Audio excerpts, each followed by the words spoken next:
We'll go.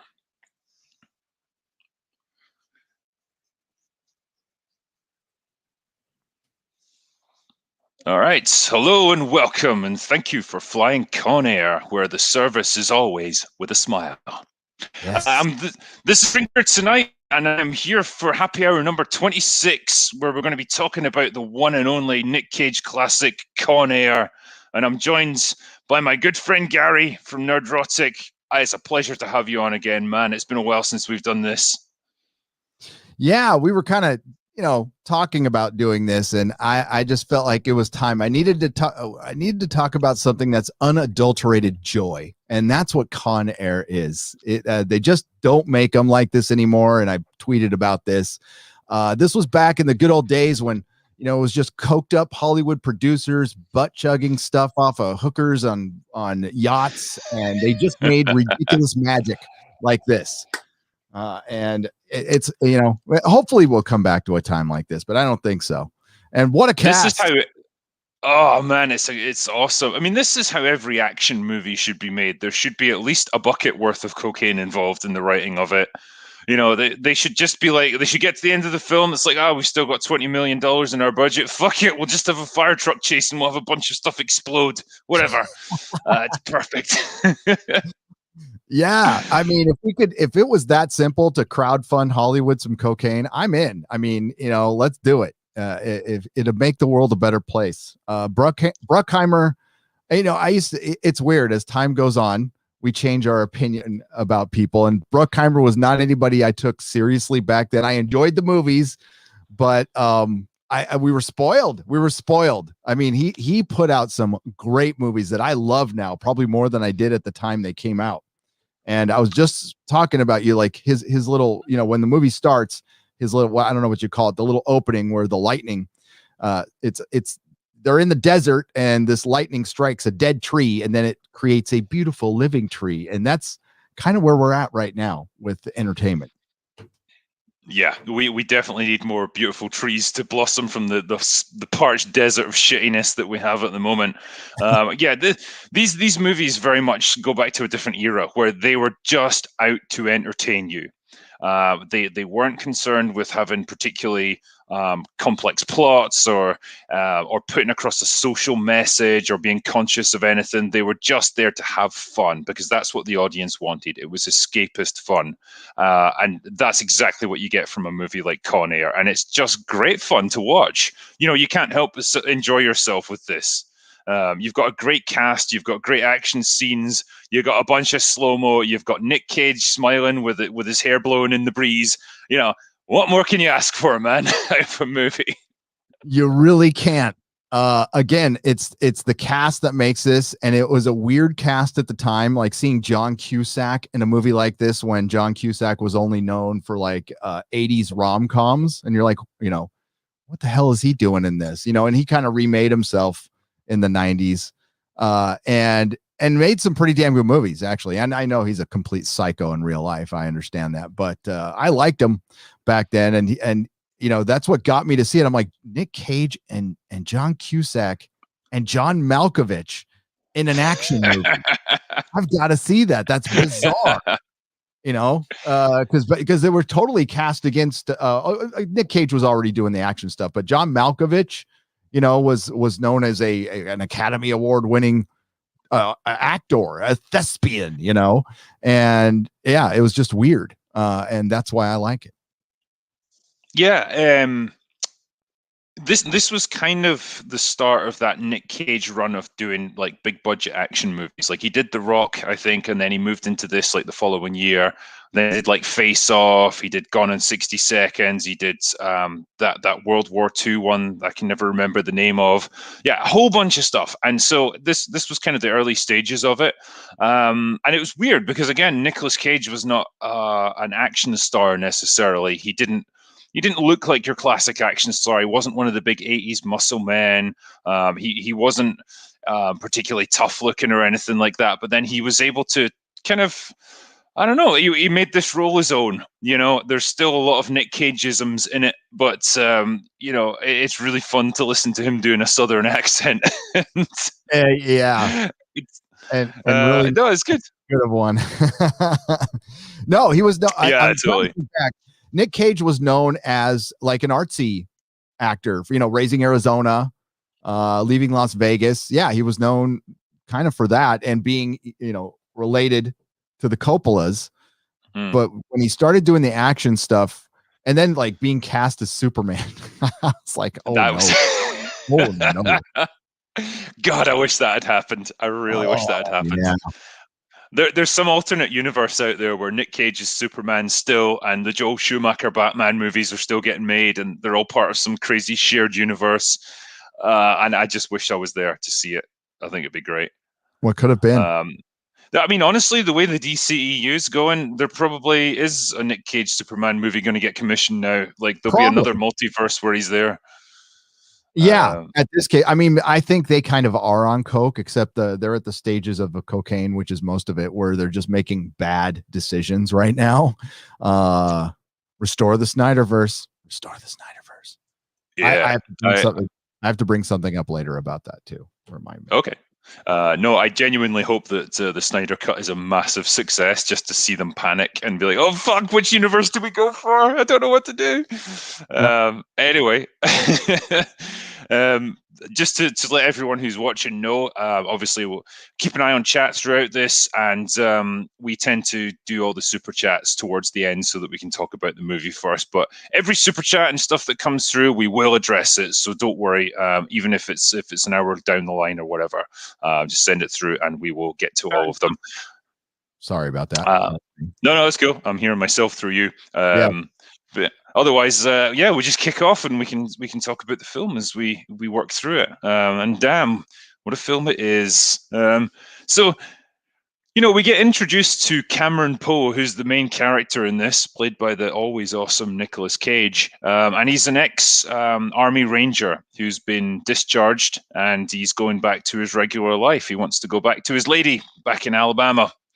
And so he makes his way back there. For some reason, I think he's on a boat or something. Like, I don't know why he couldn't just fly to the airport, but fuck it, yeah. He just gets on a boat and like sails there, I guess. Yeah, I mean, wherever he was, he finished his Ranger stuff. Powers Booth gave us a great speech on how America is great, and how the Rangers never leave a man behind, and you never did. Thank you very much for your service. And it was just him saluting. Everything moves so fast in the beginning. That's what I love. And yes, he ends up on a boat, and he's in Mobile, Alabama. See, there's a time jump, obviously. I think it's 7 or 8 years. And in the movies, I guess, set in the same year it was made, like 97. So what I assume is, like, you've gotten to the end of the Cold War in the early 90s, and, there's a bit of reduction of the military and all that, and that's the reason he's been discharged, honorably discharged. So he's looking forward to a new life for himself. But when he goes and meets with his wife, who's hot as fuck, by the way. I don't know who this actress is. I've never seen her in anything else, but man, she's beautiful.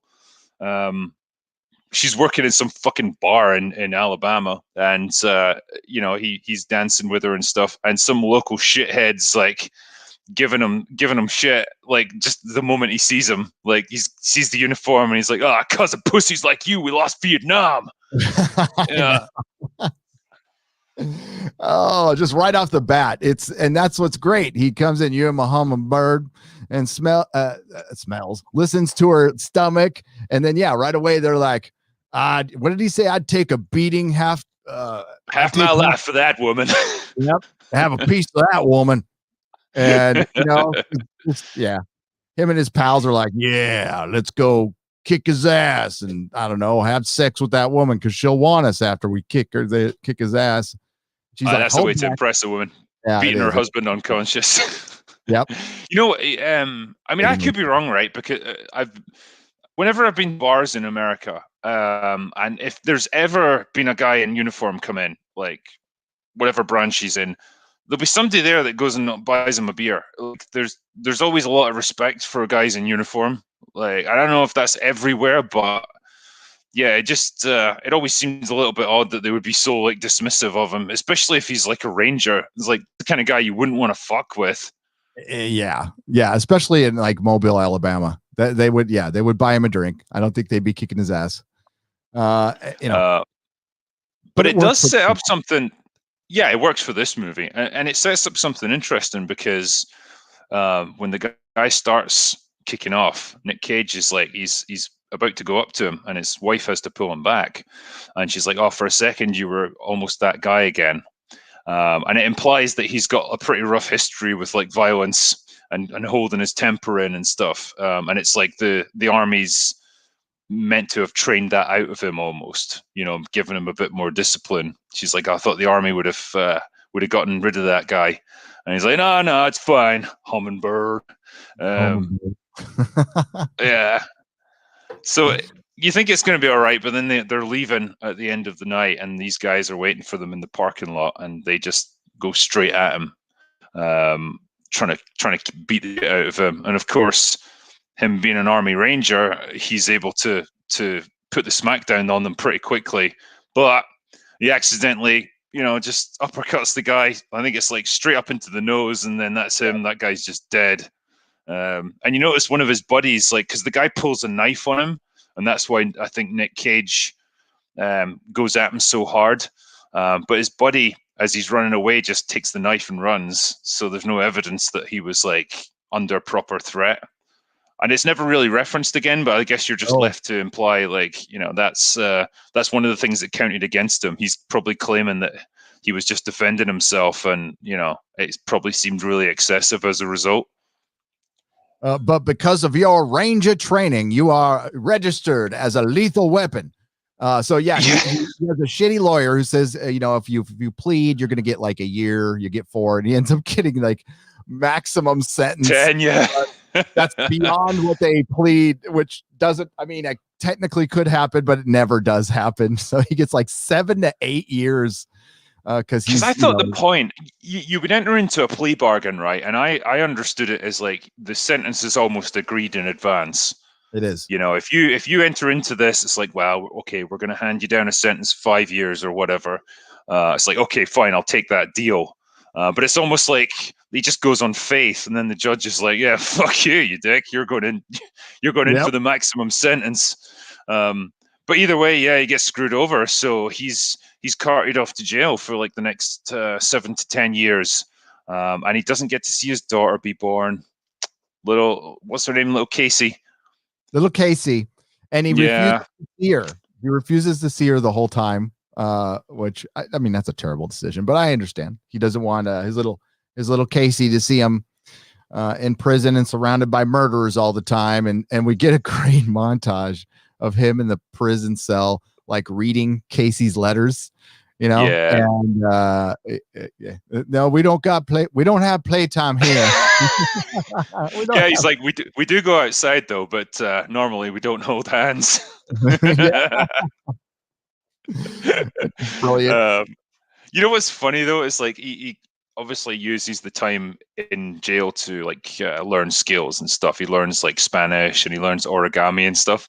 And you might think like, oh, it's all going to be stuff that will be useful to him at some point in the movie, but it never is. It's absolutely useless. Yeah, it would be good if it was like, oh, he's learning some new things, like, I don't know, Morse code or something like that, and he has to like use that to like signal for help or something like that. But it's just stuff that never gets referenced again. So no, oh well.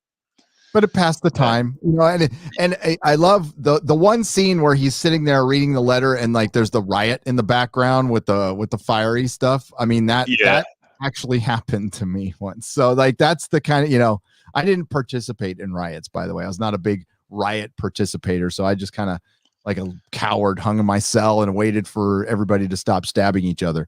And that was smart. And that was real. The only unrealistic thing in the 90s was his cellmate not being white.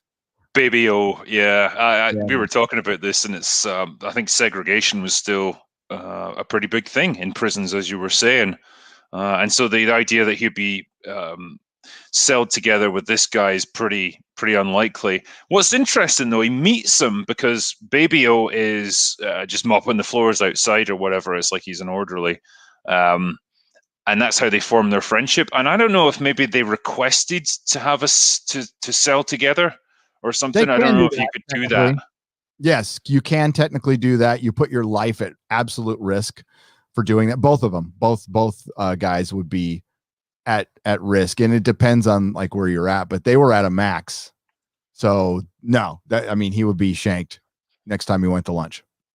Right. Absolutely. Okay. At least back in the 90s. I don't know what it's like now, but it again, it worked for the story, and it also helped with the characterization that like he's not really getting into prison culture, which was, he's just doing his time. And those are the people who do end up not returning, the people who don't partake in all of the festivities that go on inside of prison, and there are a lot. But no, I mean, it wasn't accuracy I was looking for in this anyway. I mean, it's, it straight up, I wanted to see some ass kicking action, and with a ridiculous premise.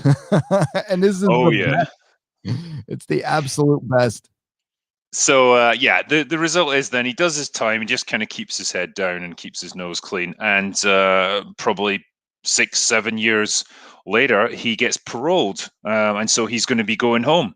And they're going to be flying him back to Alabama. But in order to do it, they're basically putting him on a prisoner transfer flight, which means he's still kind of classed as a prisoner, even though he's been paroled until he gets to the other end.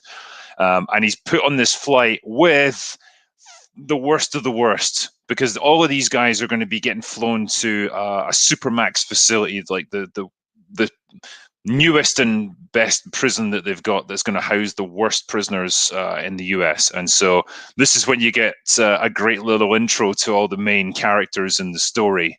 And so you've got guys like Diamond Dog, who's played by Ving Rhames, who's like a black militant. You got Billy Bedlam, who I fucking love. It's just like his intro, where it's like he caught his wife cheating on him, and it's like he left her alone, but he drove 4 towns over to his wife's family's house and just killed everyone. And the dog. Yeah, killed her parents, her brothers, her sisters, even her dog. Even her dog. Uh, Johnny 23 by the great Danny Trejo. And he's if you know the yeah. trick, Johnny 600.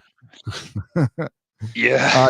Danny Trejo is like one of the best stories in Hollywood, like period. Like what his life was. That guy's got yeah, he's got a rough history, hasn't he? He's been through some tough times. Yep. And Ving Rhames is a member of the, can we even say this now? What group he was a member of? I'll say it. What I mean, just intersperse your words or something. Yeah, I mean, they were a member of a militant organization. Yeah, we better not. That it's a term you probably couldn't even say now. And damn. And yeah, and John Cusack speaking these, because he's doing the voiceover for all this, and you could tell it's what's it called again when they do the voiceover? Is it ADR or something like that? You could tell it's they did the audio later, and it's just these introductions, and they're great. So you get Ving Rhames, and you find out that he's militant, and his book was on the New York Times bestseller, and they want Denzel to star as him in the film. I just love how he kind of cocks an eyebrow when he says that. It's like they're talking to Denzel for the movie. for the film rights or something like that. Yeah, it's then of course Dave Chappelle as Pinball Parker, which was another intro that they probably couldn't do these days, but that's exactly how prison guards talk to you. So that's pretty accurate. That was pretty accurate. They don't give a shit. Yeah, the prison guards give a lot of abuse to the prisoners because, well, they're convicts ultimately, so they're not exactly nice people, and so that's how they get dealt with. And these band of prisoners, the worst of them, I guess, is Cyrus Grissom, played by the awesome John Malkovich, and they call him Cyrus the Virus, and he's just. Well, he seems to have just done every crime known to man, kidnapping, murder, robbery, extortion. They said he's been in prison. He's killed like 7 inmates and incited 4 riots and escaped twice. what is it they say? Like, he likes to brag he's killed more men than cancer. Yes. Oh, and what did he say? He said, "I'm not looked at as like a badass or something like that because I have an effeminate voice." Oh, I'll find the quote here. It was a good quote. But no, Malkovich eats this up, dude. He is so damn good in this. He makes the film really.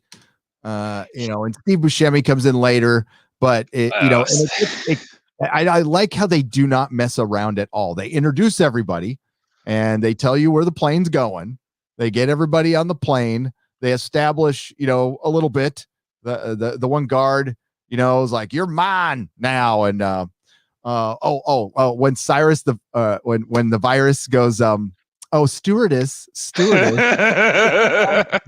what's the on-flight doing? And he's all, well, it will start out with, "I will never make love to a woman again." And I'm paraphrasing here, "and I will never No, eat you're right. in my life." Yeah, and he's like, and it's preceded by the award-winning short, "No more steak for me ever." Yep. That's so good. Oh.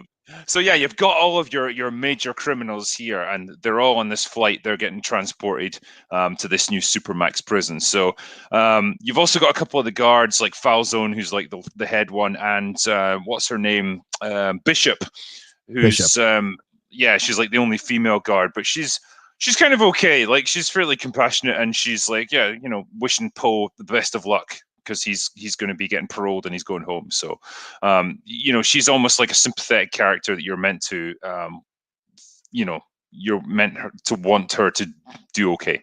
And so that becomes important later to how Poe acts. But yeah, so once they're in flight, I think that's when Dave Chappelle, he's got like this. I guess it's all inside a condom, like in his stomach, and he just like he's got like the thread in his mouth, and he's able to pull it up, and you just see him there like as he's pulling it up. Fuck, it looks awful. But it's like a little container of gasoline that he sprays over the dude next to him and sets him on fire. And I look just as he says to him, yeah, he's like, "Chief, you come through this okay? I hope you don't hold a grudge." Yep. Just and when he sets him on fire, before he's all, "How? Well, don't get all Wounded Knee on me and everything." Yeah. Oh, Jesus. That's more shit you just wouldn't be able to say now in movies. Yep. No, Chappelle roasts him a little bit, and then literally does it. Yeah. And that incident, like the guy being on fire all of a sudden, that distracts the guards, and it allows him to release Malkovich and Cyrus and all the other major prisoners, so that they can break free. And then it's just fucking pandemonium. Like, they pretty much take over the plane within a matter of minutes. These guys have planned it all out very carefully. I should also say, actually, there's one thing we skipped over. There's also a DEA agent on this flight. Because one of the big things is that, like, there's the son of like a major cartel leader who's being transported to prison as well. And the DEA have put an undercover agent on the flight to try and get this guy to talk and tell more about the family's connections and all that stuff. But this guy has got a gun with him, which becomes quite important. Yeah, they say no guns. And Malloy, I think, it was Malloy, right? That's played by Chief O'Brien from Deepest 9. Yeah, and so he takes away the gun and he protests, but then when he frisks him down, he puts the gun back on him, which of course is going to happen later. And the guy who played the DEA agent was in The Expanse in season 5. I'm like, I know this guy from somewhere, but he played Bull in The Expanse. Yeah, so he's there. And also Cyrus and Dog, they are able to break out. They had like these little metal pins in the skin of their hand that they're pulling out, right? That they break out of their handcuffs with, but they're still in separate cages. So somebody has to let them out, which is Pinball. Yeah. So it's kind of like, it's a plan that relies on a lot of things going right. all in sequence, because if any aspect of that had gone wrong, like none of it would have happened. But it all goes right, so great. So they break out. They take the guards prisoner. The pilot in the cockpit, like one of them gets a gun out and tries to go back. He gets shot. But in the crossfire, a couple of other prisoners accidentally get killed as well, which becomes important later.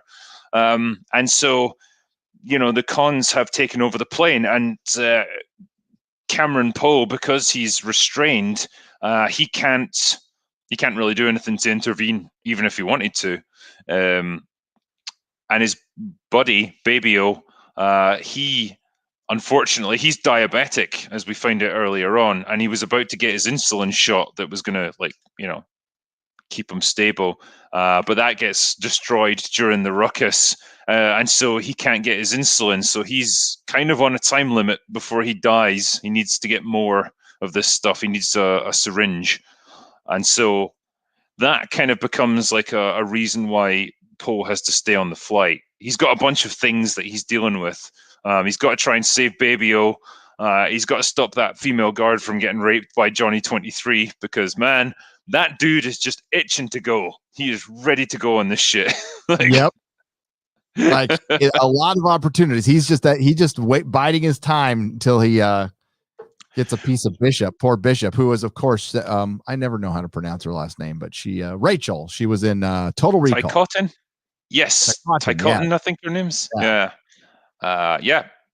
Good actress. You didn't see her in much beyond the 90s, but like she was good in that. She was in Falling Down as well. She was Robert Duvall's partner in that.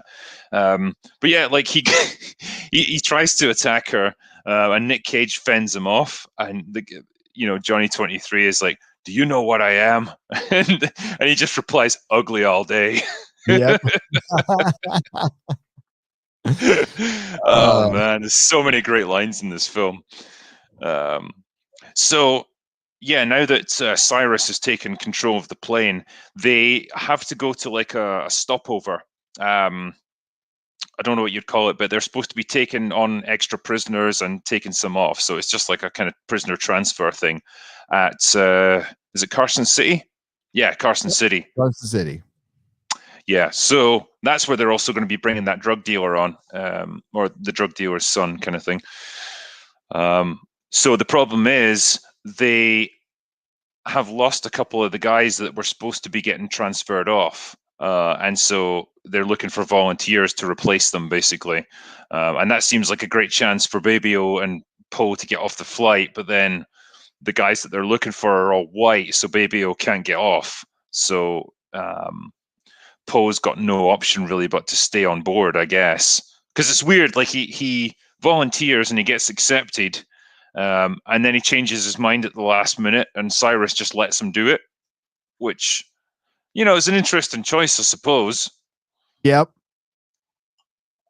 Yeah, I think it didn't make a ton of. Well, he's trying to feel them out at this point, and you just assume cons are cons, that they're in there. There's nobody. Generally, no con is going to be a hero. Poe's a different case. Most people, I mean, like most of them would just not want anything to do with anything, but nobody's going to be a hero in prison. So that makes sense, but there was a little off. It was a little off at first, and that plays into it a little later. I should add as well, like the DEA agent panics and tries to take a hostage. I think he takes Pinball as a hostage, and it doesn't work out very well. He gets fucking killed, and but Poe tries to stop it, and that's how he earns Cyrus's starts to earn his trust a little bit. Yeah, because throughout the movie, he kind of proves himself to be a man who, he has to look like he's supporting Cyrus and trying to help him out, but he also has to be working against him, and he manages to walk that line. So he appears to be very helpful and competent, and so Cyrus starts to trust him, I guess. It's really weird at one point how he actually tells them their plan, like they're going to be going to this airfield in the middle of nowhere, and obviously it's necessary to make the rest of the plot happen, but it just seems like a really strange thing for the villain to do, like just trusting this guy with such important information. But fair enough. Considering what they were doing. But I mean, again, logic. doesn't matter. There's certain movies where it just doesn't matter, and it's This doesn't matter. yeah. I mean, like, you're invested in the characters, and you've laid out this, like, this is going to be nuts. We're going to have fun here, and that's cool. That's fine. And Hollywood's lost its ability to do that, because what's key in this, I mean, not to get too serious about Con Air again, is the characters. Poe, I'm invested in his character. They did a great job characterizing him and his motivations, and and John Malkovich is just eating up screen, and this is where we miss, like, real actors too. There's just not many left with that kind of talent, So I mean, you had actual in this weird, quirky action movie. There are great actors in this. Ving Rhames is a great actor, and John Malkovich is a great actor, and even Chappelle when he wants to can be a really damn good actor. So. Yeah. Oh, yeah. You've got guys like Colm Meaney and stuff, like good actors as well. I mean, Nic Cage himself, like he was red hot at that point in his career. Everyone was wanting him. No, absolutely. And I will say, like, although, we're picking out a few things that are a bit strange in terms of a character making decisions, in terms of, like, cause and effect, the plot actually is not too bad. There's a lot of, like, these guys get killed in the crossfire during the takeover of the plane. So that gives Poe an opportunity to escape, but he can't do it because his friend can't go. And, like, it's all kind of things that build on each other, and it's decisions that he has to make to try and walk that line that's going to hopefully get people out of this alive, And so you like you say, you identify with him and you sympathize with him because, man, he just wants to get the hell out of there. He just wants to get to his family and go home. He's done his time. He's no longer a prisoner. He shouldn't be here. He's caught up in this thing and he just wants to get out. And he feels this loyalty to people like his friend and to protecting some people that's keeping him there. And it's good. It's a good way of building a character like that. Yeah. And I mean, like, and it is real that you make, you make friendships in prison. Like, you go through this like really fucking hard time together. So, there's that, like, camaraderie there. I know people want to take it, to a different level, but, like, actual just friends, normal friends. Right. And, but would I risk going home to save? No, I'd leave him behind. I would. I'm not as good of a guy as Poe. I'd be all, well, hope you find a syringe, buddy. I'm going home. My wife's really hot, and I haven't seen her in 7 years. Yeah, I've got a lot of catching up to do, mate. Good luck. Yep. Can't leave behind. No, it's understandable, and it may be a little bit of that ranger training that they talk about. You never leave a man behind, But either way, yeah, he's wanting to help, and so he manages to convince Cyrus that he shouldn't get off the plane, so they pick someone else to go. But he does take the tape recorder from the DEA agent and put it in this guy's pocket or something like that, so that hopefully the guards will find it. Yes, yeah, he stuffs it in there. Because they need to replace, they're missing 3 white guys, right? So they have to replace them with the 3 guards, and they just bag their head and duct tape them. And then Cyrus goes out. I love when they're bringing him out. He's all, yeah, we had to bag them. Spinners and shitters. Yeah. And so what they also do, there's a transponder on the plane so that people can track it. And so they need to get rid of that. So Pinball takes it away into like a hangar so they can put it on another plane. And there's like a woman in there who's really fucking hot. And so she's like, oh, I'm sorry. I just came in here to eat my lunch, and she's like, you're a cop or something? And he's like, yeah, the Department of Corrections. Oh, you're the best thing I've seen in 5 to 10. Yeah, fucking hell. And so this is where they bring on the prisoners that were meant to be transferred onto this flight as well. So there's like the drug dealer's son, who's going to be important later. There's Swamp Thing, who becomes the pilot of the plane, because I guess he's a qualified pilot. And there's Garland Green, played by Steve Buscemi, who's just Mm. the guy's intro is amazing. It's like Hannibal Lecter on steroids. Dude, He's yeah, got his own like this truck. own truck, this huge metal chair, and everybody's like in armor, and they have these metal bars that magnetically link or something like that. Like they won't even get near him. It's the ultimate social distancing, actually. Yeah, Yeah, no, everyone it's should do it. epic. It's absolutely epic how they build this up without saying like a word. It's so good.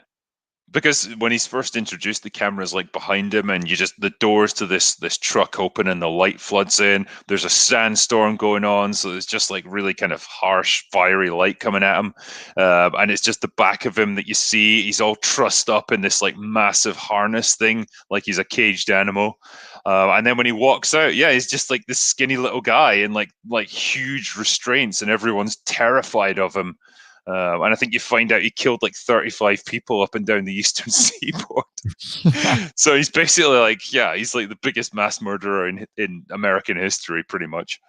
Yes, complete monster, and they decide to pick him up too, along with the South American drug lord. Yeah, right. So that's where he gets on to. Ponytail. Yeah, because this guy wasn't planned originally to be on the flight, but it's like, oh, he's a late arrival, and you see like Cyrus just go, should be interesting. Even Diamond Dog is scared of him. Yep. So they're all brought onto the flight, and that's when the prison bus is driving away with the fake guards, basically the guards who have been trussed up as prisoners, and one of the real prison wardens hits one of them because he's like screaming and shouting and trying to get their attention. He hits him, and it knocks the tape recorder out of his shirt pocket so that he sees it, and it's like, oh fuck, like there's something up here, and that's when something's happened, and they do something and the cons have taken over the flight. This is like little details. I know, like, we don't want to make too big of a deal about it, but this is little details, something like Star Trek misses all the time, like taking the transponder out and, thinking of stuff like that. And when the bus drives away, Poe is watching the bus and it stops for a second, and Malkovich is watching it too. But then it keeps driving, which is smart. If they would have just stopped right there, they would have completely shown that they were on it. So the bus taking away buys them that little extra time to call and say, we've got prison guards in here. This is going sideways. And you see this one Fed who's probably like never been in a gunfight before. He's all, oh shit, and so he tries to approach Cyrus. And like he's trying to stall basically so the cop cars can surround the place, and Cyrus sees them and he just blows the guy away, and then off they go. So they take off, and that is them now en route to what they claim is going to be Mexico or whatever, but they've got a secret hideout that they're going to head to instead. Yes, and Pinball gets left behind because he was sitting there flirting with the girl. So instead I forgot. He's in the cop uniform. I mean, go. He decides to chase after the plane, which he does, and it's the guy he burnt up is at the window. He's banging, and he's just like laughing at him. And then you see him fall. You don't know what happened to him. In the meantime, I'm sorry. Go on. No, on you go, mate. Oh, sorry, didn't mean to drop. Oh yeah, Vince Larkin is kind of figuring out, there's something's going on. Like Vince Larkin is the smart guy, and Cole Meany's character Malloy hates him. They're already hating each other, and it's like the odd couple, right? And Malloy has that bitchin' car. So Vince Larkin is kind of working in the background. He feels like there's something wrong already, and then when shit goes sideways, that's at this point they figure out that John Malkovich says it best. Welcome to Con Air. They take over the plane, and now they've completed the transfer, and they're on their way to the secret airbase. Yeah, I love when Larkin gets on the radio to him, and he's just constantly mocking Malloy about the DEA agent that he killed. It's like nothing is quite as sad as seeing a grown man pissing his pants. Yep. And then he just finishes with, "Oh, nothing makes me sadder than the agent lost his bladder in the airplane." Yep. And mean he's freaking out, and he almost blows it because he said, Grissom says, what do I see? He asks him, he's all, you ask me a question, I'll ask you a question.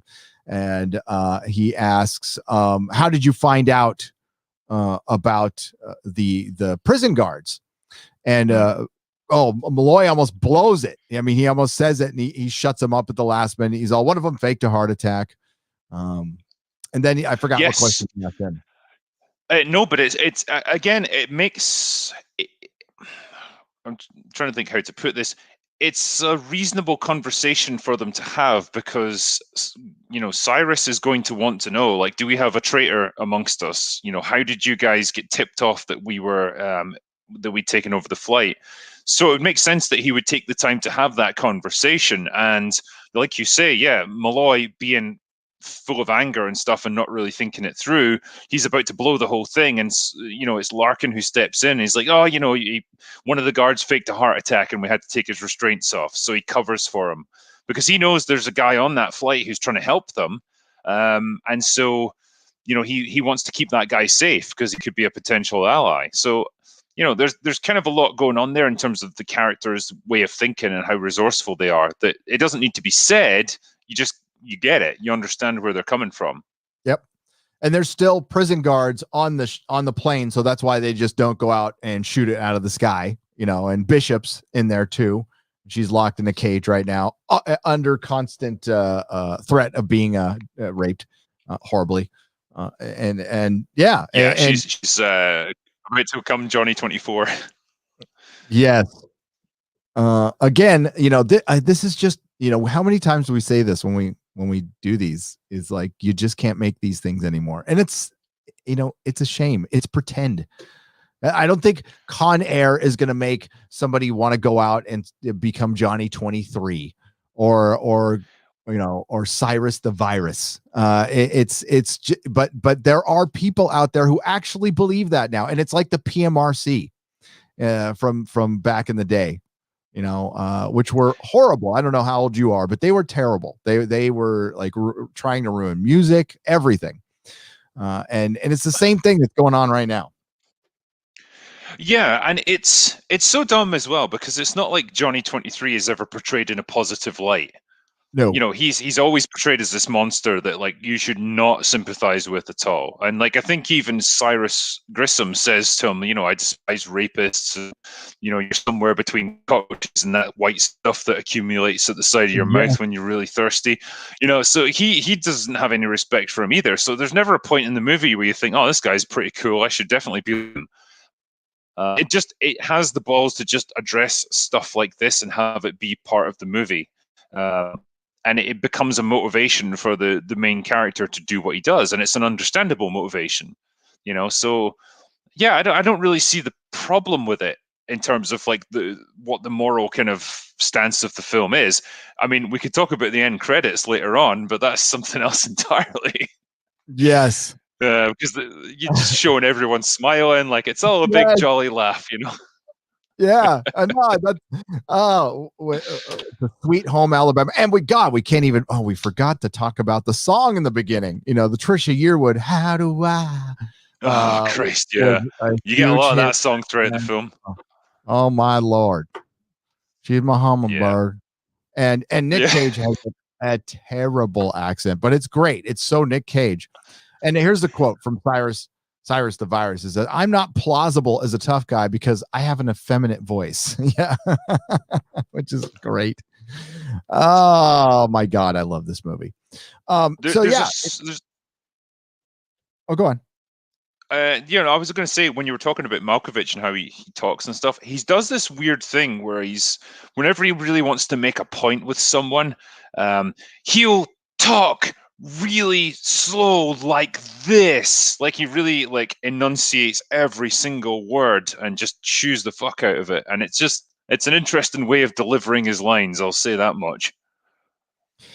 Yeah, but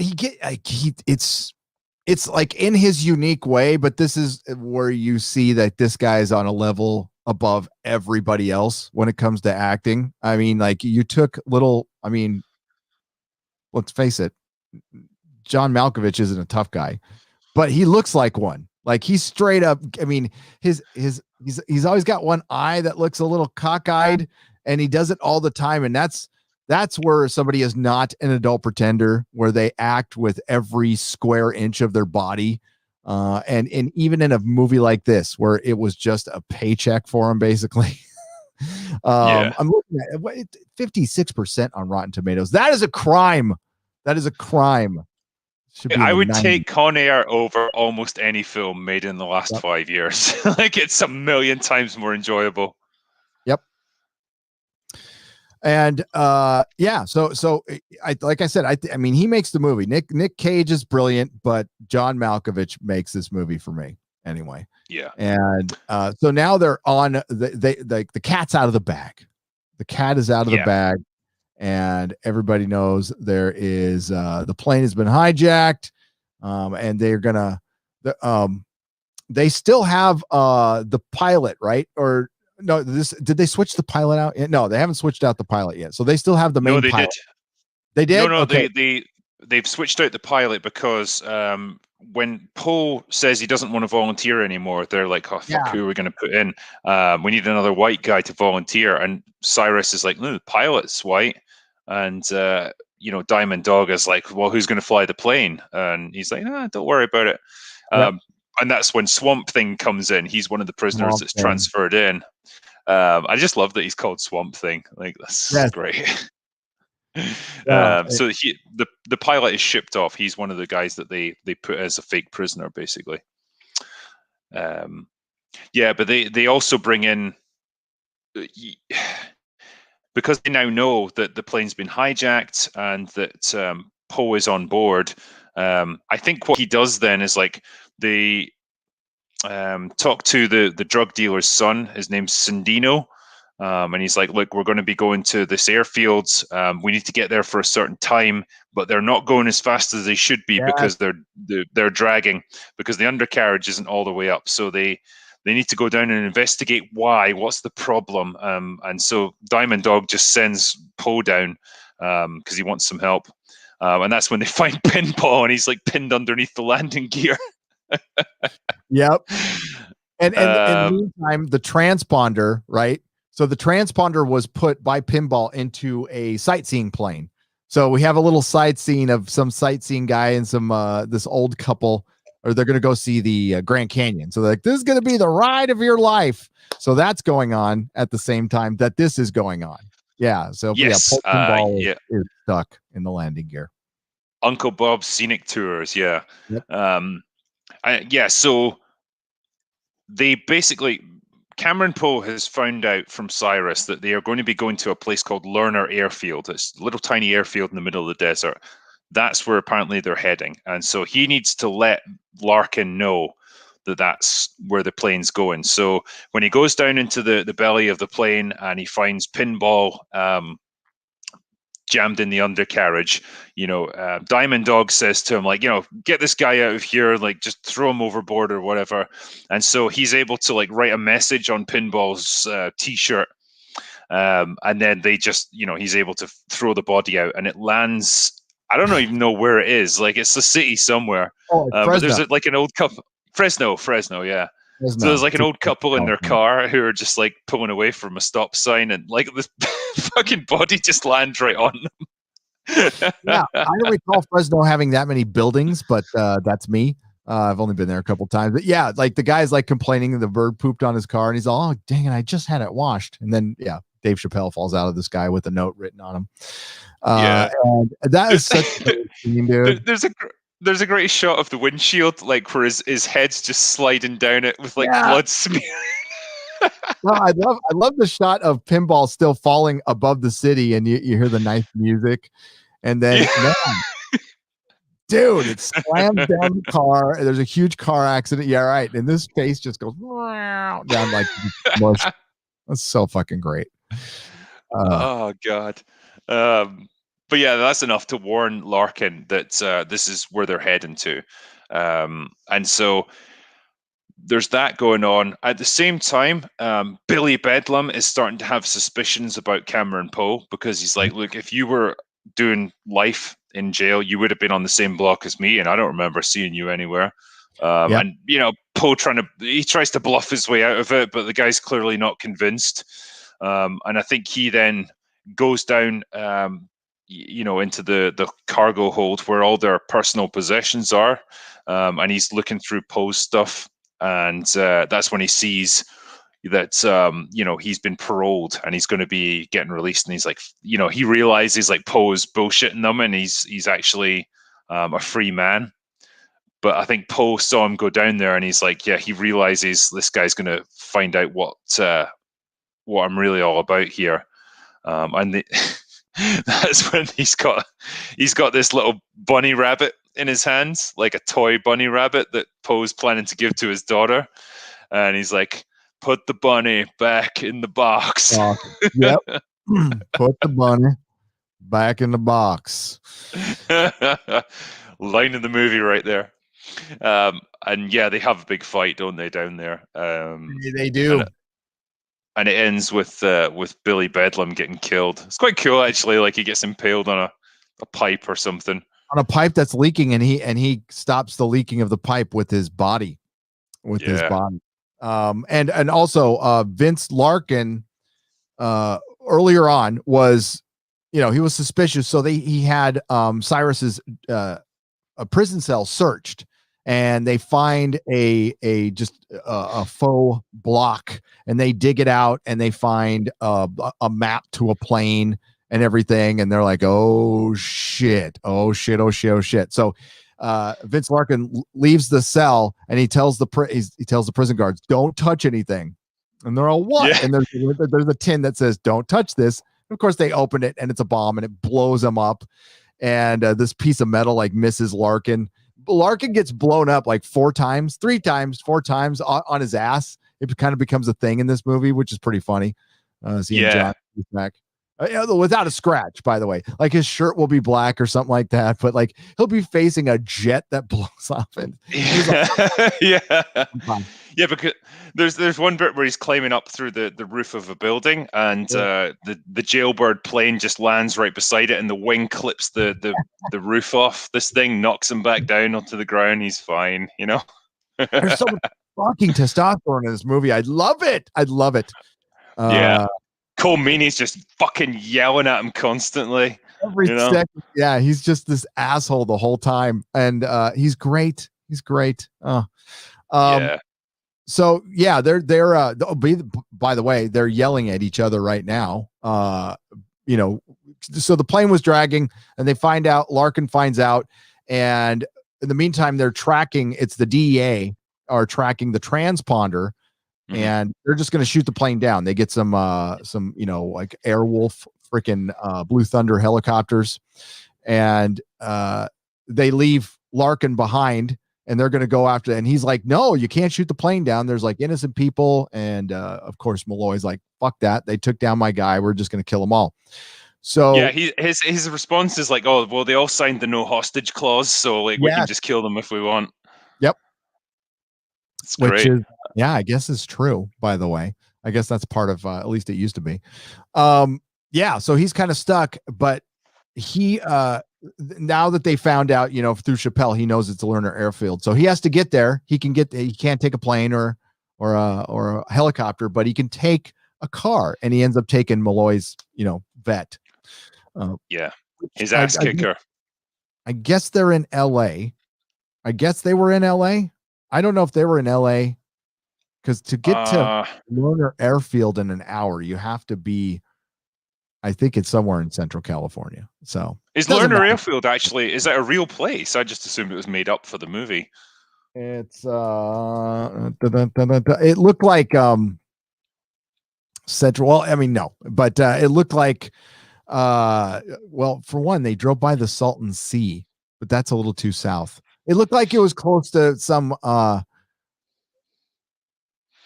it looked like the salt flats. It looked like there were salt flats beyond it, because it was just a big expanse of nothing. That would be near. Well, there's a couple of lakes close to the Nevada border, but the Salton Sea would be south. That's like San Diego. Right. Well, maybe it's Um, a fictional place near that. But I mean, no. I assume it would be somewhere near Carson City that they can fly there. Oh, it's Wendover Airfield. So it's Wendover. That's the real name of the place. Let's see where it is. Over Airfield. Oh, yeah, it's in Utah. So they shot it in Utah, but it's not really. There's no way they could be in Utah in 50 minutes. So I was Right. assuming it was somewhere in California, but maybe it was in Nevada. Maybe it's in Nevada. Maybe fictional Nevada. Yeah, that's fair enough. Yeah. Either way, that's where they're going. It's just this little dusty airfield in the middle of nowhere. And so I think Larkin, excuse me, arrives there just before them, parks the car, and he's looking around the place. The guy in the control tower has been murdered. So clearly there's other people there already. The plane comes in and lands. There's another flight coming in, like a little Cessna, at the same time, and it's coming in the opposite direction, and so they have to like lift off and then land again, and they just about run into like a giant propane tank, and so the jailbird is down, but it's like kind of semi crashed. It's like buried in an embankment, and so the prisoners like open the rear door and out they get, and they all just kind of rush out in different directions, whereas Cyrus is very much like, okay, where's our jet that's going to get us the fuck out of here, to Sandino, because that's his end of the agreement. You know, they get him to Lerner Airfield, he's going to have a jet on standby to fly them to a non-extradition country, and I guess they were just going to like abandon the rest of the prisoners because obviously they didn't need them at that point. Yep.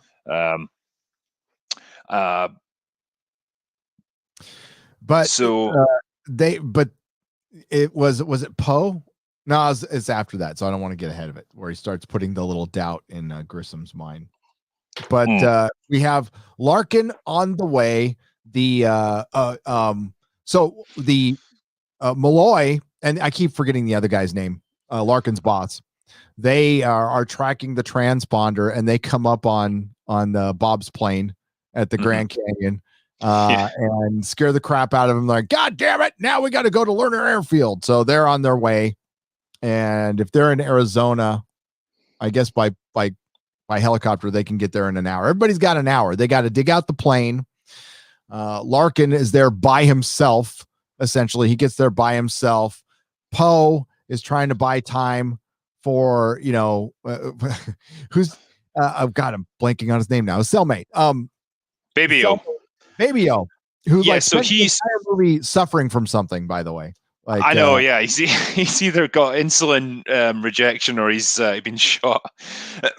So yeah, he's looking around the airfield because he's trying to find a syringe to give Baby O his insulin, because Baby O can't get off the plane. He's too sick now, so he's going to have to find the syringe for him. And so he's looking around, and he happens across a hangar where basically Sandino's jet is, and there's a bunch of gangster guys there who are waiting for him. They try to ambush him, but Larkin is there at the same time. He distracts them, and Poe's able to kick the shit out of them, and that's when they have their standoff.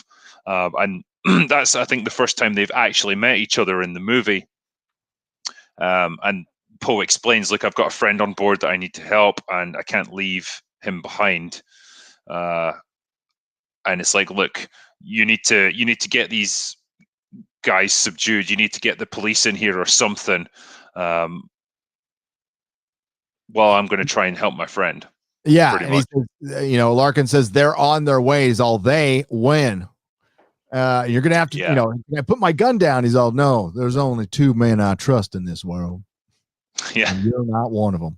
And then he's all, well, I met your wife and your daughter.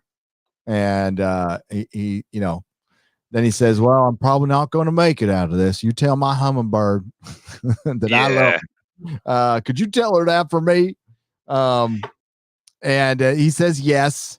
And then he goes back to, I guess, what he got away from Grissom saying he had to go get the tractor to pull out the plane or something. I just made an excuse. Yeah. You know what I was going to say about this scene, though, as well? Like, and it's something that goes throughout the movie. The soundtrack to this film is fucking awesome. Apart from like How Do I Live Without You, just the general orchestral sort of soundtrack that you get is brilliant, and especially during that scene with him and Larkin. It's a very kind of soft kind of guitar theme that plays, but it's just perfect for that moment where he's thinking about his wife and he just desperately wants to go home to her and he can't because he's got his friend that he has to help. And I like that. I think it's a good example of soundtrack really setting the tone for this film. Yep. And there's, I mean, like it's a 90s soundtrack too. There's like a lead guitar coming in, like yeah, so good. The fight scene later when he's, I'm going to show you God does exist. Like that, just fucking testosterone overload, man. I love it. It's pure testosterone. I was going to say Bishop's like the only woman who's like regularly in the movie. And then we have Larkin's hot looking assistant, like who just nods and tell him the phone is for him a couple of times. She gets very few lines and I don't even know what her character is called, but man, she is hot.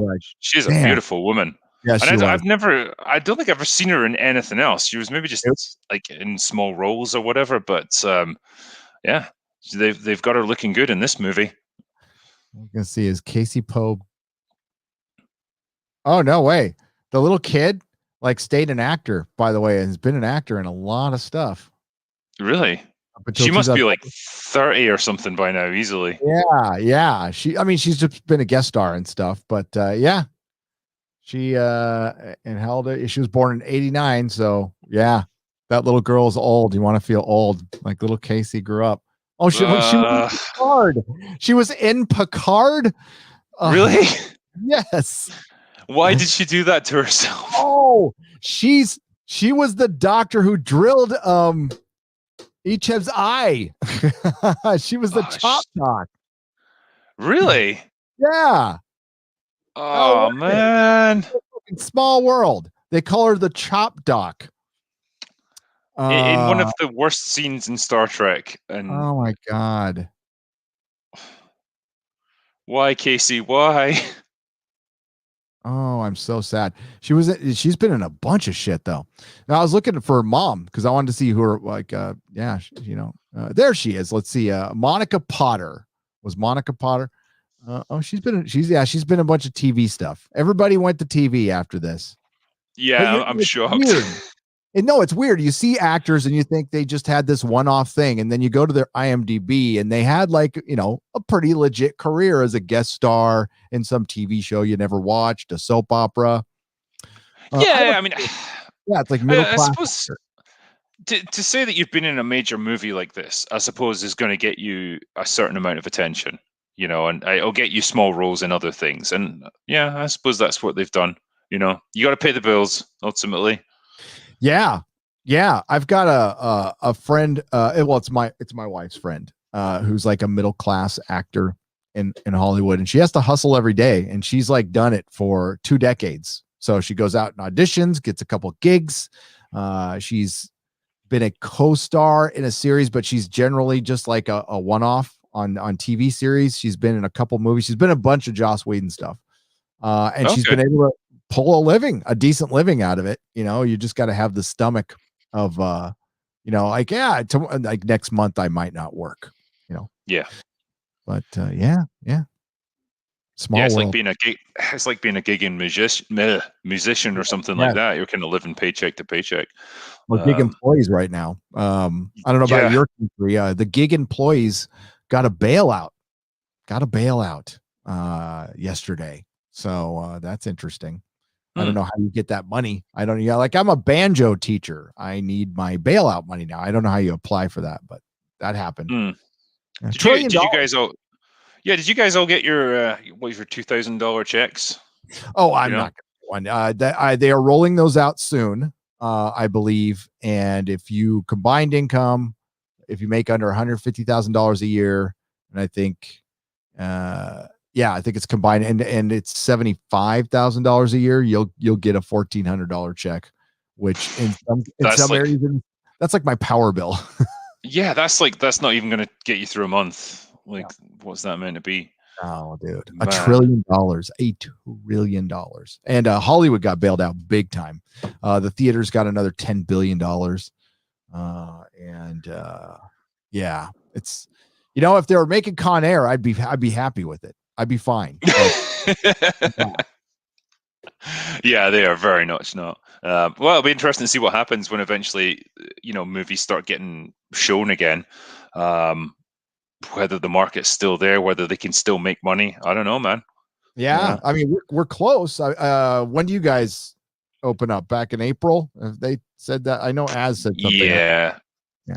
It's probably going to be mid to late April, I think, when everything opens up again. It still won't be back to normal. Like, there'll still be all the usual bullshit, but yeah, at least you can go places and do things again. No, I'm going to Texas in 2 weeks just to see what I forgot what freedom tasted like, so I want to go to Texas. But we're going to open up here. I think Disneyland opens at the end of April, and not that I'd ever go to that place again. And yeah, we're a bunch of places. I think the next week are going to start popping open, but yeah, it's not going to be the same. It's still going to be limited capacity, but theaters will be opening up. That'll be interesting. So we're gonna get a lot of movies. You're gonna be busy, dude. We're both gonna be very busy reviewing movies because there's gonna be twice as many movies coming out this year as there normally. Yeah, I mean, I'm fine with that because honestly, like I've reviewed so many older films. I mean, they've got their charm, and like there's definitely fun to be had from doing that, but like there's times when you're like, I just want something new to get my teeth into, and yeah, really need that because the whole of last year was pretty much a bust. Like pretty much the only film I saw at the cinema last year was Birds of Prey and fucking Tenet, and that was it. That was all I could get to before everything shut down again. I couldn't even see Tenet. Yeah, that's why I was like, when Wonder Woman rolled around, as terrible as it was, it's like, oh my god, we get to review something. Shit. Yeah. It felt like so long. So yeah, hopefully that starts soon and we can start just reviewing film again. And hopefully somebody will rise and be better than Disney. That's all I can hope for. Snyder cuts out next week or something. Yep. So it might be interesting to take a look at that. Oh, definitely. It looks, I think, well, I mean, it's going to be better. There's no way it could be worse than the Joss Whedon movie. I don't know if you've seen it, but that's That's fucking bad. It's a nightmare. This one looks like a fundamentally different film, and I'm anything that's a fan movement, I get really soft on. Like I root for it. I'm sure you're the same way too, but anything that the fans genuinely want, and Zack Snyder has been nothing but gracious to people. By the way, if you don't mind, on Uche Aneri's channel, through Geeks and Gamers, they're running an auction. They're going to interview Zack Snyder on the 17th, right? And there's going to be an auction with stuff, and I think Ryan and Lethal on Geeks and Gamers are going to do a live stream about that tonight. So after we're done here, you want to go check them out. If you could, it's for charity. It's for suicide prevention. It's I forgot what the acronym was, but if you go to like Ryan Cannell's Twitter, you can see all the information there. Thank you, Drink. Yeah, it's for a good cause. That's a really good cause. No, just to echo that, absolutely. And particularly on the 17th, tune into that stream because it's going to be awesome. That's to do it for a good cause and to get a chance to hear what Snyder himself's got to say. Well, it's going to be pretty cool. Yeah. And I'm very much in the same boat as you. One, it's a fan movement, and two, it's a guy getting to see his original artistic vision come to life. After having it be bastardized and destroyed, really, by the studio and Joss Whedon. I at least support the right of this film to get made and for people to see it. Like, I don't know if it's going to be good, but I'll watch it and I'll go into it with an open mind. So it's the best I can say. Imagine the possibilities. I mean, you don't want to mess with art. You don't want to be George Lucas and mess with something perfect, but imagine people actually revisiting their stuff that was meddled with heavily with the studio. And if Zach did this free, by the way, he didn't get paid any money. And I think I'd be interested in seeing an Ayer cut. I don't know if it'd be better, but there's other films out there. Like it opens up a ton of possibilities, and that's the one thing that Koof has done. It's made us go back and look at movies like this, appreciate them more, and people have taken a different approach to thing. If you're going to reboot something, do it like Cobra Kai. That's how you reboot something. That's how you, if you want to bring something back, that's your template. Unfortunately, it's like 1 out of 1,000 that pulls it off. I don't know if you're a fan of like the Evil Dead franchise. I am. Ash versus Evil Dead did the same thing as Cobra Kai. It was just as good with the first couple of seasons of that show. And if they did more of that, that would be interesting. And it's basically respecting the old characters, introducing new ones, being a little modernized is fine, as long as it's done with fun at heart. Another good thing that's out there. This is a fucking shock drinker, and I don't know how much longer it's going to be good. But the CW Superman, I can't believe I'm saying this out loud. I've heard good things about this. Yeah, good. It's good. It actually is good. I mean, it's not like Shakespeare, but it's good. It's Superman. I recommend you take a look at the pilot and see what you think. Yeah, I mean, who would have thought that the CW could produce a decent show in 2021? I saw Az's review of it, and he was very much like, yeah, they've really captured the spirit of Superman. He's honest, and he's good, and he's altruistic, and it's not meant to be cynical. It's not meant to be self-deprecating or anything. It's just a good, fun show. Like, who would have thought you could still make stuff like that? No, and when they try, like, these are the same people essentially who have been doing CW shit for the last few years, but when they sit down and try, and they did a little special afterwards, and you heard them, their whole thing was, we wanted to like specifically make something that's positive and hopeful. And it's like, wow, was that hard? Was that so damn hard? It's like, you don't have to deconstruct it. You don't have to put it through some weird postmodernist lens. You can just tell a good story with classic characters. Yeah, it can be done, and people respond to it very well, and there's a ray of hope out there. Yeah. Maybe someday somebody will hire you to do something, and if you want, then I can completely screw it up, and you can always blame the booze. Blame the booze. Yeah, exactly. So Con Air. Con Air. So yeah, the setup we've got then is that they've landed at Lerner Airfield. The police are closing in because they now know that that's where the plane has landed. There's no sign of Sandino's jet, except that Cameron Poe has kind of stumbled on it. So he was basically planning to betray the others and escape by himself. And yeah, Poe is still trying to find a syringe for his friend. So I think I love this whole sequence of events. So Poe is running around looking for the syringe. You got Larkin trying to hide from everybody and wait for the cavalry to come in. They're digging out a plane. I love, oh God, I just call her the girl. The girl.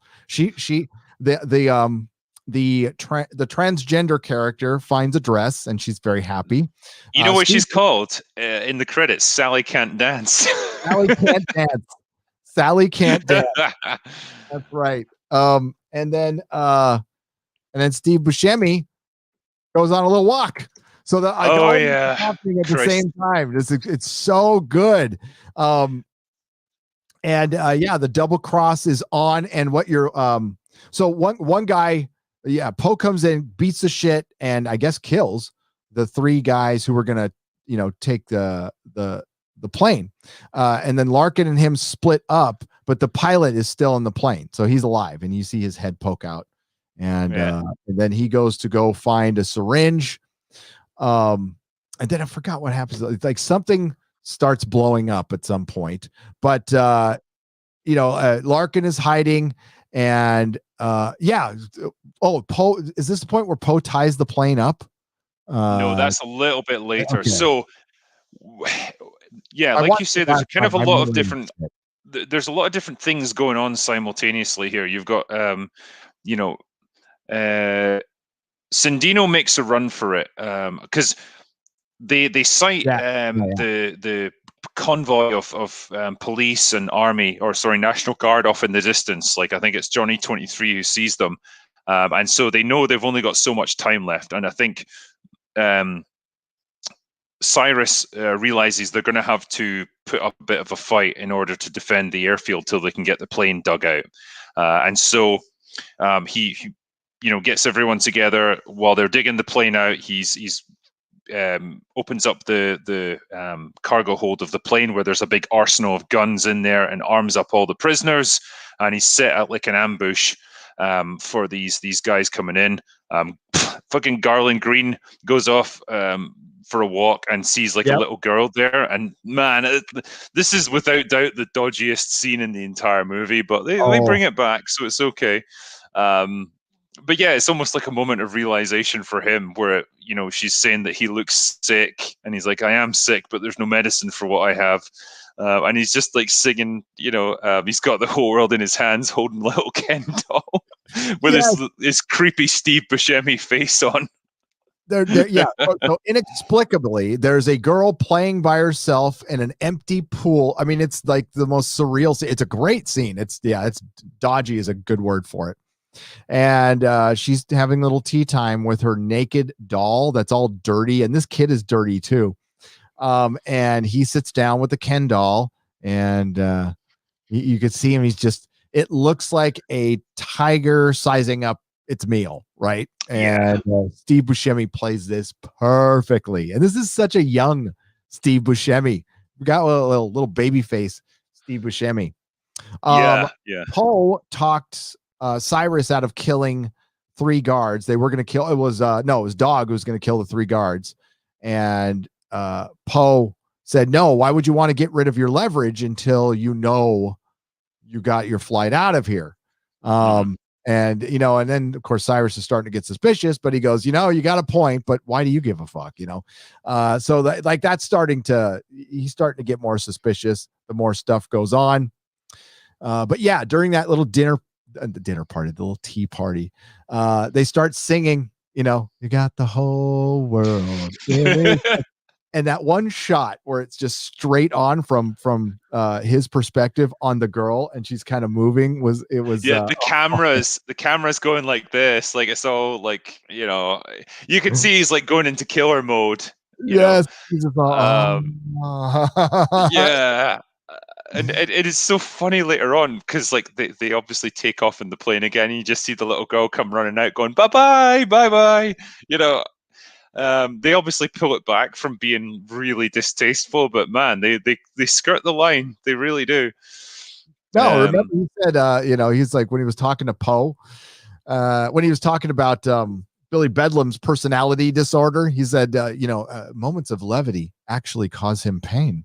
And then he goes, I wore a woman's hair. I wore a girl's hair as a hat through 3 states. It's great when Baby O just says, "What's wrong with him?" And Poe's like, "My first thought would be a lot." A lot. And he's all, well, am I insane? I would say, working in an office for 50 years and then told you aren't worth shit's insane. Yeah. Which is a good point. But killing people and wearing hair as a hat. There's another great there's a great moment as well, and it's so quick, but the way Malkovich delivers it is fantastic, where they're setting up their battle plan for how they're going to take out these cops that are closing in, because they realize they're going to have to go through the boneyard to get to them. And so Cyrus is set up just like, a little quick model of the area so that he can show them what he's wanting to do. And he's like, consider my audience, I'm going to make this very quick and simple. We're going to take out the first car, then the last one, and we're going to trap everyone inside, and we're going to kill them all.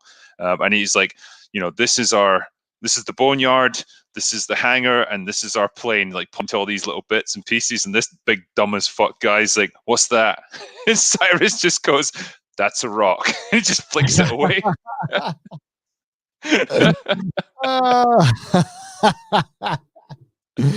It's just his delivery, like, that's a rock.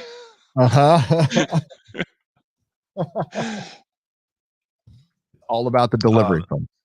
Yeah. So man, yeah, there's this big battle scene where they've got grenade launchers for some reason. I don't fucking know why you would need them in a prison flight, but they've got them. And so they start shooting up this convoy of police. You know, there's people getting killed all over the place.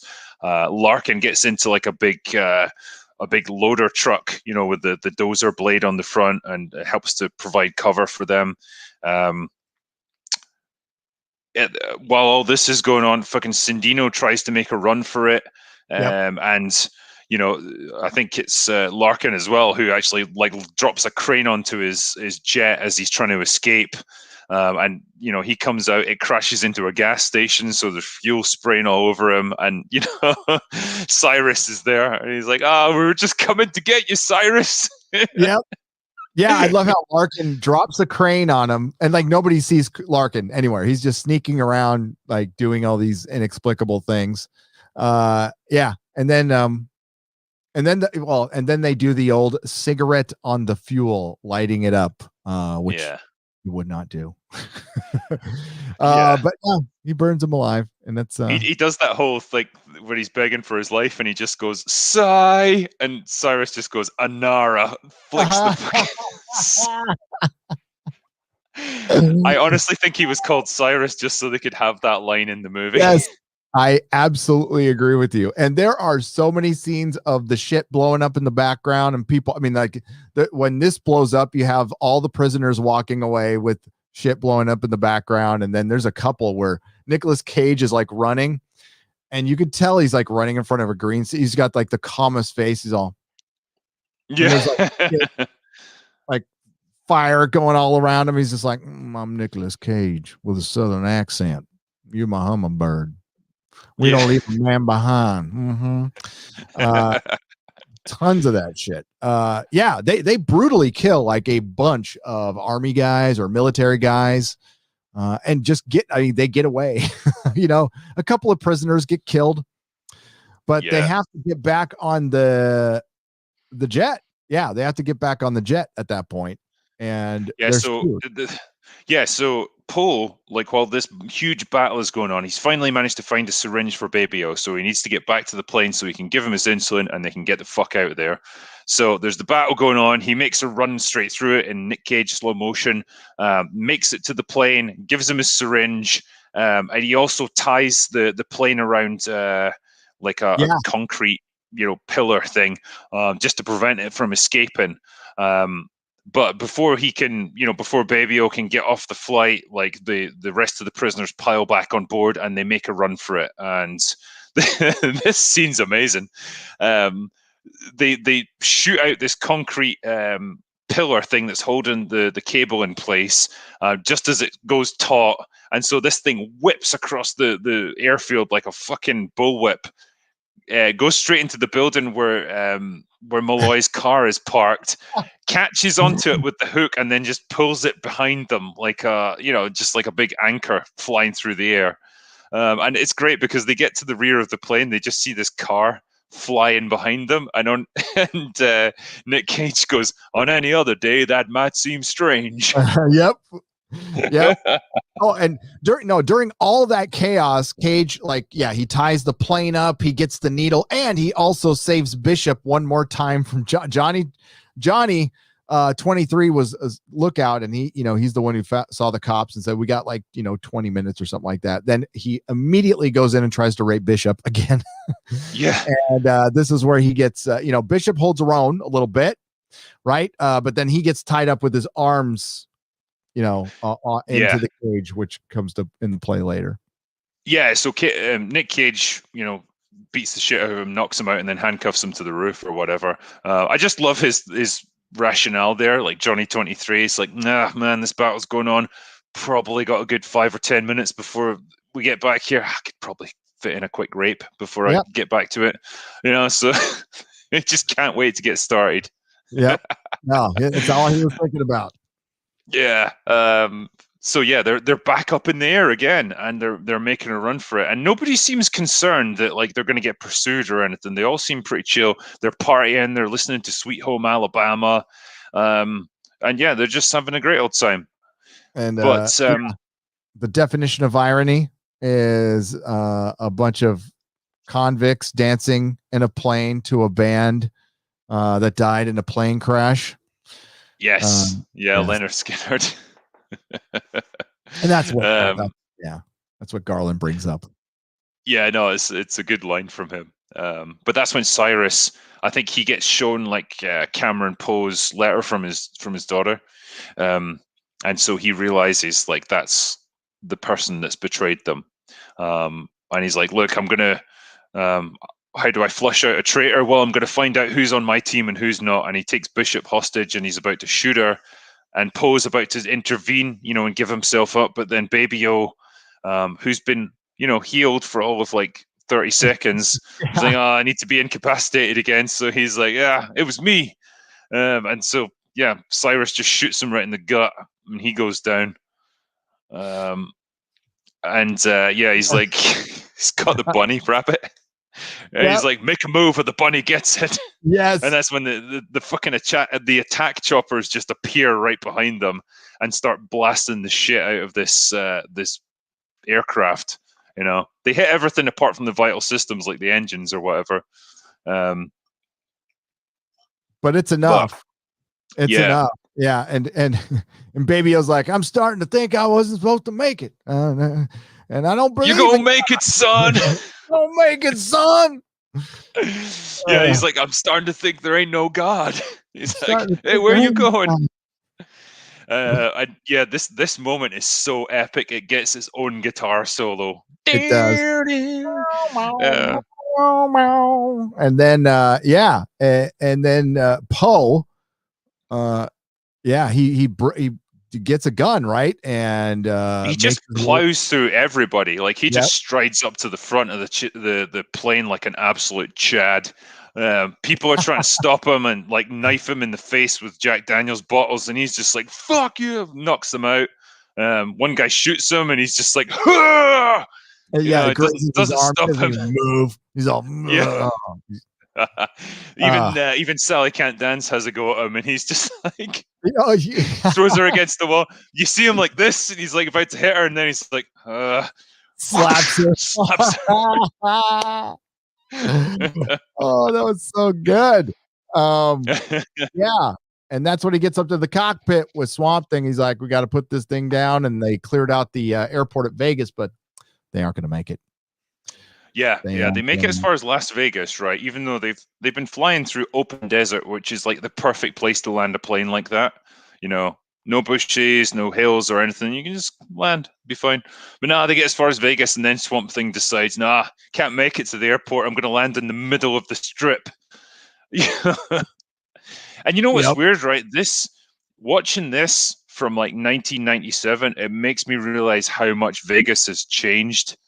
Because you see it, and it's just like, there's a few bigger casinos and stuff, but like nothing like what they have today. That city is just full of like big high-rise like skyscrapers and everything. Like it's twice the size as it was back then. It's crazy how much it's changed in such a short time.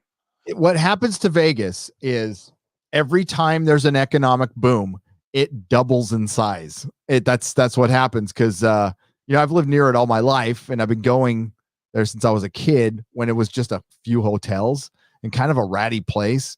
And then in the 90s, like late 80s, 90s, had a huge explosion, which is what we're kind of looking at here in this film. Then the early 2000s did it again. Then recently they did it again. Got the Raiders Stadium, and it's you can't even recognize it now. Hey, I'm going there. In August. Nice. They're doing the Star Trek convention, which I don't even know if I'm going to go to the Star Trek convention, but I'm going to do a meetup thing there. So it's in the very early stages, but all are welcome. That would be cool, man. I mean, I was there like 10 years ago, and even then, seeing it compared to this movie, like it was like a different city, like so much bigger, so much more developed. Yeah, I mean, for one, the high rises, and then if you look around, you used to be able to see desert right outside of Vegas. You could see where the town ended. Not anymore. It goes forever out to Henderson and all those other places. But I freaking love Vegas. I do.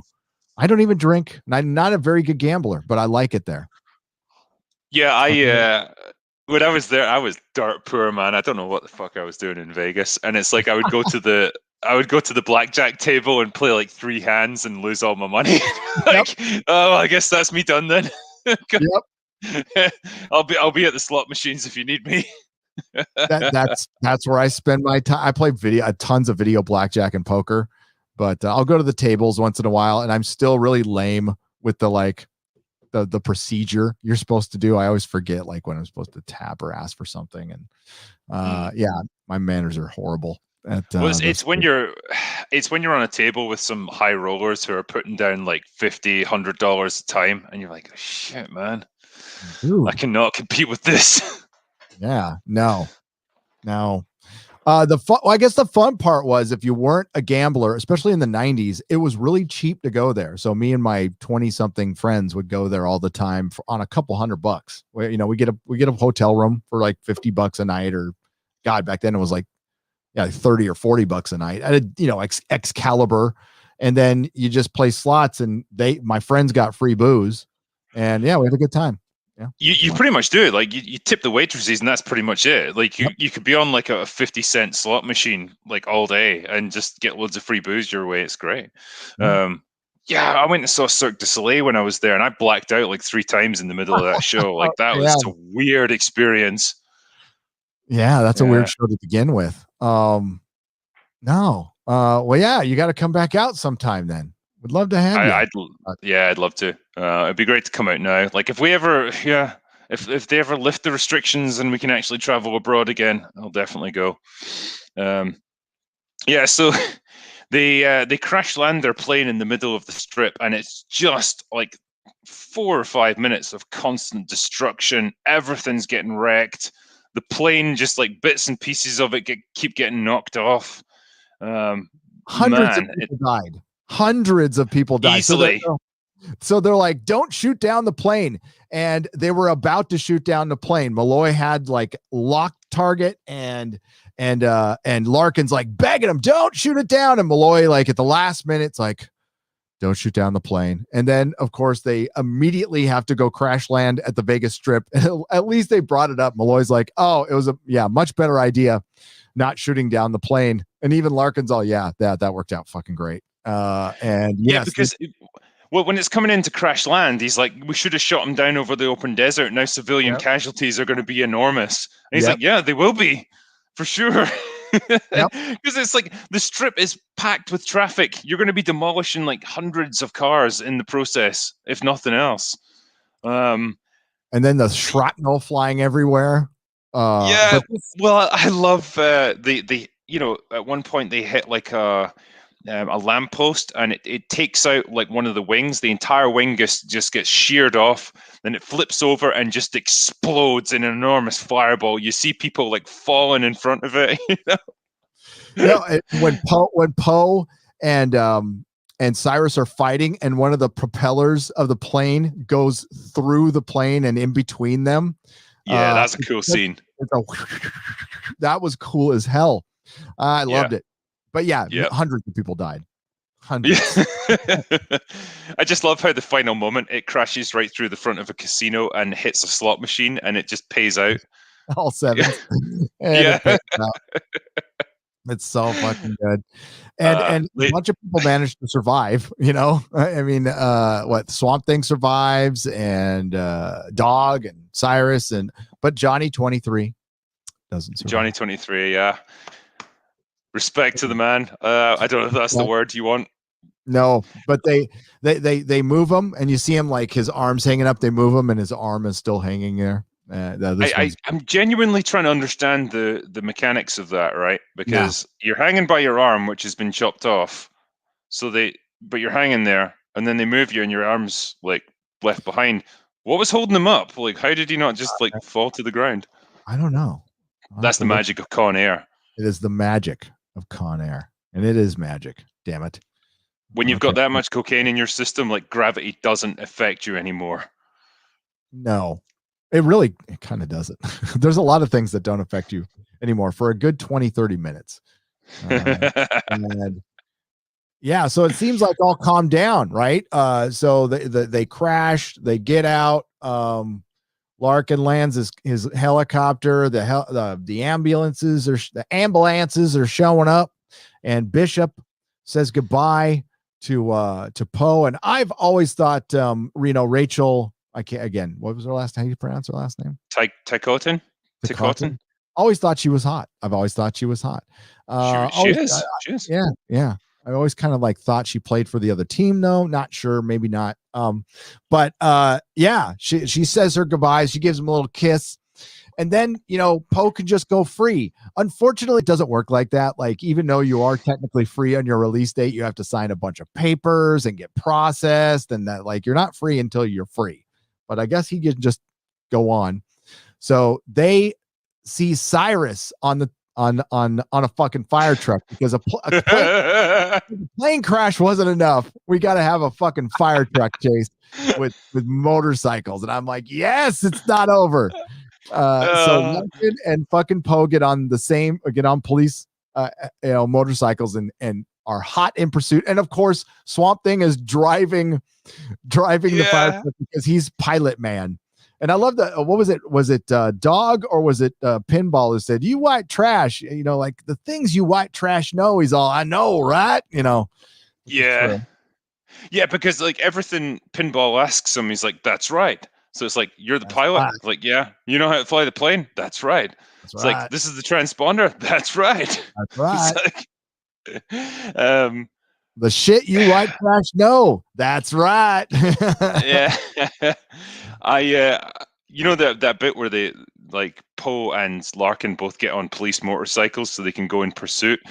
I just love it if they would have high-fived each other there at that moment. It just made it even more opportunity. Perfect. Absolutely missed opportunity. You got Cusack in his like 90s clothes too. It's like a really baggy. Everything in the fucking 90s because of grunge was baggy as shit. So it's like it looks like he's like wearing a suit one size too big. Poe's got his wife beater on and his wig, and they go in. Yes, straggly hair, man. Oh, I know, right? I remember talking when I was covering Predator 2, right? And it was set in the 90s. And that was like the prime example of the baggy suits and the baggy shirts. Like, man, I mean, it must have been comfortable as fuck. And you could probably get away with a lot if you were out of shape because, well, your clothes are about 5 sizes too big. But man, it looks interesting when you see it in a movie now. Yeah.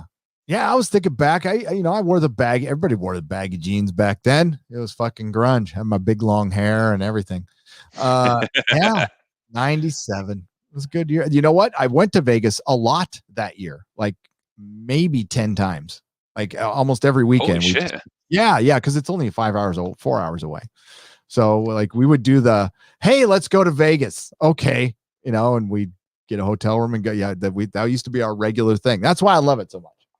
But yeah, any movie that takes place in Vegas, I have an affinity for. So even The Hangover, the first Hangover movie, I love. So, but this is even though it doesn't take place in Vegas very long, this is my favorite. So yeah, they pursue him through the tunnel. They don't high five, unfortunately. Yeah, you get like kind of a grand tour of Vegas. They've already gone down the strip, and I think they go to downtown then because Fremont saw that area look kind of familiar, where it's almost like it's not a tunnel as such, but it's like lights and everything strung overhead and they can project like images on top of it. Yeah. Because there's a bit where it's like there's fighter jets or something going overhead and it's like, yeah, I've been there. Like I've taken that bus downtown. But yeah, they go through all that. They end up going through like you say, a tunnel.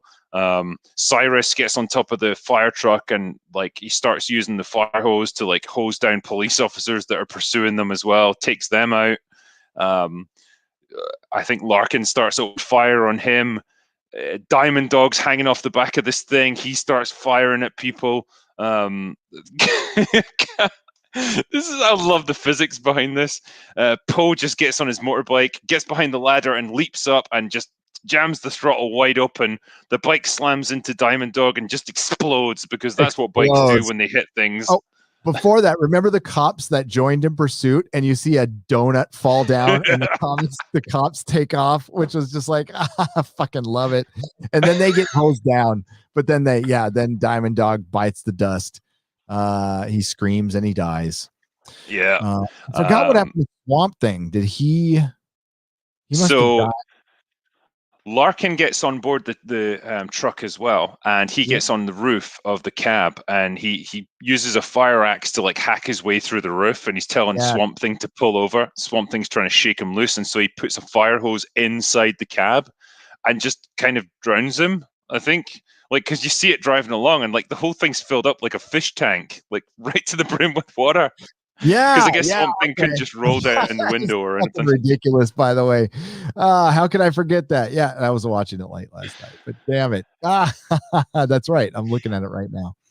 And the fight between Poe and Cyrus, like, it's incredible, because Poe's hanging from this ladder, which is horizontal, like extending out from the back of the truck. Cyrus has got like a pole with a hook on it that he's trying to jab him with, and he misses. Poe snaps it in half and shoves this fucking thing right through his leg, and climbs up onto the roof, and then they start fighting. And I think that's when Cyrus is like, I'm going to find your daughter and I'm going to fucking kill her. Like, just because I hate you that much. Taking breath. And then everything fucking blows up, right?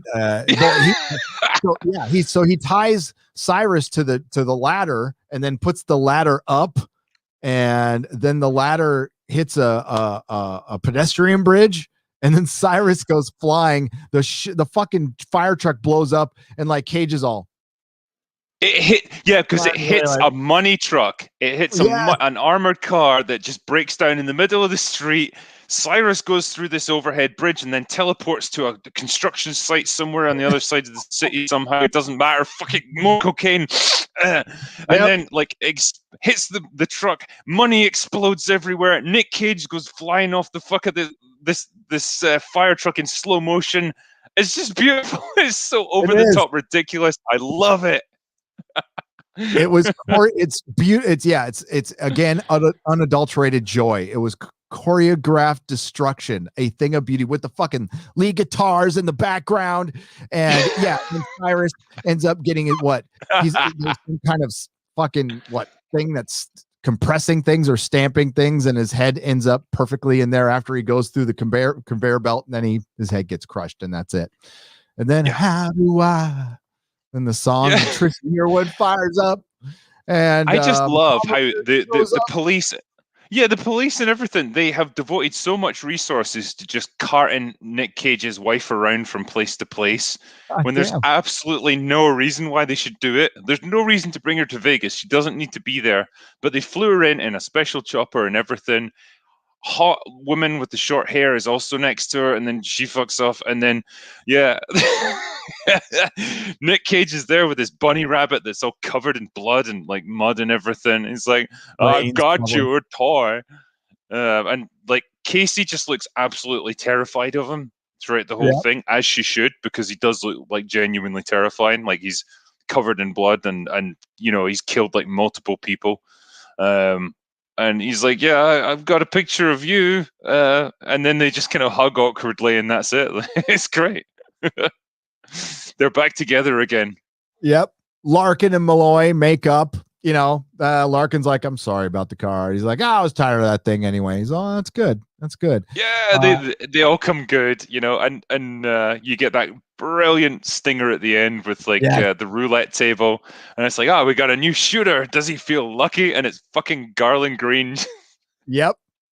I should say as well, just as they were crashing on the strip and he was singing, he's got the whole world in his hands. Yep. I just love how it pans across the other prisoners, and one of them's just sitting there going, shut the fuck up, you freak, we're gonna die.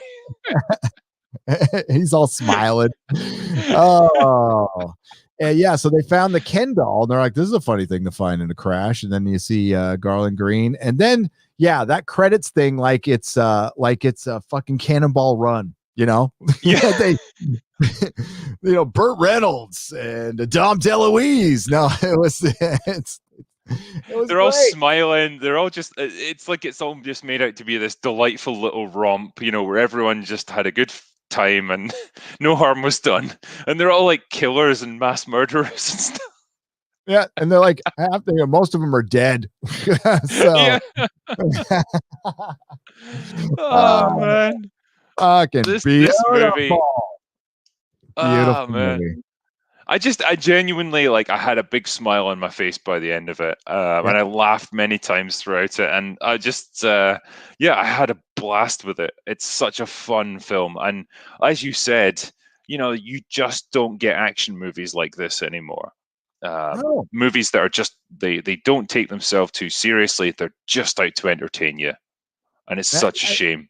not to get sentimental, but like we were spoiled. I was just thinking back to like the late 90s, the independent film thing was kind of blowing up because of these overbloated movies, but I fucking love these overbloated movies. And when I would go to the movies every weekend, like every weekend. It was like a normal thing for years and years and years. And I would get excited, because it didn't need to be the greatest thing ever. And it rarely was, but I knew for the most part, even if it was a piece of shit, I would have fun. I'd either roast it or but it would be fun. There would be, but Hollywood not somewhere along the line got super corporate. When it started getting super corporate, it got homogenized. And then they started looking at, instead of using their instinct and their talent, it started getting, it's marketing research, and there was marketing research on top of marketing research. And then of course politics got introduced, and all of a sudden they wanted to be influential, and that's where we're at right now. And it's peaked. Hollywood has peaked as far as the scripted 2-hour, 3-hour film for the movie theaters. That's had its best days already. Long gone, actually. I mean, could you imagine if they had had social media, if they'd had Twitter back in '97 when this movie was released? I mean, and the culture was as it is today. Like, imagine the reaction to a film like this. It would Oh, be like universal condemnation and outrage, and it's just like it completely misses the point of it. And yeah. just as you were saying, the the mentality that drove films like this, well, we don't give a fuck. Like we're just out to make a fun product. We're not out to change the world. We're not out to produce messaging. We're not out to get involved in politics. We just want to have fun and give the consumer exactly what they want. And that was what drove it. And you don't get that now. One, because there's so much money involved. There's so much at stake, and you can't afford to produce negative PR from anything controversial. And two, the complete infestation by people who just want to produce their own personal political ideology into a movie. Yeah. And those two things are just killing fun. They're killing creativity, and they're killing enjoyment in Hollywood. And you look back on these movies, and they were panned by the critics, panned. And I can't remember how much money they made. Bruckheimer was gold for Hollywood, absolute gold for a long time. Great producer. And, but these Broken Arrow, Con Air, Armageddon, The Rock, these are all movies that are looked at by most people. Like, people love them. They with a lot of adoration now. And I think they've gotten much more popular over time. I mean, you bring up Con Air now, pretty much everybody's like, yeah, it's fun, but it was looked at as a schlocky action film at the time. And again, it's just, I think its time has been kind to it. And what we have got, I mean, I'm trying to think, there's John Wick, right? John Wick, the first John Wick's pretty good action film. What do we got action wise anymore? When it's not some The remake or something the only thing I could think of was the Expendables, but then that's yep. based around the nostalgia of having all these '80s icons in a movie together. It's not like a standalone legit action film. The one that I saw recently on Netflix, or last year, I guess it would have been, was Extraction with Chris Hemsworth. Again, really good film, kind of that mold of, it's not out to tell a complex story, it's not out to sell politics to you, it's just lots and lots of action with just enough of a plot to drive it along. But you don't get movies with this kind of tone and this mindset of movies like Con Air, The Rock, Armageddon. That's very much part of a bygone era, but there's still the demand for it. There's still the hunger for lighthearted entertainment.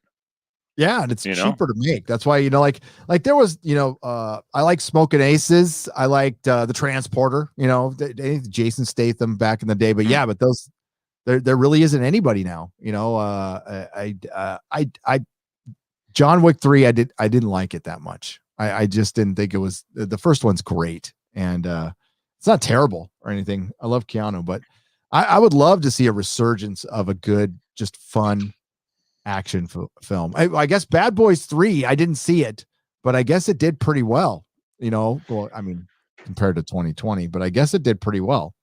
So I yeah, don't I know. haven't seen that one yet. I hope it's of the same vein. But yeah, like, I'm trying to think of any actors that you would cast nowadays in films like this. You've got guys like The Rock who are fine, but like they're very safe and they're very like family friendly. They're not the kind of actors you would use in an action movie where there's loads of swearing and violence and all that stuff. Like you just don't get that now, and it's Yeah, such a shame. that is a shame. I think The Rock's blowing it right now. I mean, like, uh, I'm trying to think of movies he's been in that I would remember. The Rock should be like Schwarzenegger. Like he should be in every action movie. He should be a massive star. And he does stuff once in a while. And I rarely remember Jumanji. I mean, like fucking Jumanji. Like the first one was okay, but it's just a dumb movie, Yeah, Yeah. He should be in hard R, rated R action movies, shooting the shit out of people. I think Statham was probably the best example you gave. Actually, it's like he, has got that kind of mentality, and he's got that kind of public persona of being able to do like more hardcore action. He's getting a little bit older now, but he's definitely the guy to do that kind of thing. Like the Meg was great fun. Like it had that very much that no fucks given attitude. So yeah, he's done good movies like that, but yeah, it just feels like we're in a real lull with action films. They've become very corporatized. They've become very sanitized and neutered, and they're just not as fun as they used to be. No, And I think there's a fun to be had from the outrageousness of movies like Con Air when they're so over the top and they don't care, and you can't help but respect them for that. No. With the tongue in cheek, but still took it serious enough to tell a story and build the characters and get you invested. And it's not rocket science in a lot of ways. But we as humans, we tend to overthink stuff, and Hollywood in a lot of ways does need to go backwards a little bit. They need to take a step back and get back to like the basics. I think every form of art, every corporation, every business, they have a lifespan, right? And in your lifespan, once in a while, you got to put the brakes on something and go, all right, nothing goes great forever. And you got to reassess that needs to happen. I don't think it will. I just don't. But we'll find a way to entertain ourselves again, or somebody will just do it on their own. That'll probably be it. I mean, that's an action film minus the explosions is something you can make on relatively low budget. I think even with if you use pyrotechnics and practical effects, you can put together a pretty decent action movie on a fairly small budget. The early John Wick movies were proof of that. Like their budget was like 10 million, which I know is still a lot of money. Like it's not the sort of thing you could do yourself, but for a movie nowadays, that is pretty minuscule, but they were able to do a huge amount with that just by having talented people involved. Yep. And it shows that it can be done. And maybe the fact that everything's shut down, and we may have seen the end for now of these $300 million movies that have to make $1 billion just to break even. That might have been over for now, and we might have an opportunity for smaller films to come out now, and films that take a bit more of a risk, and perhaps you'll lose a bit of that wokeness because nobody has got the money to burn on woke bullshit, and you might get better movies as a result. I don't know. I hope so. I don't know. It depends how long their resources last, these big studios, because I can pretty much guarantee, like, when the chips are down and you're facing bankruptcy, you will take the hit on social media in order to make money. Oh, Guaranteed. absolutely. And we haven't gotten close to that yet. Everything's been propped up with the, government money and all everything that's going on. We're going to see the repercussions of everything in a couple of years. It's going to be a couple of years before, inflation. I mean, be prepared. Inflation's going to go up, and because they're going to burn through all of that government money, probably pretty quick, because they're trying to prop everything up.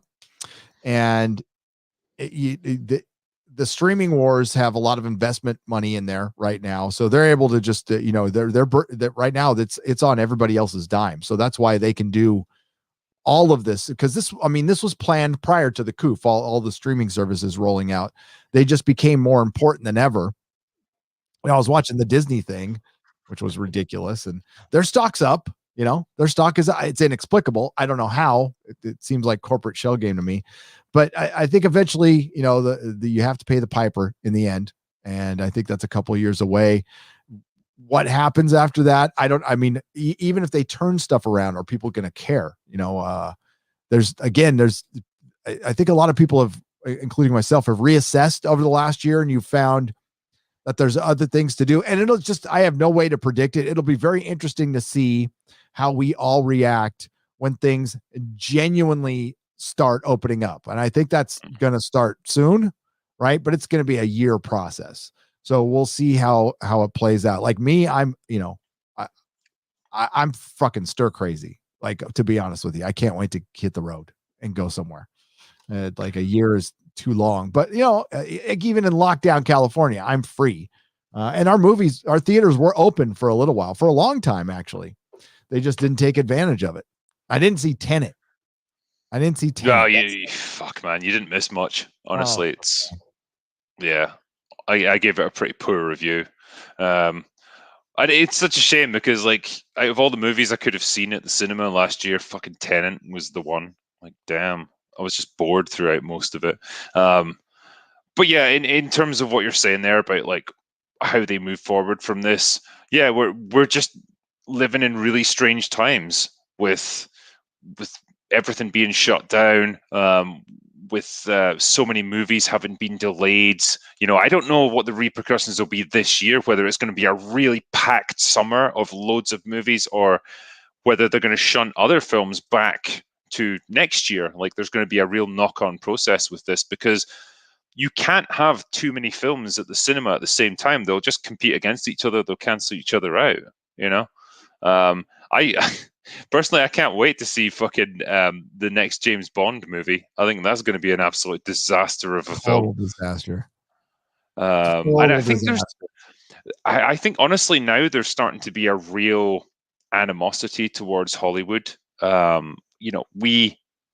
People like us, or people that follow our channels, like, we're perhaps a bit more aware of all the cultural stuff going on in Hollywood. But even normies, I think, now are just past caring. You look at the ratings for the Oscars or the Golden Globes or anything like that, they're all in the toilet because nobody's interested in that stuff anymore. Nobody's interested in the politics and the ridiculous grandstanding and actors smelling their own farts and patting themselves on the back for being pretenders.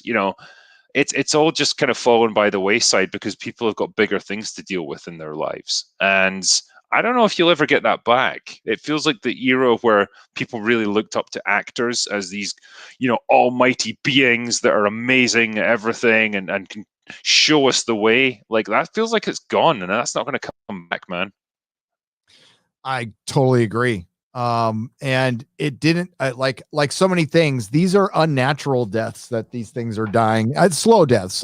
But the movie star has been fading out for a long time, but that was a deliberate decision by Hollywood, just as is their storytelling of late is a deliberate decision. And unfortunately it is political, and the Golden Globes that just came out were a total disaster. They can't compete against you and I, like, talking about Con Air. Like as far as production value, they're just like doing Zoom calls. It's like, you're a fucking broadcasting network. You can't like get somebody a light at their house and get them a good mic and a good camera. So it was weird to watch that, but it's broken a lot of habits. And yes, Hollywood has pissed a lot of people off. Disney specifically has pissed a lot of people off, and they've been able to hide by them not releasing films in the theater. That is the ultimate arbiter. Like when they start releasing stuff, we'll know how pissed people are. Once theaters, I say 50% capacity, we'll know.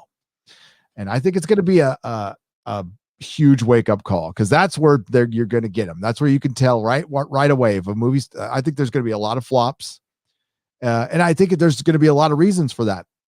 No Time to Die was that movie's been in production, feels like a decade, but it was announced a long time ago. And the advertising was so much so that they had to reshoot scenes to redo the product placement because it was out of date. Supposedly, that's what they said. And it's going to be dark fate. It's going to be the dark fate of James Bond. I promise you. Yeah, without a doubt. I think the interest in Daniel Craig as Bond has, never been lower. Like, he's too old now. He clearly doesn't want to do it. He's just doing it for the payday. His version of Bond has become increasingly unpopular over time because he's just become really dour and depressing, and there's no fun to be had with it whatsoever. And I can't wait for him to fuck off, and we hopefully get a half decent actor to replace him.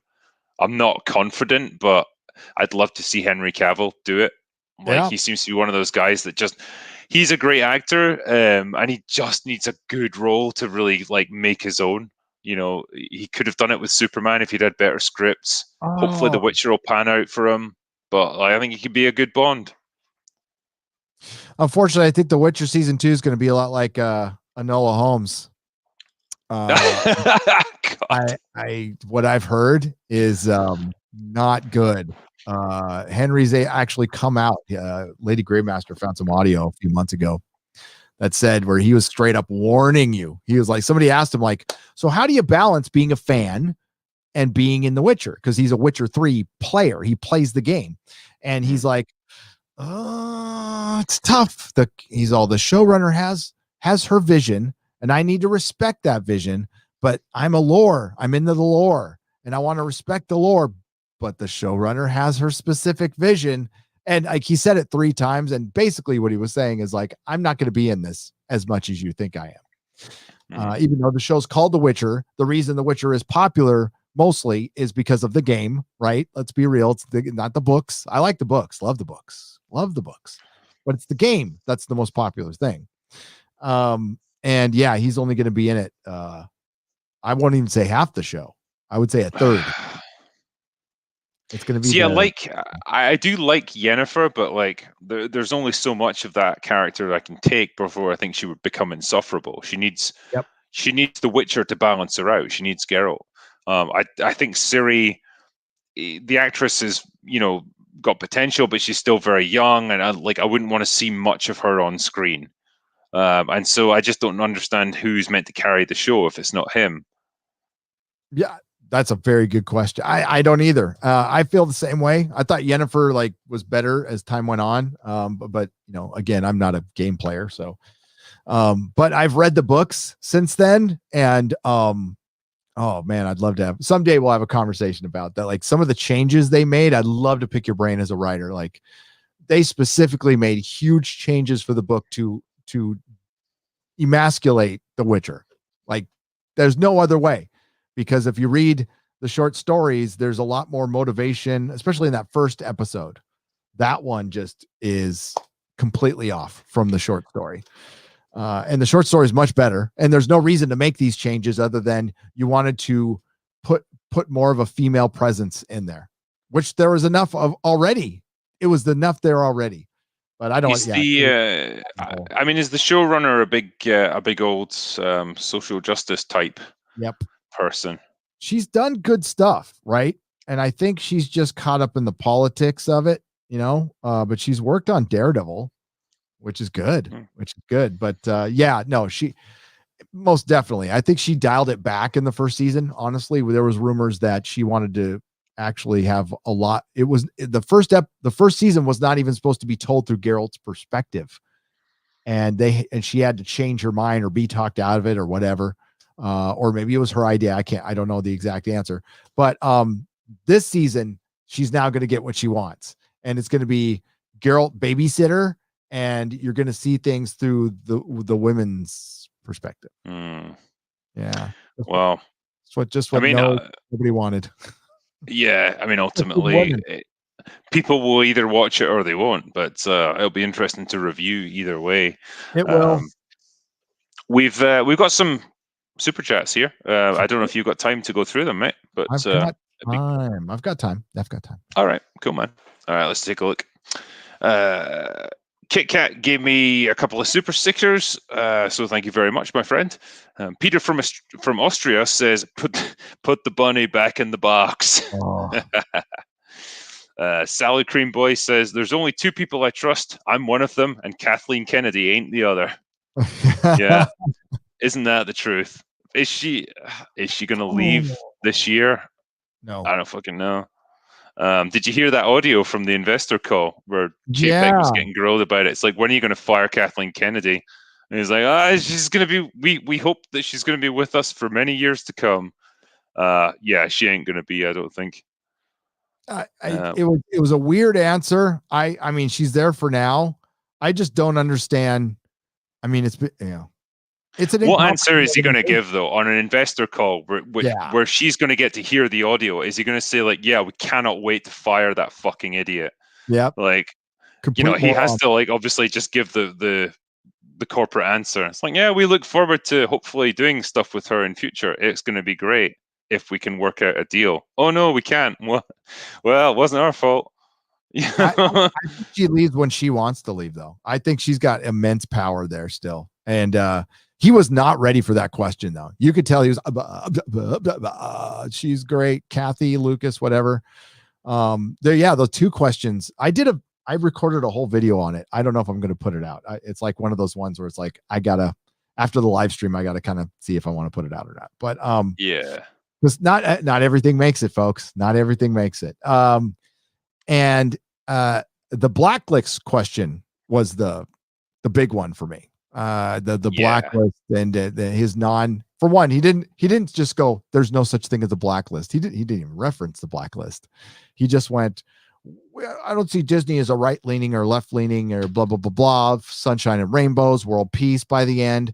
And I saw that as a giant FU to Gina Carano. Like, it was huge, especially considering the leaked information where they called her abhorrent and said she was disparaging, groups of people and religious people and stuff. And, I know like it's bigger than Gina Carano. And I know like Gina Carano's not going to bring down Disney in any way, shape or form. When Boba Fett comes back, a bunch of people are going to jump on board and have a good time. And I don't know about you. I mean, we got to review stuff. That's what we do. I just don't care. I have a hard time like mustering up I care about a lame product. Disney Star Wars is a lame product right now. I was starting to warm to it in season 2 of The Mandalorian, because it's like, it feels like Favreau and Filoni are starting to really make their mark now, and it feels like, if the rumors were to be believed, maybe these guys are starting to wrest control of the company and they're really the future of Lucasfilm. And it's like, okay, cool. These guys get it. And they seem to be quite passionate about the product, the story, the world. And they feel like a reasonably safe pair of hands. And then, you get stuff like what happened to Gina. She gets fired, and you realize, they don't seem to have that much control at all, and it's still the same old shit, and it's just going to be that going forward. If you can't get rid of Kathleen Kennedy and the people that support her, you're going to get more Last Jedi's type situations. I just, again and again, it's just going to keep hitting you, and I can't get ever behind that. I'm never going to get enthusiastic about that. And it just becomes a thing that you dread then. It's like, well, I could watch it to review it, but I absolutely am not going to enjoy it. No, yeah. That's probably where I'll be at. I'm not going to enjoy it. I don't want to give them a click. I've canceled Disney Plus. I still watched. I mean, I've got to put. I saw your WandaVision review. It's spot on, by the way. I'm putting out a WandaVision video, which is, I don't know if it's a review. It turned into something else. It turned into a rant at the end. But yeah, Disney product is not. I think there's other exciting things out there to watch. Hopefully, that could be good. Quite frankly, CW Superman's the best thing out there that I'm watching. That's currently on. Which again, we're in Bizarro world. We're in absolute Bizarro world. But after listening to that recording, like it really just showed that Disney will just go out and be full of shit and not have to worry about any repercussions at all. Come out and tell you that we are about values. And like, you guys can list 10 things they've done in the last year. 32,000 layoffs, giving 2 CEOs $35 million in bonuses during the coup after they laid off 32,000 people, not paying Alan Dean Foster, screwing Bill Nye out of money, shrinking Finn on the poster. And then there's the bad stuff. There's the real bad stuff. And that's the shit we know about. And they come out and go, we're about values. And they know they're full of shit. And they own ABC. They own everything else. The only repercussions they're going to get is from us. And then we'll get labeled as, I mean, like, honestly, every time I pop something up now, I'm a right winger. I'm a right winger. Yeah. And you know, that's the new conspiracy theorist now. That's these labels that they put on people, which is completely unfair, obviously, but life is unfair. And the one good thing that's come out of it, Drinker, is the fans are reminding them everywhere they go now, like on Instagram and on Twitter and on their YouTube. Like they're being mostly respectful. All they're doing is quoting Gina or pointing out something they've done. They're not throwing F-bombs. They're not throwing out threats. They're just like, here's the truth. And that's what led to that press conference. That was the best part about it, was the fans kind of doing cancel. That's what cancel culture does. Cancel culture spams. They spam people. They spam corporations until they get what they want. Well, do the same damn thing, except spam the truth. Spam the truth. And like, so, I mean, I would love to just be talking about movies and pop culture. That's what I know. It's what I like. And all this nonsense that's been going on for the last couple of years, like, that's not my favorite thing to talk about, honestly. I mean, like, that's why I was telling you, I was so happy, as bad as Wonder Woman was.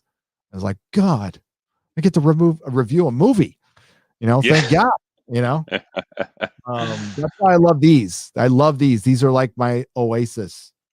So yeah, it's just it reminds us that we can have fun when we watch films, you know, and it's easy to lose sight of that sometimes. When you watch each new film that comes out now, you're like, oh, okay, what kind of agenda is it going to be pushing this time? And you know, you didn't have to worry about that so much back in the day. You could just enjoy it, you know. no.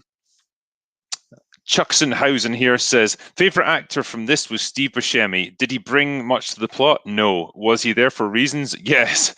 Was he a hash brown legend? Yes. He absolutely was, yeah. I also, from Chucksenhausen, I decided to look up the cast list for Cruella, and sadly Stingray from Cobra Kai is in it as Horace. That makes me sad. It really does. Don't know how much Stingray made, but I just hope it's worth his soul. I missed that hash brown legend. Yeah, Cruella looks like a big old pile of shit. Yep. The trailer made it look god awful, and you know, I mentioned this before. Like, this is a character that literally wants to skin puppies and turn them into like handbags. Why are you trying to make her into some kind of crazy anti-hero? Like, nobody should like this person. It's awful. They're taking all their female characters and turning them into feminist icons. That's what everything. What is it? Every Disney princess breaks the mold now. And, you know, ever since they did Maleficent, you know, it's always going to be some guy's fault. And they were actually the good guys. And this goes back to what's the play about Oz and the Wicked. It's all Wicked, which I like that play, but, it's just tired. It's so effing tired. Well, it's like you can't ever say, like, you know, women can be just as evil and cruel and malicious and egotistical as men. Oh Now yeah. you have to recast them as like, well, no, there's always a reason why they've been turned into this. They're actually this beautiful person that was trampled down by the patriarchy or something, and forced to become an evil person as a result. And it's like, oh, fuck off. No, stop trying to put people up on pedestals and make them up to be these like glorious angels that we should all like bow down to. They're all just human, and human beings can be awful at times. And you can explore that with your characters. You don't have to put one above the other, and you don't have to just. And I hate this thing that Disney does of like just going back to all their old stories and just rehashing them, Oh, as live action. We're going to do The Lion King again. We're going to do yay. Cinderella again, Beauty and the Beast again. Like all these stories that you've already told perfectly well. And it's like, we're just going to rehash the same fucking script over again and make like $1 billion out of it. No, just come up with new stuff. Come up with great news stories that people want to see. It's not that hard. It's not. And you hear like the Disney sycophants. I listened to that whole press. So you have an opportunity to ask a question to Bob Chapek, the CEO of Disney, probably the only opportunity in your life. And there was a bunch of people who just went, I have been a shareholder for so many years. I just want to say you're awesome. It's like, what? My favorite question was the woman asking if there would be more Asian representation in Disney films and not bringing up, the camp. In China. I just thought that was like, I was laughing out loud. And, Lady Gravemaster told me that happened. And I still laughed when I listened to it. So yeah, that's what we're fighting against. I mean, it's just normies, and that you can't really blame them. They're just going about their lives. And, I mean, like we're dialed in now. And sometimes I'll speak for myself. Sometimes I forget that like, this is my life. I do it every day. I watch every day. I'm paying attention to everybody's videos. I'm like looking at the rumors and blah, blah, blah. Most people have no idea any of this is going on still. And as shocking as that is to hear, it's true. I hadn't socialized in a long time, and my wife had a birthday party. So I talked to my old friends who I haven't seen in years. And one of them said to me, yeah, have you heard that Mike Zero guy? Yeah, he seems to be real dialed in. Like he had no idea that. And I'm like, damn it, do I tell him? I don't want to hurt his feelings, but yeah, I had to go like, no, Mike Zero's not real. But Mike Zero's business model is absolutely genius. Just genius. Make up a rumor that you created, put it on Reddit, and then reference it in your own video. Put every keyword that you can think of under the sun into your script, and just put out 5 low effort videos a day, just all about that. And you're quids in, because that guy gets hundreds of thousands of views per day. Like he's doing pretty well. Yeah, for what he produces. Yeah, he gets more views per day than my channel easily. And like, yeah, hell, he does is like the give a fucks thing gets turned off, and like, you know what? You're on this planet once. I think the secret's out about him, and yeah, there's no shame to his game. So good for him. I mean, like by all means, stay on the platform. Don't get canceled or anything. But like people still believe it sometimes, and that was shocking to me. So I mean, like it's, I don't know. I don't want to say like we serve a purpose. I think. I'm having fun, but I am looking forward to entertainment coming back, because as pissed as I am at Hollywood, and I am pissed. I haven't blackpilled everything yet. Not quite there yet. There's still things I love, and I'll always love the older stuff. And once in a while we get a gem, and that keeps me going. On that subject, actually, there's one super chat here from Zach Zalak saying, Extraction was an absolute masterpiece. Thanks for the shot, drinker. Back at you. Yeah, I just put that on my second channel just the other day, recommending Extraction as a good action movie to watch. Not too complex, but just well done. I haven't seen it, so I will watch it this weekend. Really good. Yeah. I heard from somebody said somebody told me it was boring. I don't know, and I just like never got around to it. But if you recommend it, I'm on it. No, genuinely enjoyed it. It's not like Con Air, like it's done a bit more seriously, but a lot of like long kind of single take action sequences where they're like Chris Hemsworth just beating the shit out of people and blowing stuff up. Like really just a well put together action movie. I think the guy who directed it was a stunt choreographer originally, so he knows his business when it comes to that sort of stuff. Cool. Yeah, good film. Excellent.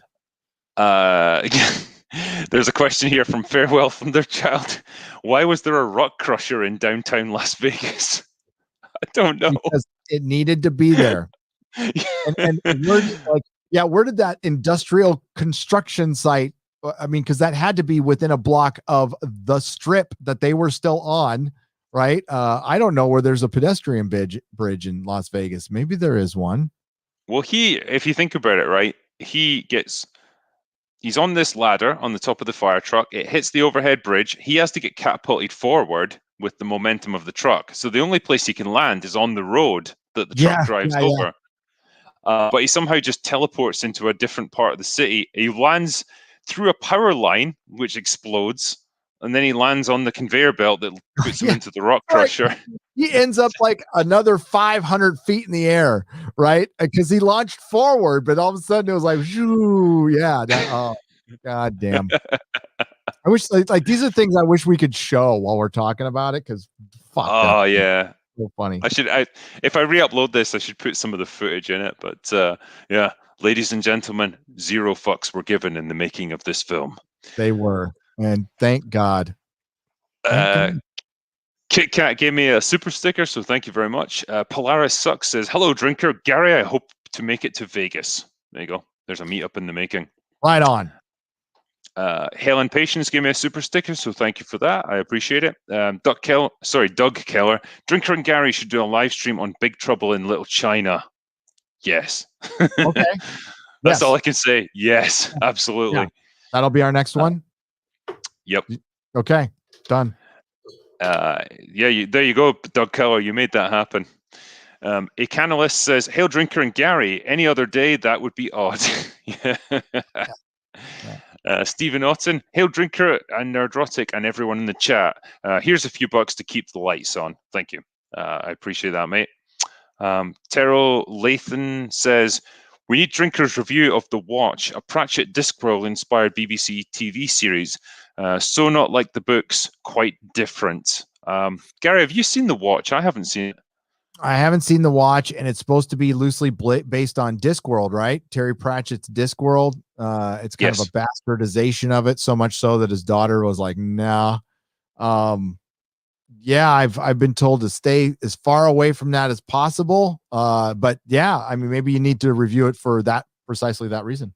Maybe. Yeah. Oki Watashi says, "Careful, drinker, you can be done for hate speech in your own house now." Yeah, you're probably not too familiar with this, Gary, but there's like a hate crime bill that's being introduced in Scotland here, where it's like, if, say, you're a kid or whatever, and you see your parents indulging in hate speech in your house, you should be encouraged to like shop them into the police and get them arrested for hate speech. They want kids to rat on their parents. Oh, this is fucking East Germany. You're like, this is East Germany. I mean, I can only equate this to proper George Orwell 1984. Yeah, what they're proposing now. This is absolutely disgusting. I mean, remember when Hollywood and over there in the UK like absolutely feared this happening someday? Remember, like, it was movie after movie in the 80s and 90s about like Big Brother coming in, totalitarian governments. Like, we got it now. Whatever whatever you guys are fretting about in America in terms of like infringement of civil liberties, like, come to Scotland, because we have got a very, very left-leaning government here, and yeah, we are way ahead of you in that regard, and it's not good. Is there any hope of like a movement coming up against that? I mean, even like liberals have to have their, we've got parliamentary elections coming here in May. Whether that'll budge anything, I don't know. It could just be we're stuck with this. But yeah, this is like, I mean, I don't condone like any kind of racist talk or anything like that, but like I think people should have freedom to express themselves in their own homes without Absolutely. feeling like they're going to get, arrested for it. So, man, Yeah. this is I just mean, next level.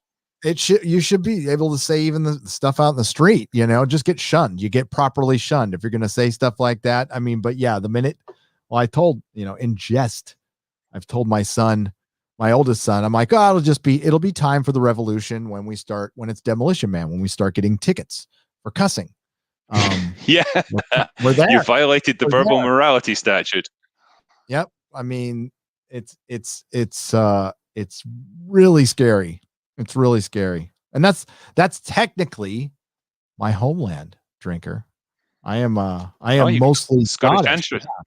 Yes. Yes. Really? Oh, Did not know wow. that till like a couple of years ago too. I did the 23andMe because I'm adopted. So yeah, I'm Scottish. Last name was That is Knight. cool, man. Yeah, totally cool. I thought it was German for like many years. I was wrong. So Have you been to your ancestral home before? You've been over Scotland? no, I haven't. I've been just to London. So I will make it that way next time though. Once we can travel. I had tickets to the UK. And I had to right before the coup fit. I was supposed to go in April of 2020. And had to cancel it, man. Man. Oh, it sucks. Well, if you ever are in the UK, let me know, man. Oh, I will. I'll be there. I love it over here. I'll just mind my P's and Q's. Watch what I say. Yeah, I did. Well, I won't report you to the police, so you'll be okay. Craig Lee Williams here says, kudos to both of you guys, but I'd love to review anything with you, Drinker. Some dreams do come true unless you're part of Peter Pan's crew. Well, I mean, I've had people on the stream before. I've said before I should really do a stream where I just get a bunch of people in from like, the chat and just see what the hell they want to talk about for like, they can get like 10 minutes each or something like that. That'd be a good laugh sometime. It could probably go horribly wrong as well. I do the member streams for my memberships on my channel, and we do that like once a week, and it is the best time. It is the best time. I highly recommend talking to the chat. They're great. Yeah. No, it's good. I mean, it's always awesome to have a guest on, obviously, but to have a chance to have like several people, they can come on, they can like talk about whatever they've been wanting to talk about. It'd be a good laugh. So I'll try and get something like that arranged soon. Stephen Otten here says Congo. Sorry, wrong stream. Yeah, Congo is a whole different movie. Kit Kat here says, heartfelt thanks to the Drinker for all those hilarious reviews which made us all howl with delight and still managed to provide insight. Well, thank you very much, and I'm glad you enjoyed them. Gabe Rod gave me a super sticker for $10, so thanks, mate. Unhinged Entertainment, Drinker, Nerd, and Con Air, bucket list complete. Oh, that's nice. Thanks. We've completed someone there. Riff Magos says, hail Drinker, we sarcastic Jedi detectives are still trying to work out why Ryan's head is as round as a soccer ball. I genuinely don't know. You could use a compass around that and it would be a perfect circle. Yeah, he's a unique individual, is Ryan. It's because he's so smart. His head has to be expanded to fit that giant brain. Yep. It was definitely a cesarean too. That wasn't a natural birth. Ken B says, hail Drinker and Gary, thank you for all of your great content. In appreciation, here's my contribution towards a bottle of Redbreast 12-year-old whiskey. Speaking of Redbreast, what would the two of you think of a Red Sonja remake starring Gina Carano? Hey, there you go. Also, Ken donated $50, so thank you very much, my friend. I mean, I liked Red Sonja back in the day with Bridget Nielsen. I mean, damn. She was statuesque. I'll give her that. She's about 6 foot tall, easily. She was my crush back then. That was just everything in a woman I wanted, and never got. But no, they did a proper Red Sonja, like metal bikini. I'm sure Gina would be up for that. Yes. I mean, guts and blood and freaking monsters and swords and hell yeah. Oh my God, I would die for a movie like that. I mean, she's got the physique, you know. She's big and muscular, so I'm sure she could do the fighting scenes, so she could probably do it. I guess she's not. Yeah. I don't think she's that tall, but you know, it doesn't matter. I guess that much. Not really. Uh, Somebody pitched Xena. Like I'm a Xena fan. I like Xena, and I thought, yeah, she'd be great for Xena. She'd be great. But no, Red Sonja's better. I love Red Sonja. hmm. Trenton Quinn says, a real shame they never went with the Liam Neeson route of pumping out sequels just set in different modes of transportation. Con train or con boat would be awesome. Oh, that would have been so good. Speed, yeah, super speed. You know, it could be like con boat, con cruise. Like they get a Like, cruise ship converted into a prison. I mean, could you imagine if this like the sequel followed on directly from this? It's like, so Cameron Poe, like, you know, well done for like saving the day and everything. We just need to get you to your original prison so we can process Yep. you out. We're gonna put you on a train and get you. Be no problem. The same shit happens. The same shit. Yeah, it's just like Die Hard, except more ridiculous. And then after that, he has to take a cruise ship. I just want to get home to my hummingbird. My hummingbird. Also from Trenton Quinn says, next stream should just be Drinker and friends doing cocaine and brainstorming a screenplay for new action movies. Happy to see Nerdrotic. Yeah, I'm always up for doing that. Yeah, get some cocaine in us. We'll come out with some amazing ideas. Gabe Rod says, love both of you guys. Keep up the awesome. Thank you. Thank you. Nick B. Hail, what's that? That's a rock. A rock of cocaine. Cut. No. Yeah. Enoch Mammon says, there's no such thing as being registered as a lethal weapon. That's something Bruce Lee in Hollywood made up. See Once Upon a Time in Hollywood for future reference. Yes.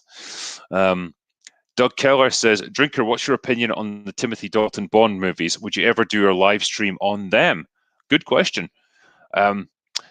Timothy Dalton's not really one of my favorite Bonds, although apparently he played it very close to like the book version of Bond. So he's much more serious, much more down to earth and gritty. I think he only did 2, and the second one that he did, it was all about like cocaine smuggling. So I keep coming back to cocaine, man. I can't help myself. That was a really good one. They had some good action sequences in it. But yeah, I think maybe just Dalton didn't have quite the right look for Bonds. I think maybe he was a little bit too old by that point. I could be wrong, but that was just my take. Yeah, Timothy Dalton, there's something that was just off about him. I don't know, because he looked like, if you think about it, he looks like the damn role. And maybe he looked a little too much like Roger Moore in a way. I have no idea. But like Pierce, I mean, because like you would think there's not a ton of difference between him and Pierce Bronson. I can't pronounce his last name. I think Brosnan looked a bit more suave. He had that suaveness about him. Like Roger Moore had it, Brosnan had it. I don't think Dalton had it quite the same way. And it's the same. Daniel Craig certainly doesn't have it. So it just you either have that air about you or you don't. But yeah, it'd be interesting to talk about them. It would be. They definitely. Man, Casino Royale looked like they were taking Bond in a direction that they just didn't take. Yeah. Casino Royale was a great start. It's like, cool, you know, I like this. And then it all fell apart with Quantum of Solace. I was like, what the fuck is that movie? Charles Hurst says, the coked up producer's image will remain with me forever. Now I have 1 or 2 on me, gentlemen. Always a pleasure. Thank you very much for the donation, mate. I appreciate it. And yeah, that's how movie producers should be. I think they should just be high on coke. It produces the best ideas.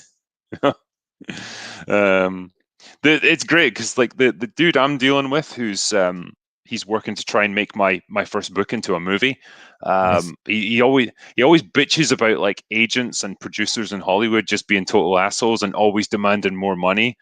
And this guy that I'm working with, he's an Austrian, so he talks a bit like Arnold Schwarzenegger, but filtered through the lens of Tommy Wiseau. It's amazing. And it's like, yeah, they're always trying to pay for their cocaine and hookahs. And when he said that, I started laughing, and he's like, "Yeah, I partied with these guys. They're fucking crazy, man." Lots of cocaine. Yeah. That comes from Donald Simpson, which was Bruckheimer's old partner, who passed away like a year before the Con Air came out. Yeah, The Rock was his last movie, wasn't it? Yep. Donald Simpson was a straight up coke dealing producer. that was a fact. And a legend, absolute legend. Just I mean, man, if I was churning out big action movies like this, I'd be doing coke like nobody's business. God. I mean, why wouldn't you? It's just, it's part of the fun. Canon Falderal says, "Drink your incorrigible, inebriated explicator. Been watching your Star Trek happy hours. Sat down with a DVD of the motion picture and a bottle. 2 days later, woke up with the Blu-ray box next to the box set on my door. Cheers." Yeah, man, we've managed to get through all of the Star Trek movies, haven't we? In one way or another. Yeah, we did, and it's been great to talk about them. Every movie, even the Final Frontier, we had an absolute blast talking about it. Even that got me more excited than any of the Kelvin timeline movies. It was more interesting to talk about. It dealt with bigger ideas, and it was more fun. I don't know what to say, man. Like, Star Trek's just fallen off a cliff, and it's just not interesting anymore. No, even roasting it is like Picard. When Picard comes back, I'll be interested in roasting it for sure. I'm still fired up about Picard. Picard was terrible, but that get like Lower Decks and all that, and Prodigy is like, well, it's like picking on a special needs kid at this point. That's what it feels like. It's sad. It's really sad. Especially I don't know if you saw the Prodigy. They announced Prodigy, and it looks like no Night or Overwatch or whatever the hell they're called. It looks like they repurposed something and just put Star Trek on it. It's sad. If you get a chance, look at the image. It's an animated show that's going to be on Paramount Plus. By the way, you can catch Star Trek Discovery's premiere episode of season 1 on YouTube right now. Comments are on if you go to the Paramount Plus. Give your honest opinion of take a look at the Klingons. If you haven't seen it before, just take a look at the Klingons. It's horrible. Yeah, leaving comments on, I'm sure nothing bad will come out of that. No. Yeah, man, it's God. I never thought I'd hear myself say this, but I actually wish for Rick Berman to come back and take over Star Trek again, because like, as much as his brand of Star Trek became kind of stodgy and boring and samey, like, oh man, at least he still had the feel of Star Trek to it. This is just what we have now is a joke. Yeah. Sorry if I butcher your name here, but it's a bit of a mouthful. Claudio Rogojan says, "I'm sorry, but I don't like this movie very much. Face Off came out the same year and is much better than Con Air in almost every single way." I mean, it depends what you look for in a film, I suppose. Like, if you go into Con Air just knowing it's going to be fun and not going to make a lick of sense, then you're going to have a great old time. If you want a really tight, logical story, yeah, it's probably not the film for you. But I was looking at Face Off was good fun. Donald Simpson's death said a 1998 book by journalist Charles Fleming reported that Simpson's prescription drug expenses totaled more than $60,000 a month at the time of his death. He called Simpson's supercharged, simple-minded. He called him a supercharged, simple-minded creature, an Aesop's fable on crystal meth. Oh my God, 60,000, and that was on top of the coke and crystal meth he was doing. I mean, he died doing what he loved, and I think that's important in life. And the fact that the guy lived that long doing $60,000 a month. His tolerance must have been like up here, like sky high. Yeah, 60,000 like was 3 times as much as it is now in the 90s. Oh my Lord. Yeah, but he did Flashdance, Beverly Hills Cop 1 and 2, Top Gun, The Rock, The Ref, Days of Thunder, Crimson Tide. Oh man, this guy's Yeah. responsible for some of my favorite movies, honestly. Bad Boys, Crimson Tide, Dangerous Minds. Those were his 3 movies, and then The Rock was his last one. Oh man, Days of Thunder was pretty good as well. I quite like that. What's the next one? Jack Hudson says, just made my day. 2 of my favorite YouTubers talking about one of the greatest action movies ever. Outstanding cast. Can't forgive them for destroying that Corvette, though. That Corvette was a thing of beauty. I love the fact that it was silver as well. Oh, no, wait. Is it the Corvette in the casino at the end? The white one that the plane lands on? No, I think there's 2. Up at the end, they're like, please move your car or something like that. And then the plane just comes in and smush. I did like Malloy's car, though. I love that it's silver. It just looks beautiful. Classic. It was spectacular. I'm not going to argue with Malloy on that one. Yeah, well, as he says, like, sunsets are beautiful. Newborn babies are beautiful. This car is fucking spectacular. Fucking spectacular. Lang22 Greiger says, may have been controversial with kids maybe collecting them, but should have this film have an action figure line. So many cool characters. I'd love to see an action figure of Nic Cage from Con Air. Oh, if they would they should do a Bruckheimer Hot Toys line, straight up do Sean Connery and then like all the versions of Nicolas Cage, and I'd buy the crap out of it. Or even if they did a little one, that'd be fine too.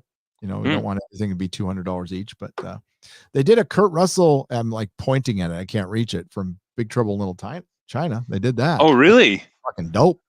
Oh, yeah. Gary, now you've got my interest. Oh, hang on. I'll go get it. I absolutely love that film. This is it. We're going to wait in suspense for the Jack Burton action figure. Jack fucking Burton, dude. Oh, man. Wait. There we go. Yeah, you have to move him that way. Hey, he's even got the machine gun and everything in the boots. He comes with everything. I don't have everything with it. Yeah, he comes with absolutely everything. Oh, man. Beautiful.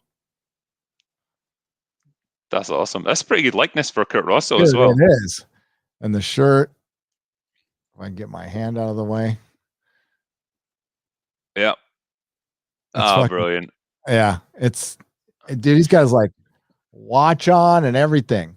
Like man. I genuinely love that film. I think it's so well constructed. I think it's so fun. It's just a great movie, great cast. Like Kurt Russell's amazing in it. He's amazing. I remember watching Entertainment Tonight came on because that's how we saw our movie previews back in the 80s. And they did a preview of behind the scenes on this crazy movie. And I was a huge John Carpenter fan. I was like into horror, Christine and all that shit. And then I saw the scenes for this and I'm like, this looks like my dream movie, And like, it didn't do that well, but I walked out of the theaters like, this is the greatest thing I've ever seen. It's greatest. It's so much fun. Speaking of fun, it's fun. It's as ridiculous as Con Air, right? But like just on point. Everything about that movie is perfect. I can't wait to talk about it. I can't. Oh. I will take notes on this one, because it's in my top 5 all-time favorite movies. So yeah. Oh man, just like Kurt Russell in full-on John Wayne mode. Like really impersonating him and like acting like this absolute badass, but just fucking it up at every opportunity. Just great. I know, right? Have you paid your dues, Jack? The check is in the mail. Yeah, it's all in the reflexes. Oh yeah, as I told my last wife. It's all in the reflexes. Oh. Stevie Con here says, I saw the movie when I was studying in Texas. I'm from Motherwell. Hey, man, that's not far away. Loved it at the time and still do. Works as a total piss take and a great action movie. Yeah, absolutely. And it's just fun as a result. John Wayne himself here says, Hail Drinker and Gary. Drinker, you mentioned Dundee in one of your videos. Are you from Dundee? I'm acquainted with the current Baron of Craigie. He lives here in Central Florida and is a Jewish rabbi. The fuck? No, I'm not from Dundee, but when I was at uni, and my friend was like, I was over in Edinburgh, he was up in Dundee, and like we'd been friends for like forever. So we would go and visit each other and stay at each other's flats, and just have nights out there. So I would get my nights out in Dundee, and yeah, it's quite a town. It's a big student town, and apparently it's got the highest number of teenage pregnancies in Scotland. Oh, that's hilarious. That is uh, hilarious. some of them might be mine. Who knows? It might be little drinkers running around Yeah, going, yeah. They "Go, never get my phone number. no." Um, June June Wong here says, Sally Can't Dance is my hero. Strong trans woman represented and respected in 1997. 19 clap, 90 clap, 7 clap. Yeah, she is a strong, independent woman. Yeah. Yeah. And she's doing her own thing, and she's living her truth, and that's the important thing, Gary. Oh, That God. really is the important aspect Make of this. sure to live your truth every time. Your truth. Yeah. I like how Cyrus puts like a magazine for a gun like down the front of her dress, like she's gonna have a cleavage to put it into. You know? It's great. Brandon McClenny says, I actually was an Army Ranger. I can't see going to jail for self-defense just because of the training, but Hollywood, right? So I guess Yep. put the bunny down. Can you say, we have a Piper down? Yeah, I don't know what the deal would be for military guys. It seems a bit unfair to judge them by like completely different standards and say, well, a normal person would get off with this, but like I'm gonna like throw the book at you. Yeah, we're gonna train I don't know, you. man. I don't. Yeah. Yeah, that is ungrateful. We'll just say no. That would not fly. Trenchman says hashtag make the Batfleck movie. I would see that for sure. I've said this before. I really like Ben Affleck as Batman. I think he's a good Batman. And I'm not terribly enthusiastic about the Robert Pattinson one. No, the Robert Pattinson one. The only thing, the good news that I've heard is he might have had sex on the Batmobile and knocked up Catwoman. Then I'm like, good on you, mate. But no, I think Ben Affleck was a great Bruce Wayne. It's the best Bruce Wayne. He was the best Bruce Wayne. Bad script, I get all that, but he looks like fucking Batman from the comics. That's what he's supposed to look like. Yeah. So. I love that in Batman versus Superman. I love the warehouse fight scene where he just storms in and just destroys like a dozen guys that are standing in his way. It's a great, well choreographed scene, you know, and I think it just shows the power of his version of Batman. Yeah, shame, but who knows? Like if the Snyder cut really takes off, who the hell knows what's going to happen next? Gotta really take off. Yeah. Night King 01 says Cole Meany in this movie is so over the top. He is. Yeah, he spends most of the film shouting at people, but I love it. He's just an asshole through and through. Arch Stanton says, what's the best Nicolas Cage movie of the past decade? Is it Ghost Rider 2 or Color Out of Space? Cheers. I'd say it's Mandy. Oh, I haven't seen Mandy. I'd say Ghost Rider 2, Spirit of Vengeance. I love Spirit of Vengeance. I know it's a shitty movie, but I like it. Yeah. You with most of these films, you just have to ask yourself, like, does he go full Cage? And if the answer is yes, then it's probably a good film. And he did. Ghost Rider. Yeah, definitely did. White Knight Leo says, when someone asks you to be nice to a journalist, respond with the lyrics to "Fucked with an Anchor" by Ailstorm. If you get a chance, Gary, look up "Fucked with an Anchor" by the band Ailstorm. It's perfect. It's a perfect response to anyone you don't like. It's brilliant. I will. John Ochiltree says, I'm not into gaslighting or lying to people, but after a failed audition for a role in Con Air, a young drinker pulled Nic Cage aside and told him that investing in castles was a great idea. Yeah, Cage loves his Austrian castles. The problem is he buys them and then sells them for like half the value. So that's why he's making the movies he's making. Man, man. Yeah, he's got a terrible habit of just wasting his money on useless shit that's ridiculously expensive. Mark Ferguson says Cage should be exiled for destroying my accent. Yeah, yeah. His southern accent was interesting in this film. Yeah, very interesting. Uh, And not very good, but it was very Cage. It was very Cage. yeah, you always get a sense that he is Nic Cage. Rapid Kirby says, I really wish the unrated extended version was on Blu-ray. Man, the mind boggles at what might have been in that.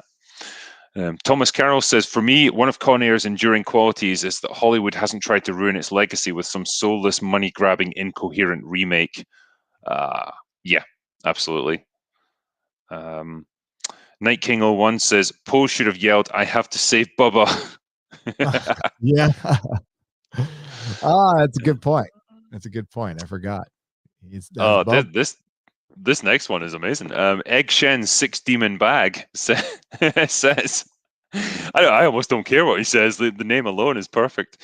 You guys should watch Jiu-Jitsu and Willy's Wonderland. What's my son and I called the Nic Cage B-movie double feature. Terrible, amazing, and a lot of fun. It was a bonding moment, laughs all round for both of us. So Jiu-Jitsu and Willy's Wonderland. I've never heard of either of those movies. It must have been one of the 20 movies that Nic Cage made in the past year. Yeah. Oh, I heard. Okay, that's like Five Nights at Freddy's, right? That's the movie where he's like killing a bunch of animatronic things. I genuinely don't know, mate. I don't know anything about it. If it's Nic Cage B movie fun, then well, you can't go wrong. Can't go wrong. Red Letter Media hated it, but I don't agree with them on everything. Yeah, I don't know with them. It's just, I think with them, sometimes you get the real sense that they're just reviewing something because they feel that they should. They don't really care either way. Yeah. And it's like, well, just pick stuff that you actually care about. Don't just do movies that are out and you feel like you should. I don't know. No, I completely agree with that assessment. I don't, but especially, Wonder Woman, they got a lot of criticism for the run. I didn't think it was that bad, to be honest with you. But I guess they said they fell asleep or didn't watch part of it or something like that. It's like, might want to watch it before you review it. That would be my thing. Yeah, I think they made some mistakes in their review, and I think it's just when you're not doing scripted stuff and it's all off the cuff, sometimes you'll misspeak or you'll get things slightly out of order, like kind of like what we've done. Like when we were talking about Con Air there, we sometimes did things in the wrong order slightly or whatever. It happens as you're talking through it, and maybe sometimes people read too much into that. But yeah, I think sometimes with Red Letter Media, like I just get the sense that they don't care much about the thing they're talking about, and it's like you'd be better off just not reviewing it then if you don't care about it.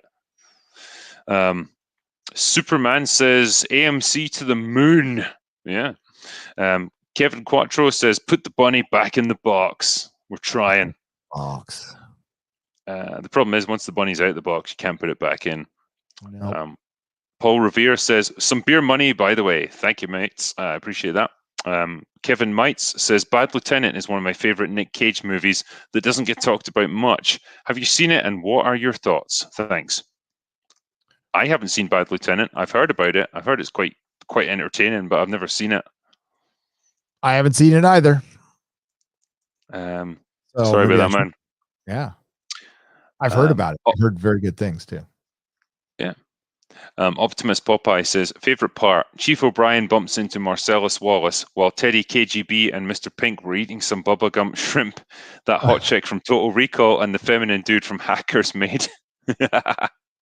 So many actors from different things.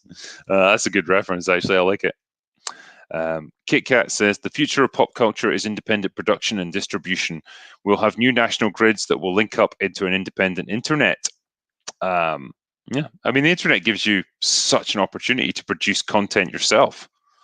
I mean, we do it on a small scale, just the two of us. Like we're in our offices putting out stuff. But like, it doesn't take a huge budget to be able to put a movie together, and you can distribute it free online and just hope it goes viral, and then you've got yourself a ready-made audience right there. Yep. Chris Schick says, for the What Happened to Our Villains video, that was my introduction to The Drinker. Cool. That was a good video. I'm glad you enjoyed it. And yes, I love your hella assessment there.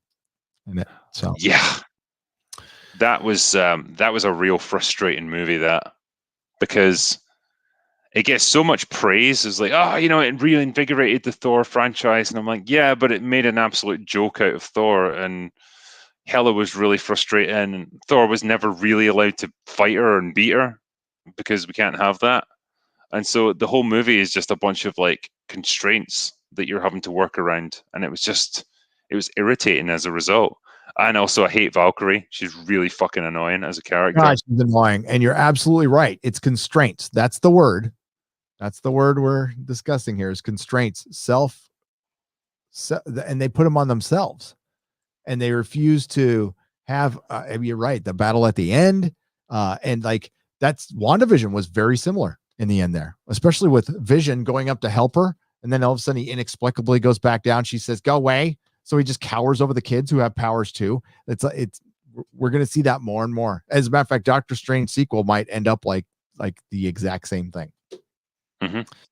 You always have to structure it, because what you can't show on screen would be a good male character beating down an evil female character.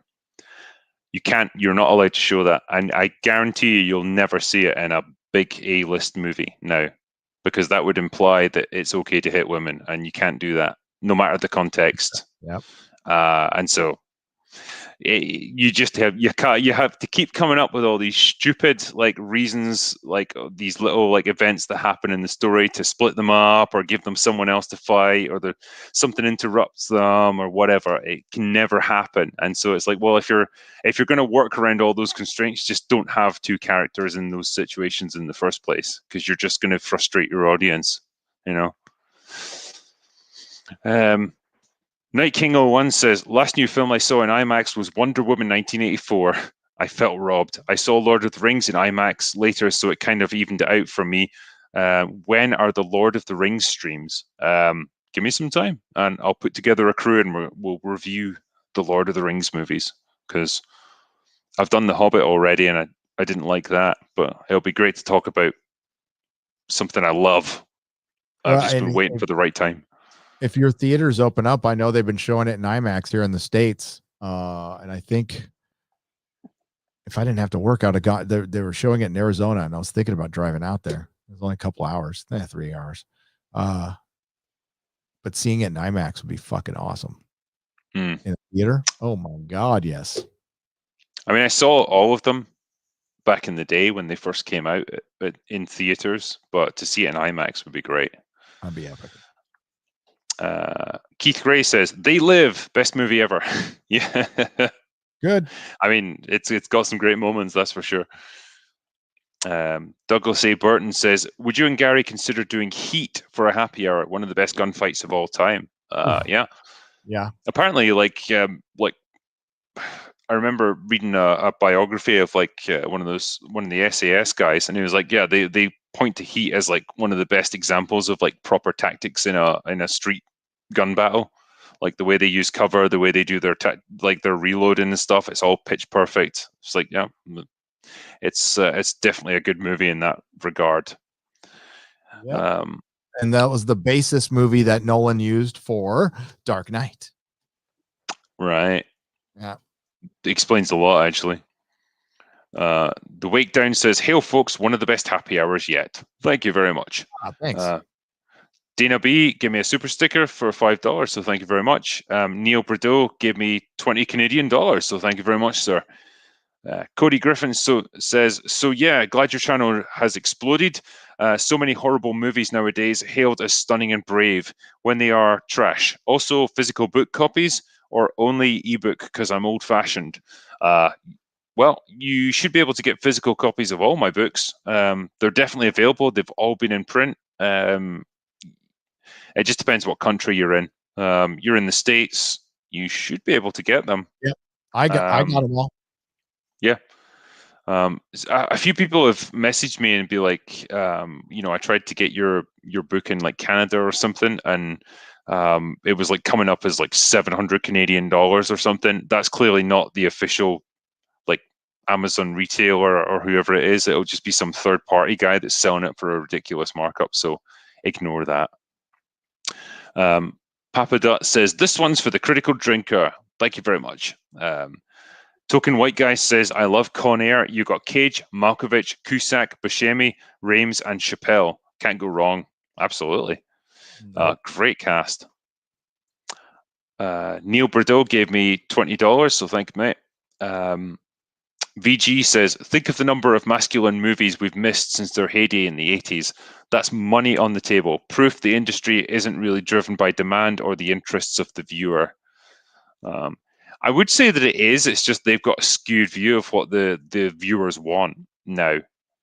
And it's going to take quite a few losses, financial losses, for them to realize it.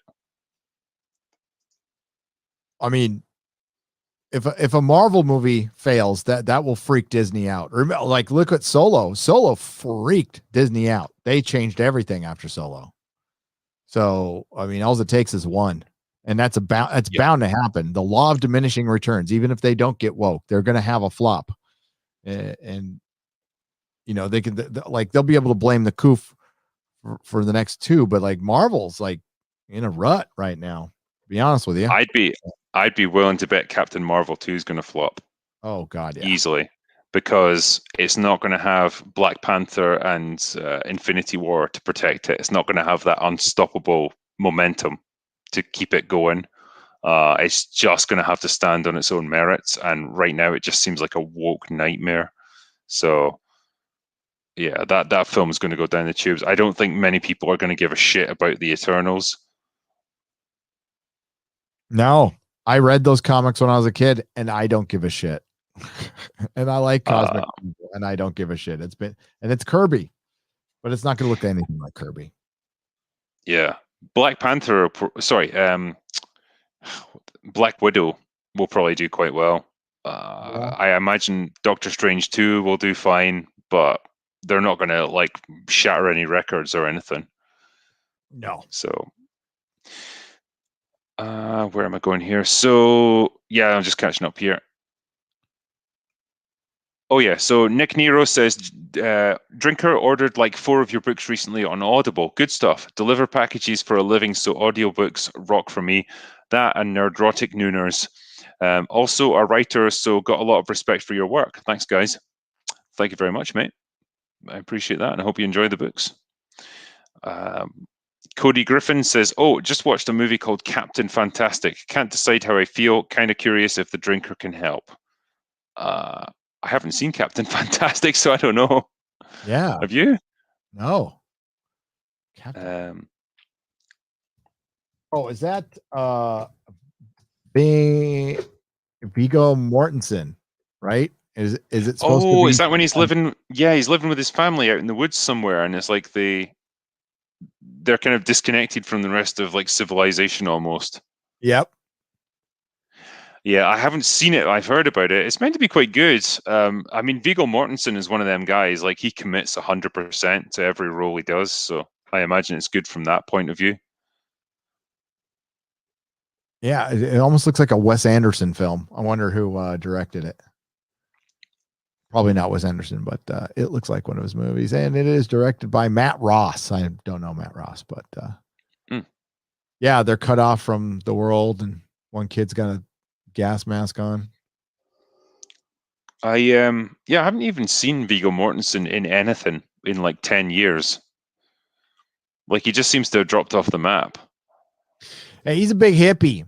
So he's probably living off that freaking Lord of the Rings money, maybe a little bit, or maybe he was just smart with his money. He did he did Eastern Promises, right? And a couple of action movies, and just kind of disappeared for a little while. But I think he's the kind of guy who likes to go down to the South American jungle and hang out for a while. Hmm. He's one of those kind of guys. You know, I mean, he doesn't spend his days bitching at people on Twitter, so can't No, blame him. Like, fair enough. What's the next one? Cyan God says The Rock has P. Sorry, what? Yeah, I think they've misspelled this one. The Rock has had a lot more box office hits with other co-stars. Yeah, I think they're saying basically that The Rock kind of depends on his supporting actors to like carry him through movies. I don't know. I think he's kind of a bona fide star in his own right. Like he'll definitely get people in seats. Um, I'd probably say he kept the Fast and the Furious movies going because Vin Diesel isn't a box office draw anymore. Obviously, Paul Walker's passed away, so none of the other actors in those movies are drawing people in. Like having The Rock is a big thing. G-Man here says, you men talking about the days before John Cusack lost his ever-loving mind. Good times. Have either of you ever watched back-to-back movies in theaters? I haven't actually. I've never watched two movies in a row in a theater. Oh, all the time. When I was a kid. Many times. I remember seeing Pee-wee's, the sequel to Pee-wee's Big Adventure, Pee-wee's Circus. I can't remember, and Roger Rabbit right after each other. Yeah. I used to. I was a kind of a projectionist in a theater. I worked and kind of lived in the theater, but the work was for like drugs. So I don't know if you could actually call that work, but yeah, at the La Paloma Theater in Encinitas, I lived there and cleaned up the theater and watched the movies over and over again. It was fun. I have to ask as well, like John Cusack, because I don't really know what he's been up to recently. Has he just lost his mind now? Just completely lost his mind. Like, there's being like liberal, like that's fine. You like your guy. I'm not either one, so it doesn't bother me. And then he's kind of imagine like people are, I don't even want to say it right here. Just he's extremist. He's an extremist. He says some really crazy things online that are over the line and way beyond what if somebody on the other side was saying the stuff he was saying, he would be considered an extremist. Like it just, he doesn't come off like he's mentally stable. Like he gets very emotional and like starts spouting out that large portions of people should die and stuff. It's just, yeah, it gets really off kilter, And yeah, I'm sure he gets applauded for it. It's weird. Yeah. Oh well, fair dues. A Canalist says, fun fact, The Meg was based on a 90s novel, so technically it's off the era. Perfect. Oh, there you I go. like it even more now. Dustin Von Alman says, Drinker, you scathing, scintillating Scot. Seen the new Mortal Kombat trailer? I'm actually excited for a movie. Strange feeling. Yeah, I'm excited for it too. I loved it. I think it's really captured the feel of the games. Doesn't seem to take itself too seriously, but it's ultra violent and it's got lots of swearing, so I'm happy. Neil Bordeaux says the 80s and 90s had their own morality that was flogged in the times. Yeah, I think there's still morality in films like this. It's just like they were more irreverent, I think, and less caught up in like being socially conscious, I guess. So that was fine by me because they're meant to be fun, and that's escapist fun. That was what it was meant to be. Yep. Claudio Rogojan says, at least Casino Royale was still great. Do you not like Craig as Bond? I wish he was more fun after Casino Royale because he had the opportunity to be. Yeah, I guess that's my point with Craig. Like he really feels like he doesn't want to be Bond, and he plays him as so down and bummed out and depressing. Like I know this was a grittier kind of more grounded version of Bond, and that's fair enough. But like, you're still allowed to have a little bit of panache and a little bit of, charisma about you, and it just feels like Craig doesn't have that at all. No, he doesn't. And he like you said, he looks miserable all the time, you know? And Bond always felt like he was having fun. At least with Connery Uh, and Moore and yeah, Brosnan. Yeah. yeah. There was always a little bit of a wink, wink. I know this is a little bit goofy, but just go with it. You'll have fun, and you do. But then it's really hard to have fun with his movies because they're not meant to be fun. They're too serious, and it feels like they're trying to be like the Bourne films rather than be James Bond. You know. Dave Fuller says, "Cheers, gents," and that's for $10. So thank you very much, mate. Claudio Rogajan says Cavill was in the running for Bond for Casino Royale. I mean, fair enough if he was. I think he maybe would have been too young back then, but he's probably about the right age now. So, if he's retiring after this movie, this would be a good chance for him, I would say. Yeah, Cavill should be the biggest star in Hollywood right now. Just should. He's a good actor, and he's yoked, and he should be in action movies. He should be again, wrong fucking era for that guy. Too bad. Yeah. James Jameson says, "Where Eagles Dare, the perfect movie." Well, it's interesting you should mention that because I'm going to be doing that as my next drinker's shot, or a drinker's extra shot is going to be Where Eagles Dare, because I fucking love that film. I love classic war movies, and that is one of the best. So I can't wait to talk about it. Enoch Mammon says, "This was a period at work where How Do I Live would play at my job at least twice a day." Every time it would play, I would yell out, "I love you, Nicolas Cage." The customers always laughed, not so much my co-workers. Yeah, it's it's a very 90s song. I'll say that about it. Sophie says, "Drinker, you scourge of scotch. Loved your WandaVision video. I felt in the minority who felt meh with the show, and your take hit the nail on the head." Thank you very much. It's yeah, I don't know how you got on with it, Gary. Like, I was interested throughout most of the show, and then it just kind of fell apart in the final episode. Yeah, the final episode, nothing really paid off, right? That they had set up, that they had promised within the show. Characters, it became clear that characters that were there didn't really belong there because they were just there to introduce another. It was like Iron Man 2 in a way, right? It was like, okay, it's cool seeing these other characters, but did we really need Black Widow? Did we really? I mean, like, no, you didn't. It was great to see her, but you didn't. And you didn't need Captain Marvel. And the whole separate story outside with Sword was straight up Captain Marvel storytelling. That's all it was. It was just, your plucky, diverse crew being right about everything. And then Tyler was right in the beginning. And then all of a sudden he's shooting kids. And you know what? The kids don't exist. So why is he being taken away? The kids were not real. He was trying to save thousands of people. And that's the main thing was Monica Rambeau and Wanda Maximoff having that conversation. They will never know what you gave up for them. Are you fucking kidding? They're going to know every day. They're going to know every day while they're going to therapy for the rest of their lives because they were being like controlled while they were aware the whole time. They were aware the whole time. And she had trapped kids in closets and stuff. And like, where were the kids? So I think the morals in Hollywood are getting so off nowadays. Like they don't even realize to me, it's equal to the rape shit from Wonder Woman 84. It's absolutely equal. They didn't even think about that was wrong. Like that got by hundreds of people, editors, executives.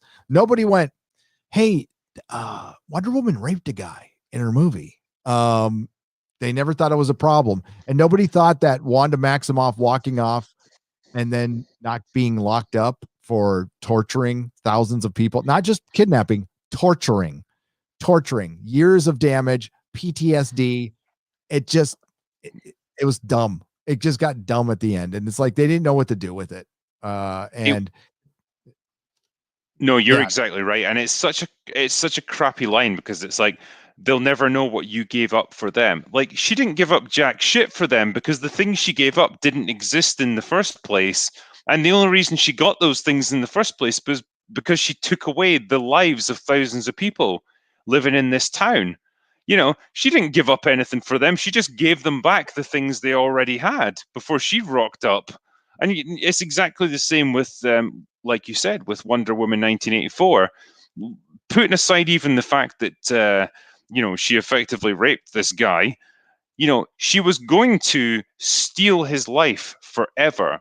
Just Steve would have been inhabiting this guy's body for the rest of his life. Okay. And it's meant to be this heroic sacrifice that she gives that up. It's like, you fucking stole a man's life.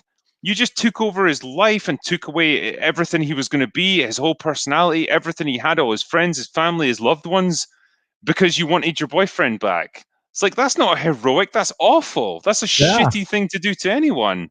And we're supposed to cheer for you? No. And like you say, where's the sense of morality here is insane. Why would we cheer for this person? You didn't see Picard, but there's the exact same morality in Picard. At the end of Picard, there is a being. Well, it's not a being. It's AI from another world that wants to come and destroy all sentient life to protect the new AIs in this galaxy. And the girl that Picard's following around all of a sudden joins sides with that and wants to participate in this genocide. And Picard has to plead with her not to do it. So she changes her mind at the end and everybody goes, okay, she's great. She can hang out with us now. No. She was willing to kill every single person in the galaxy. And now you're going to invite her on your ship? What? And if you haven't seen Picard, you probably don't know any of the context of this, but this is that there's a moral break in Hollywood. Like there's a serious disconnection that they're not seeing this basic right and wrong now. And it makes it very hard to tell a story when you can't have a basic right and wrong. Like genocide is bad. What's the common factor here? Because I guarantee you, if any of these characters had been male or white, like they would not be getting this same kind of glowing treatment and this praise. Like it's like you can write good female characters, and give them great moral compasses, but you have to give them something to work from. You can't try and fit them into this horrifying new scheme where it's like, well, you can have them do the most awful things imaginable, but as long as they're girls, they just get a free pass, and we're just going to praise them and like cheer for them for doing the most basic realization that what they were doing was wrong. It's like, no, this is terrible. Like what you're teaching people. Yeah, I think again, their morals are broken, and it comes from I'm going to use their language, their baseline, and their baseline is women are victimized, and it's almost a female supremacy that's coming from these really, really extreme intersectional feminist academics that are like just going off the rails at this point. And I know a lot of it is just vapid, empty-headed adult pretenders wanting to fit in. Like they don't really believe this shit. They probably don't even know much about it. And that's why it's such surface level. But yeah, my video turns into a rant because I went to go look up the writer to see what she had said. And I remember her saying, because she's writing for Black Widow too. And I remember her saying some insane shit. So I went back to Bounding into Comics and I found it. And then she said some more insane shit. Basically, I've never read comics. I'm not a very good comic book reader. I don't know in what order to read them. She literally said that she's a director of a movie. Storyboarding is just like comic books. So if she can't read a comic book, she can't read a storyboard. So why is she directing a comic book movie? And she says some other insane stuff like basically I'm not going to adhere to your discriminatory canon. And then she follows up by saying, I've never read a comic book. And then she follows up by saying, I've never read a comic book. But then she later goes back and says, I got this from the comic book. So like my whole review turns into, oh, I know why this went south. I know exactly why this went south. You hired somebody who said that she couldn't pass up an opportunity to work for Marvel because it's a great opportunity to get to be a platform, that's it. Like, I don't give a shit about No, you're I can see exactly where you're going with it. And I think you have to have a very unique kind of personality to, first of all, have been given such an incredible opportunity that most people could only dream of, for having practically no talent or capability to do it, and still somehow get mad about it, and still act like you're a petulant child that's not getting what they want. Like, how does that marry up? Like, if any of us were, told, hey, you get to like basically storyboard and come up with a Marvel movie and direct it, we would be jumping for joy and we'd be so grateful to have that opportunity. Whereas these people seem to be somehow still irritated by it, the fact that they've gotten this chance. I don't understand how they get into that mindset. It's like, you couldn't be more an asshole if you tried, essentially. Really, you couldn't. And it's like almost a personality disorder at this point. I don't know what's going on, but it's ingratitude. Like, people, I think a lot of people, and you'd be right, would be saying a lot of this is on political lines, but no, I think the bottom line thing is, it's ingratitude. It's, dude, you like, especially after 2020, this is a dream job. Like you said, it's a dream job. You should be pinching yourself when you have this job and try to learn as much as possible. I don't want to project my values on other people, but like, if I take on something that I wanted to do, I try to learn as much about it as possible. And obviously, you're a professional writer, you research stuff, and that's why your stuff comes out authentic and good. You don't go, well, I deserve this job, and now it's an opportunity to spout my blah blah blah, my politics or whatever, through this character that somebody else created and a bunch of other fans made $1 billion, intellectual property. And that's where that's why I coined it the MCU. It's not really to be denigrating to women at all. I love women. The Marvel universe has plenty of great female characters, and they're ruining one of them that I love. I love Scarlet Witch. I genuinely read a lot of the comic book. She was in the first comic book I ever read. Love Scarlet Witch. I love Vision. So that was a bummer, because I thought, I was like, in the beginning, I was like, wow, I haven't had this feeling in a long time. I'm into this. I'm excited. And then it just went right after the Evan Peters cameo. Yeah, because I mean, I don't know about you. Like, I was never that taken with Scarlet Witch in the movies. I always felt like she was kind of dull, and her powers could just do whatever the script needed her to do. And it always felt like she was this just weird nondescript character that was just there, and she got loads of screen time for some reason. And so it was great to see her in this show where it's like, oh wow, suddenly she has a personality and she's interesting and quirky and funny, and I like her. And then it all just goes out the window in the last couple of episodes, and it's just such a shame. It's such a waste. Bechdel test. You can't have, what, you want to have this family story, but you can't show because you have to show the woman being independent and powerful and independently powerful. And like, you can't just have them work, like a battle against Agatha Harkness with the family fighting. That would have been great. That's what we want, but no, it's like they stay down there and then we're going to throw energy balls at each other for 10 minutes. And character, like, when I finally saw her costume, that was like the one thing I was like, cool. I like the White Vision stuff. I read that all in the comic books. It was great. But no, ultimately it failed because of the story, and the story failed because the writer restricted herself from and it felt really inorganic, because it was like, all of a sudden, like, the Vision started doing stupid things, and you're like, what? Why are you stop? Just because she stops you, you're gonna stop. You're gonna just go, okay, I'm gonna let my wife die because she wanted me to stay away, when I'm powerful and I'm immune to a lot of this shit that's being thrown around. By the way, I'm a machine, so I'm not subject to magic. Even though he was a magic machine, he was still technically a machine. And it was very MCU at the end. Yeah, and it was too bad because watching stuff like this, it's like watching a person trying to hammer a square peg into a round hole just over and over again. And it's so frustrating because they're dealing with great characters and they just end up ruining them in the process.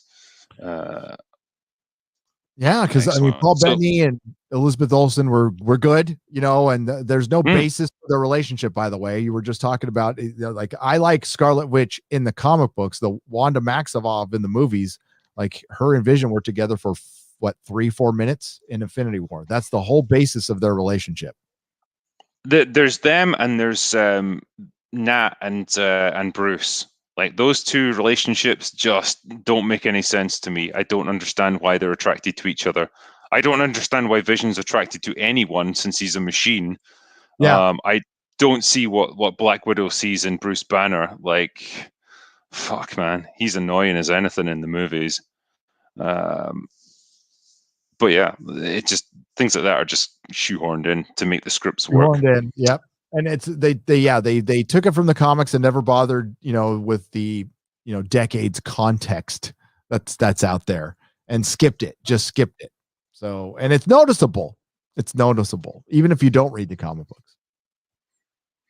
Soulfiend says, I'm fine waiting out KK and not giving them my money. My issue is by the time she is gone, how much damage is going to be done to the lore by then? A lot, if her current track record is anything to go by.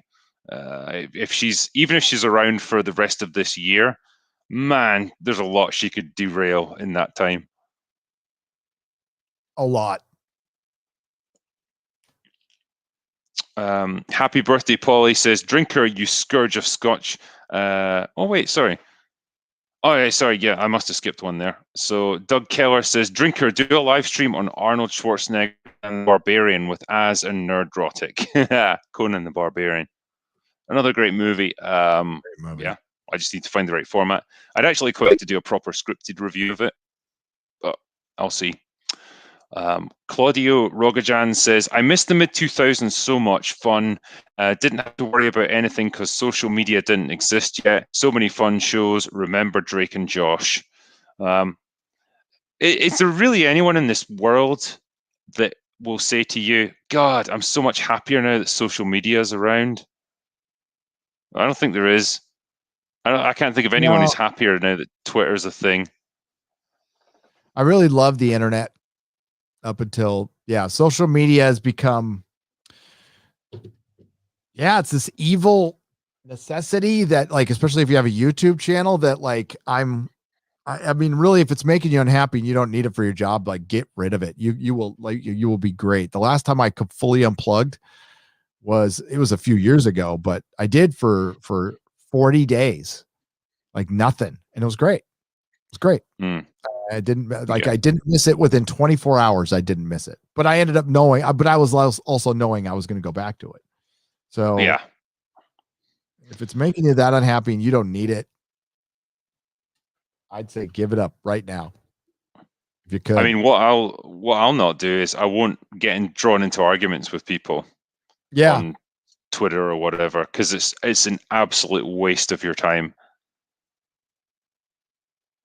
Yeah, I don't do that. I let them have their piece. They can, I mean, like, they don't come after me very much. I don't know if they come after you very much, but once in a while we'll get something right. And I just go, they can say their piece. That's fine. I have a face you want to punch. Okay. Yeah. Neil Bordeaux says, writers are cheap. But they write under constraints now, and that's why so much of what we produce ends up being shit. Sonia Apocalypse says, maybe Bob Iger is being blackmailed Epstein style by KK. Nothing else makes sense at this point. I don't think she's got any dirt on him. I think it's more just the fact that she is a powerful woman in Hollywood, and you can't fire her. You can't, no matter how incompetent she is, because the blowback would just not be worth it. And it's a horrible thing to think of, and it's so frustrating to think that people are in these positions that they absolutely don't deserve, but they are just impossible to fire. That's the world we live in. It's great, isn't it? It's, I think Hollywood is a bottom line town. I think they are not very aware. I doubt Bob Chapek is even aware of what has gone on online. I'm sure, like, his people are aware. I don't know if he is, but it's a bottom line town. All they do is they go back to the bottom of the ledger and said, Kathleen Kennedy brought in this much profit. Okay, she stays. Why rock the boat? Like, maybe we could be doing better, sure, but The Mandalorian season 2 was a massive success. So they're not going to fire her. I mean, how could you possibly fire? What grounds would they have to fire her right now? Now, having trouble with The Mandalorian, that might be some grounds. We got to see how things go, but still, it's just based on their last success, which was massive and just a couple of months ago. And Gina Carano to Disney is just another actress. I mean, like the backlash for this is bigger than Gina Carano. It's always been bigger than Gina Carano. And what Bob Chapek said essentially, and with his non-comment, was, we are Disney. We are the morally correct, and we're not right or left. And the people you're talking about are immoral people. There's that's a horrific way to take what he said, because it was backhanded as hell. I'll say as hell. And if I was a conservative, which I'm not, I'm a center dude, but if I was a conservative, and I wouldn't give Disney a penny. They hate you. They hate you. And there's no doubt in my mind they hate you. I don't know why you would go. I mean, really, I think her contract is up in October. And so if you're ever going to get rid of her, that is your one and only opportunity, because you can easily do that then and say, we're not firing her, but she's been with Lucasfilm as the head for 5, 6, 7 years, however long it's been. She's done a great job, and I'm so pleased with the progress she's made, but it's time for new blood to come in, and we've decided not to renew Kathy's contract, and we wish her all the best, etc., etc. You say you're not firing her, but it's just time for her contract to lapse, and it's time for her to move on. That if they can't do it, then she ain't ever going to go. She'll be there like 10 years from now otherwise. And the Star Wars brand will be in the dust, even more so than it is already. So if it doesn't happen this year, it's not gonna. Yeah. I mean, there's problem after problem after problem with everything she effing touches. Just is.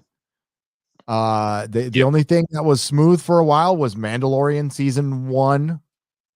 Like, you can't even say that about Mandalorian season 2, because there's a bunch of stuff from behind the scenes that looked like it turns out that stuff was true. I think a lot of people owe Grace Randolph an apology. She came out with some rumors that seemed to be pretty spot on. Just saying.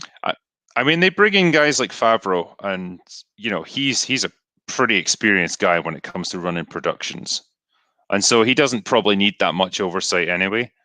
But yeah, everything that, like, every major movie that she's been involved in, within Star Wars, the directors she's hired have all been wrong. She couldn't manage them properly. She ended up having to fire a bunch of them, and it's just mismanagement, and it's a complete failure of doing your job. Like, if she was a man, she would have been fired 2 or 3 years ago easily. And that's the annoying thing about it. 52 movies a year, he says. Drinker Gary, I'm willing to bet $10 super chat that you would both love Boss Level on Hulu. Boss Level, I've not seen that. But if you're telling me I would love it, then that's good enough for me. Stefan Vasilev gave me, I don't even know what that currency is, to be honest, but there's 10 of them, so thanks, man. Protege Music says, there is hope for Star Wars. Hire Drew Karpyshyn. Let him do whatever. Succeed. Literally, the guy has launched Counter Mass Effect and wrote Darth Bane.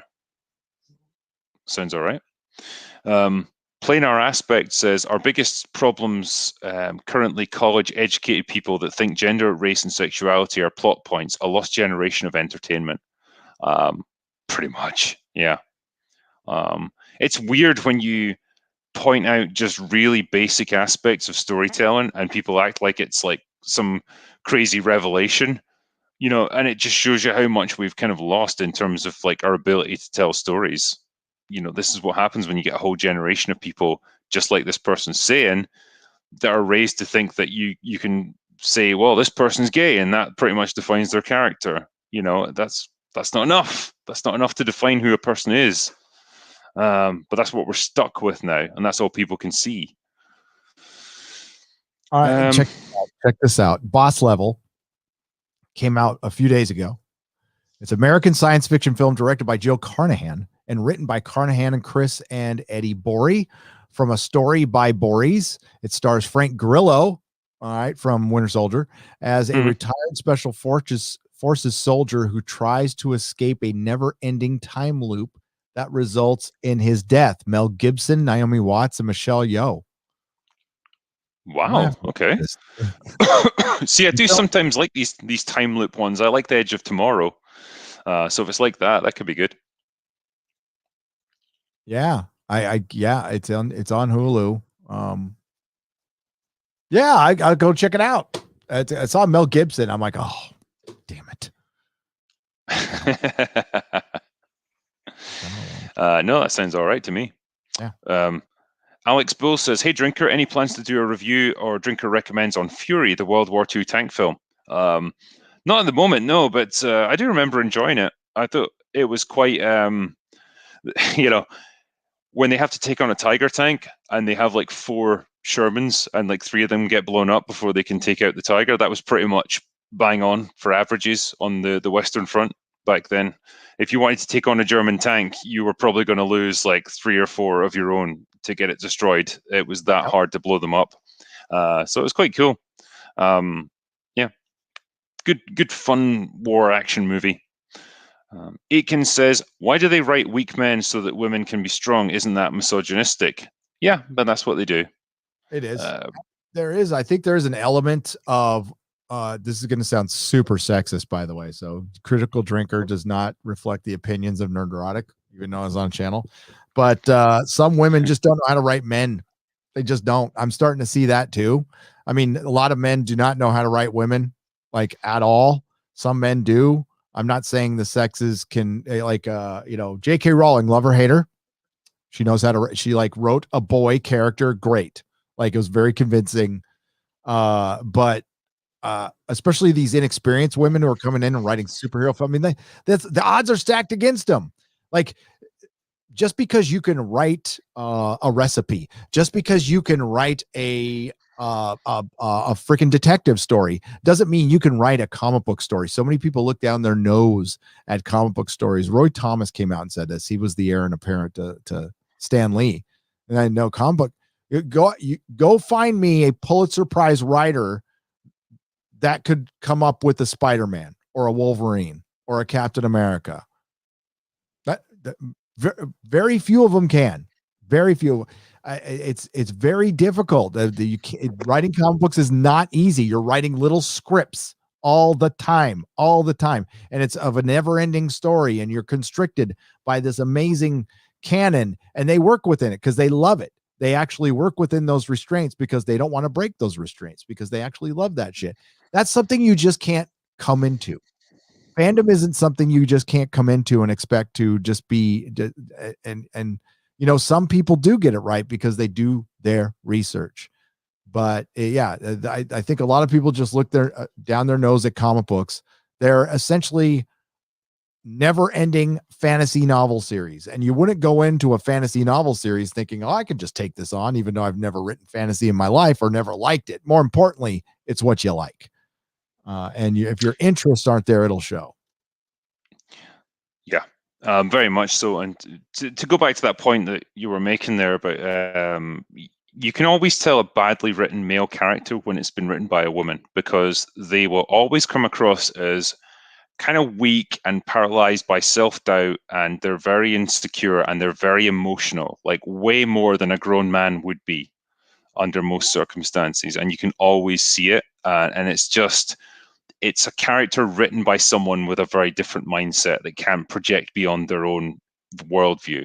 And it's, like you've said, it's hard for men sometimes to write women. And I think it's equally hard for women to write men because they have different worldviews and different ways of looking at things. And if it's done maliciously, yeah, the way they want to undermine male characters is like, well, we'll just make them really weak and useless and ineffective, and the women are usually the strong, decisive, capable ones, and so that's what they want to be true. It's just not very reflective of reality, unfortunately. But Yep. that's what you get with modern movies, I guess. Swab Hog says, "Hail, drinker Gary. I don't think your mic is big enough." My mic, yeah, it's not. It needs to be bigger. It's a pretty Gotta have serious mic. I gotta have the biggest mic. You know what I'm saying? Wait.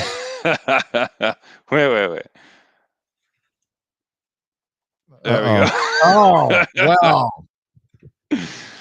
Nah, that's fine. It's all the past now, so it's not that big. Yeah.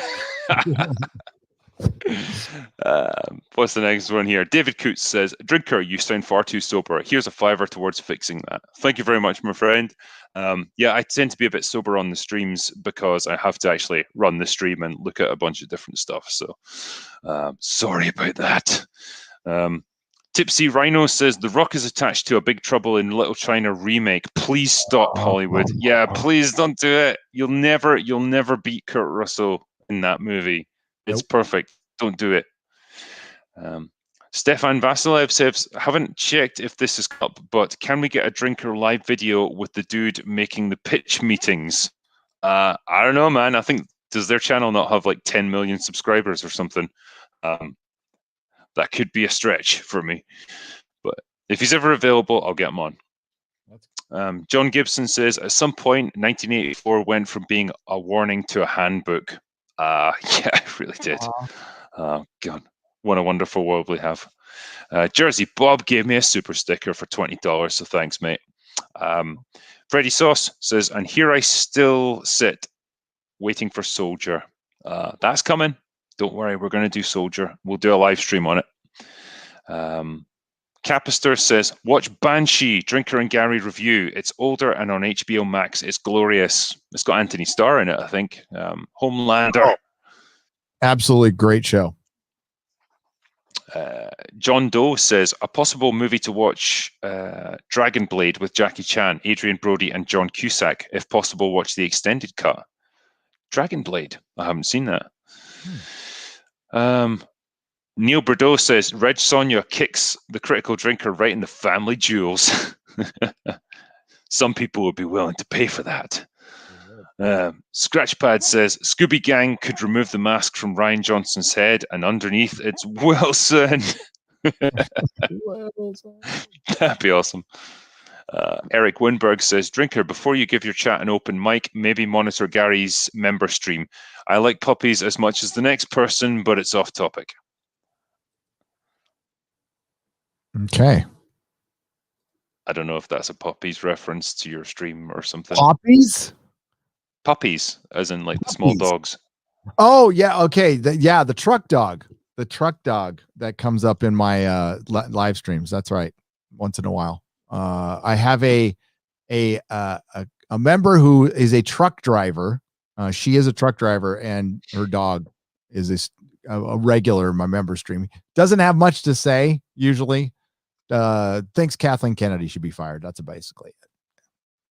Good enough. Truck Rocky Desert Flower says, "You realize funding cocaine is funding cartel human abuse and human smuggling, right?" Yeah, but there's fair trade cocaine. So you make sure that the workers are properly paid for their work, and it's fine. You know, it costs a bit more, but it's worth it to make a difference. We'll find some, I don't know, free range cocaine. Something, I don't know. Yeah. Something organic.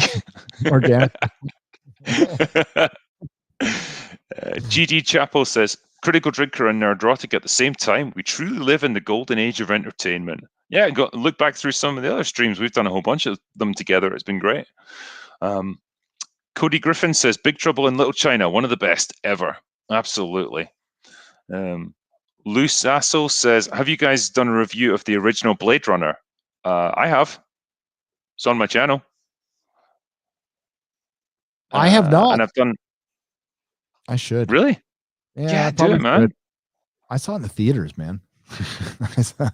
I that's my favorite version. My favorite version is what I saw in the theaters. Maybe I should. It's one of those films, like, I've seen it a whole bunch of times, but I'm always interested to hear other people's takes on it and what they took from it. So yeah, it'd be interesting to see what you did with the review of it. But yeah, I've reviewed it, and I've done Blade Runner 2049 as well, so done them both. Julia D2 says, "What about the Eddie Murphy movie, The Golden Child?" I haven't seen that. I love it. That's a good one.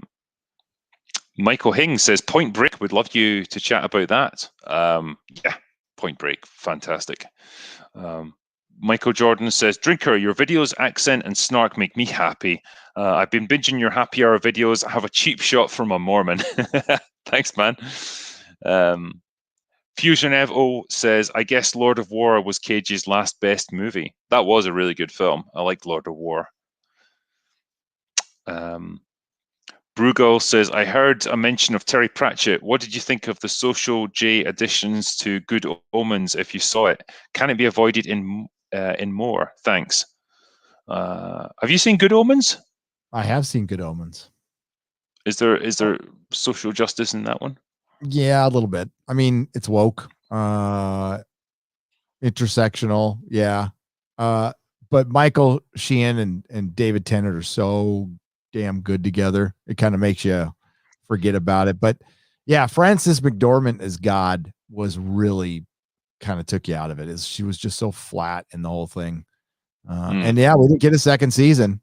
I thought it was immensely popular, but yeah, it just didn't get a second season. So I think that I don't think it was as popular as they were saying it was. Daniel J. Corica says, "Could you review the movie Stalag 17 next? It's a great World War II movie about a German prison camp. Love the channel. You guys are funny." Thank you. And I've seen Stalag 17 like 20 years ago when I was a kid or something, but like it's been a long time. But yeah, my next World War II movie I'm going to do is Where Eagles Dare. So that's my focus right now. Mojo says, "What are your thoughts about the Snyder Cut and your expectations?" I don't think it's going to be amazing, but I think it's going to be way better than the Whedon cut. And yeah, I'm just excited to see it. Like, I'd love to go into it and it'd be amazing, and I could just gush about it and tell everyone to watch it. I don't think it will be, but I'm going to keep an open mind for sure. The same. I am very excited to see Henry Cavill as Superman and Ben Affleck as Batman again. And it really, I mean, even with the Deathstroke that looks so cool. The nightmare scenario. I have a different view of the film of Batman versus Superman than I did when I watched it a few years ago. It's still like the third act is just a hot mess, and the whole Martha thing. But there are parts of it I really liked a lot. So Yeah. If it's even passing good, like I'll be happy. I'll be happy. Yeah. I want it to be a massive hit. It's going to need to be, and I still think the deck's stacked against. I know there's rumors out there from Grace Randolph that said like 2 and 3 are possible, and I want that to be the case. But I'm going off of what I heard Zack Snyder say, which is like Warner Brothers just wants this to go away. It's AT&T that made this happen, isn't it? Rather than Warner Brothers, they pretty much forced their hand.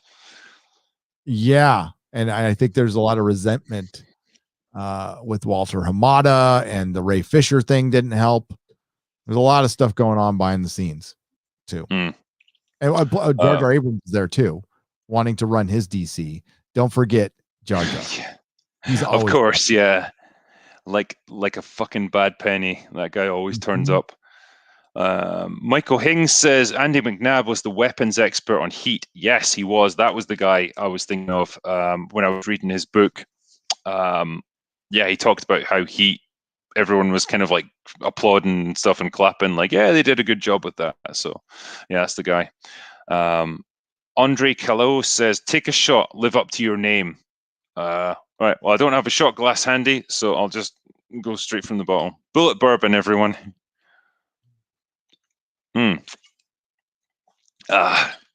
Okay. Next one. Dave Muller says, the thing I'll remember most about Con Air is they crash into the Rivera. That dump has been gone for years. Yep, that's true. Is that the one? There we go. Rivera's been gone. Yeah. Yeah, I remember like so many of those little, like the smaller, older casinos, they just got demolished. Friend of mine was there actually in Vegas when they just used explosives to blow one up, and he was like, "Yeah, this is great," but they were all gathered around, and the big cloud of dust just went right down the street and covered everyone. And he just had a picture of himself afterwards. He was just gray from head to foot. And that cannot be good for you. That can Pretty much, yeah. Yeah. A little bit of asbestos never hurt anyone. So what's that? Sergeant Politeness says, I second a Heat happy hour. Top 5 flick of all time. Let's get it, boys.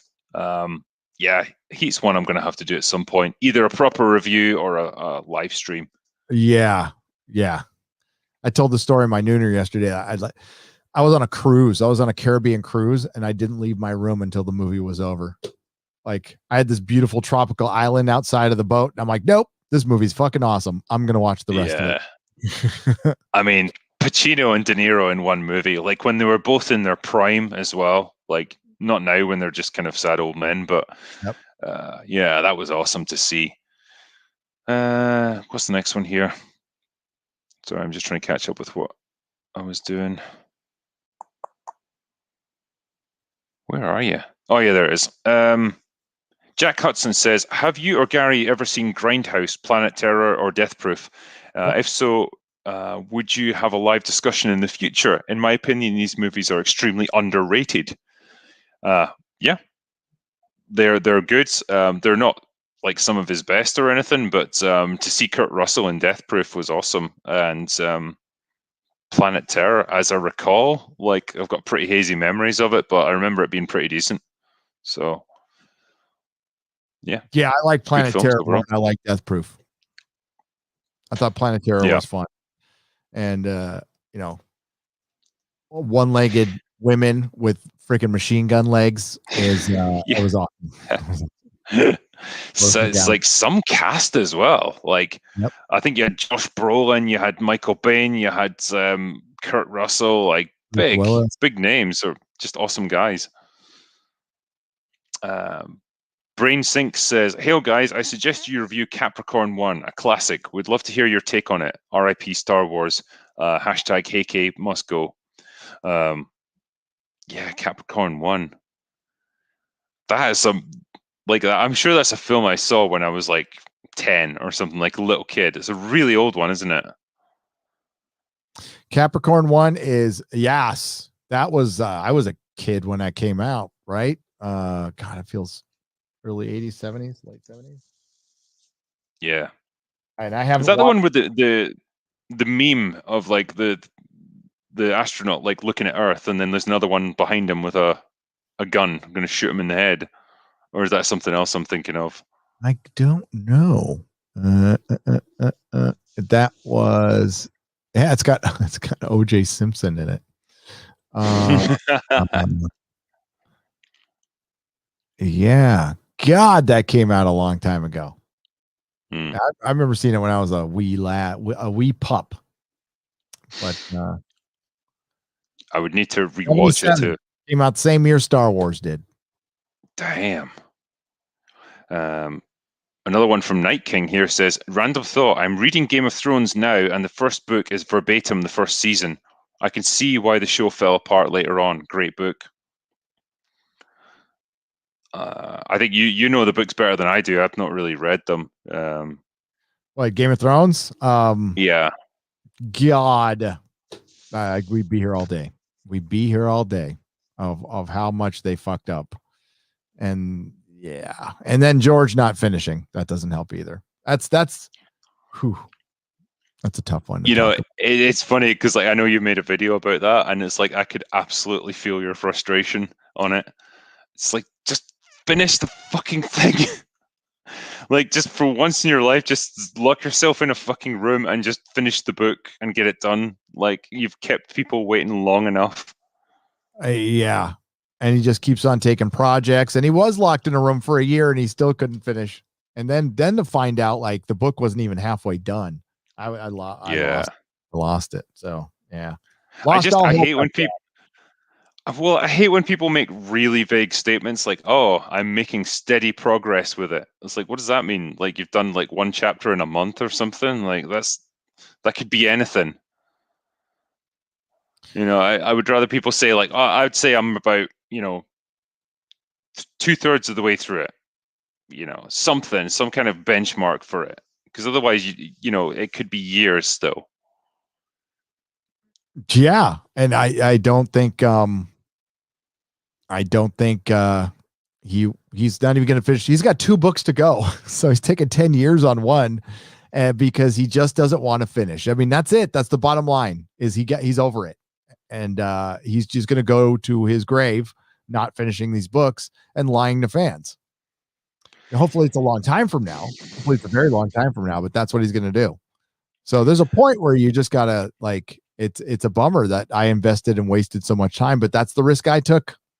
I thought the guy would finish the This book.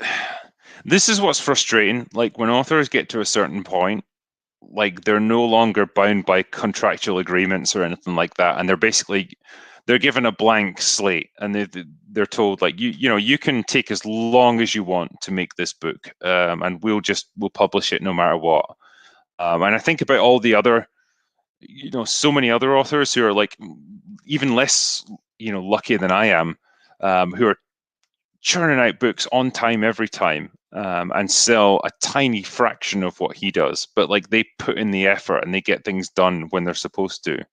And then you get guys like him who can just take 10 years on a single book, and the publishers are probably tearing their hair out, desperate to get it out there, but they can't put any kind of pressure on him because he's too big for that now.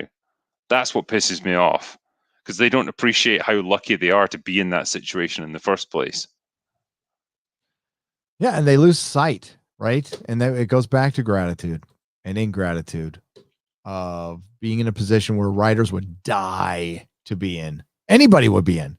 And now you're just like, even with my dumb little channel, I try to keep myself in check every day of like what I whine about or anything online, because like there's people, I'm fortunate. I'm very fortunate. I mean, through hard work and stuff, I'm fortunate, but you don't want to forget about that. And like, George has forgotten about his fans. They don't care about wild cards. They don't care about his politics, what he thinks about the Jets.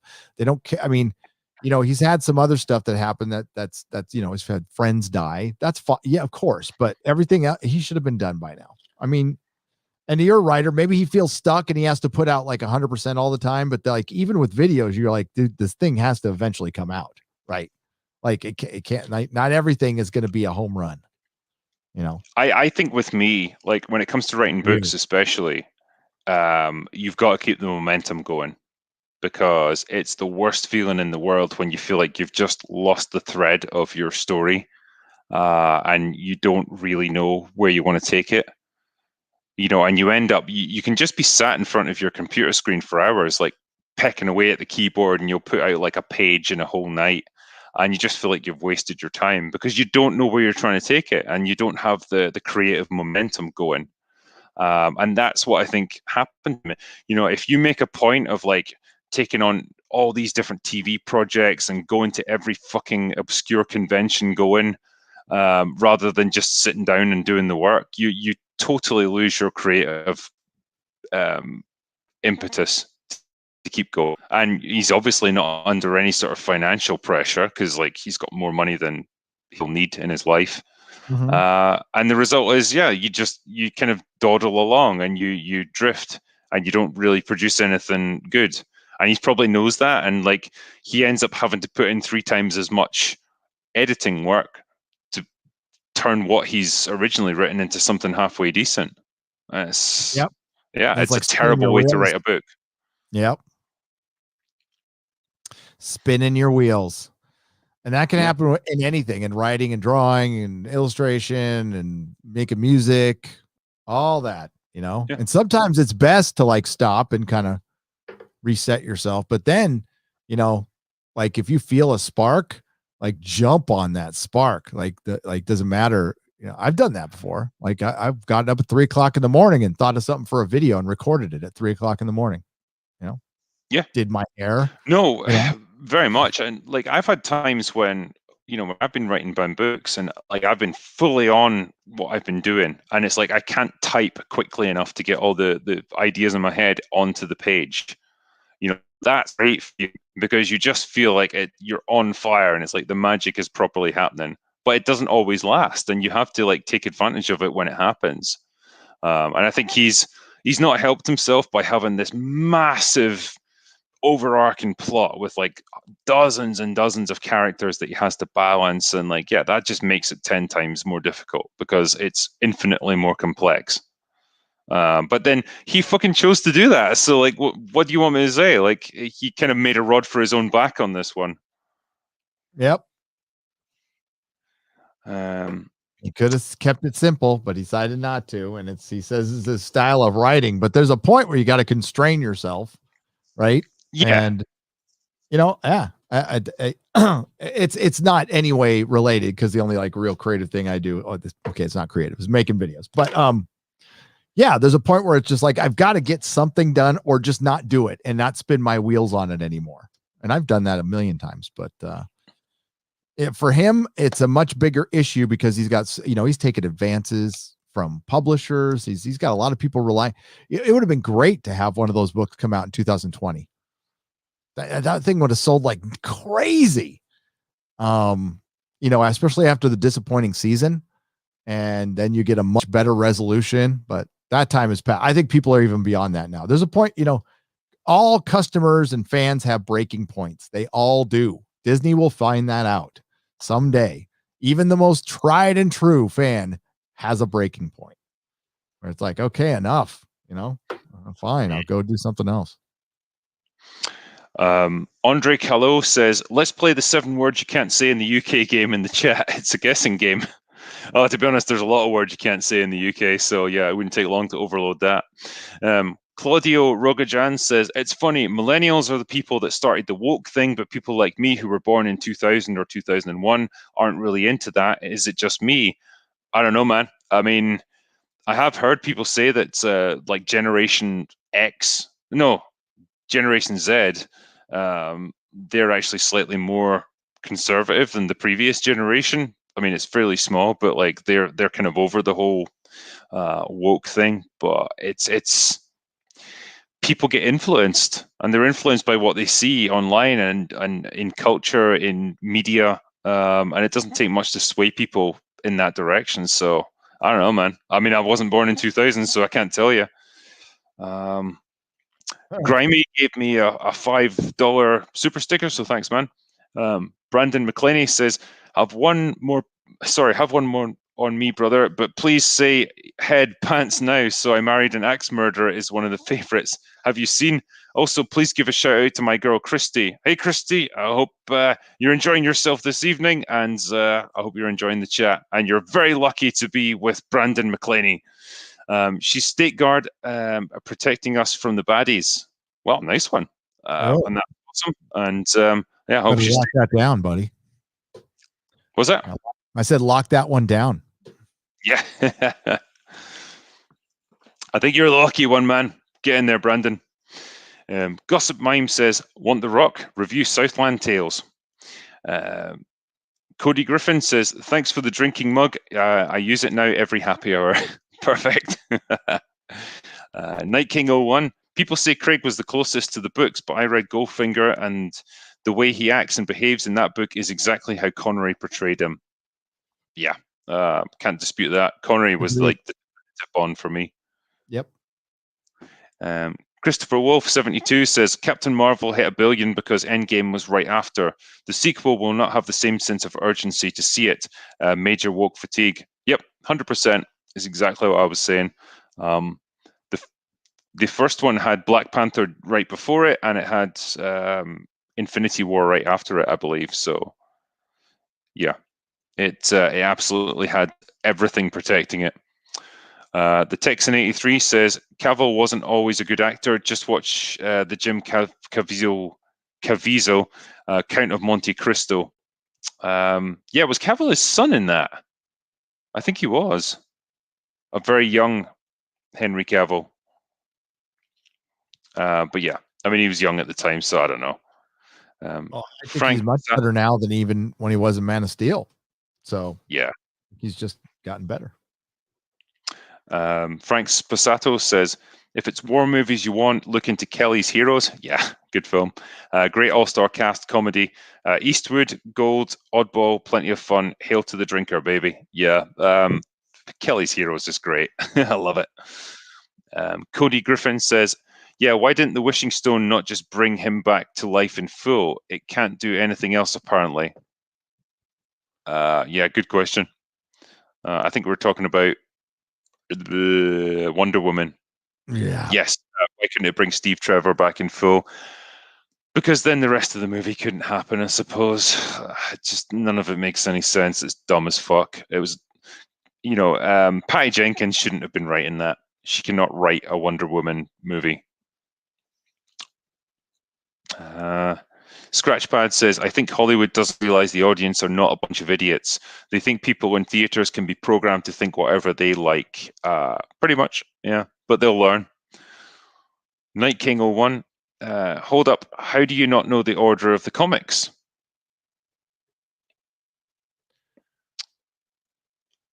I don't know. the order of what? I mean, what was he referring to? Yeah, that's all I got. Well, all I say is I'm 51 and I've like read stuff sometimes 2 decades ago, and I did a lot of drugs in the 80s. I've done a lot of things since then. How come you look younger than me, by the way? This is really pissing me off now. Like, if someone asked me to guess your age, I would have said like late 30s probably. Wow, thanks. I appreciate it. I don't feel like I'm in my late 30s when I wake up in the morning. I got the hiccups for some reason. Yeah, I don't know. I don't know. I don't know. I'm getting gray. I'm starting to look my age. It's okay. That's the one great thing about being a dude. We age sometimes very gracefully and sometimes not, but I also work hard. I work hard. Well, I when I was working at the comic shop, I got really big, so I made sure not to let that happen again by working out. I'm addicted to working out. It's a good addiction to have. I get like crabby if I can't go to the gym. Maybe that's it. I don't know. Or my mom, my dad. Our gyms have been closed for about 2.5 months now. So yay, great. Can you even work out outside? Can you work out outside? Or well, I guess I don't know what the weather's like there, but I mean, Scotland in like February is not a good place to be. I mean, yeah, you can always go running, biking, that sort of thing. Yeah. But yeah, I just miss a gym, a proper gym with like proper weights equipment and stuff. Like, man, I'm looking forward to getting back. That's for sure. Oh, I know. Joey Bryant says, "Oh, sorry. I hate waiting for the weights. I went out and I'm buying myself my own set now. Again. Yeah. I mean, I've got them in at home, but like they're just free weights, so like you can do the basics with them, but yeah, you kind of the machines that let you do specific things. Yep. And I'm quite lucky the gym I go to are that busy, or if it is, it'll be old guys sitting on the cycling machines or whatever, just like looking at their phones, like, oh, perfect, yeah, I can use the weights. But yeah, just looking forward to it getting open again. I'm like you, like I get pissed off if I haven't had a proper bit of exercise for a while. Joey Bryant says, I was going to support the Black Widow movie. Now with everything coming to light, I'll just support Axel Braun, Black Widow. Yeah, is that because it's from Disney? I don't know. Axel Braun is a porn producer. Okay. Yeah. Yeah. Well, I'm fully in favor of that. Superior. Yeah, his Captain Marvel is far superior to Marvel's. Hail Axel Braun. Yeah, has he not done Pirates of the Caribbean and stuff as well? Like he's done all that, porn versions. Wow, brilliant. Trenton Quinn says, What a time to be alive when the orientation of Starlight gets a sequel, Super Straight. Sorry, the orientation of Straight gets a sequel, Super Straight. Yeah, that was a great little troll on Twitter. Like, I love the memes from it where it's like, you can't just make up your own sexuality, and then it's like, really? Because you did, and then it's like a list of like 50 different sexualities that they've made up. Nicholas Centillo says, just finished your book and love Maris. Who inspired her character? Man, it's weird. I kind of took the idea of like a veteran operative, like a soldier and, you know, like a special forces person and a spy all combined together. And someone who's a bit older and who's really kind of jaded and cynical now. And I just said, like, let's swap it and make it a woman instead. And what can you do with that when you swap it around? Like, how would that character have lived, and how would that have affected her? And that was the basis for Maris, or Anya, in my books. So I like her. She's a character I enjoy the most writing about. So she was always good in my books. John Tree says, punchable face is an expression used by someone who's never punched anyone. It's a great way to break your hand, though. But depends what part of the face you hit. Yeah, I remember I swung for a guy in a nightclub once, and I hit the side of his head, like right there. And honestly, I thought I'd broken every bone in my hand. Like, the pain was fucking ridiculous. But yeah, like for like two or 3 days afterward, I couldn't properly like bend, flex my fingers. But I mustn't have broken it, but it was just like really badly like bruised or something. But man, yeah, you hit the wrong part of a person, you know, anything apart from the mushy bit in the middle, you're in for a lot of pain. Yep. Absolutely. Rob Aiken says, I just finished watching Sharp and Paul Bettany killed Daniel Hagman. I may never forgive Paul. So many, like, Sharp is one of those shows from like the early 90s. And so many of like the actors that we see now got their start in that. You know, Daniel Craig started out in Sharp, a very young version of Daniel Craig. And yeah, Paul Bettany was in it as well. I'd totally forgotten about him. Killing Hagman as well. That was awful. Solitary Gamer says, Gary, I went 1,045 days without engaging on Facebook. Removed Messenger and Facebook from everything. Don't ever think about it. That's pretty brilliant. good. That's brilliant. Yeah. For me, Facebook would be easy to go. I barely use it. I use Messenger to talk to my wife. That's about it. Yeah. Yeah, Facebook for me is like, I don't have a drinker profile on Facebook or anything. It's just for like personal stuff. And even then it's just boring as fuck. It's like family. And you know, people in their like 40s and 50s and stuff, like just posting random shit. And it's like, yeah, it's not even worth looking at most of the time. No. Mike Trout says, Drinker, you and your vids crack me up and give me as many tingles as a vibrator testing booth. Gary, you the man. Boomer Gary, moments and all. Hey, thanks. Good to know, man. Nicholas Muller Jensen says, I hated Endgame Hulk. What do you think? Pretty much. Yeah. Yep. I don't like this whole like Professor Hulk bullshit. No, it's so ridiculously off from the comics too. And doing the origin off screen, and then like you never got to see a proper Hulk Thanos like fight. Like, what? You know? And then I kind of like the Hulk in Thor Ragnarok more, where it's like he's still in Hulk mode, but he can talk a little bit, and like that seemed like the good balance. But man, it was nice to not see Mark Ruffalo on screen. I just find that guy intensely annoying. I don't know what it is.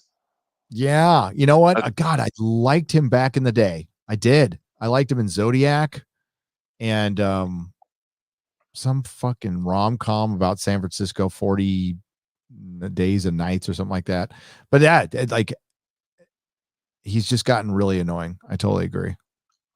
I actually kind of wish they'd kept Ed Norton as Bruce Banner, because it would have been interesting to see him interacting with like the rest of the Avengers.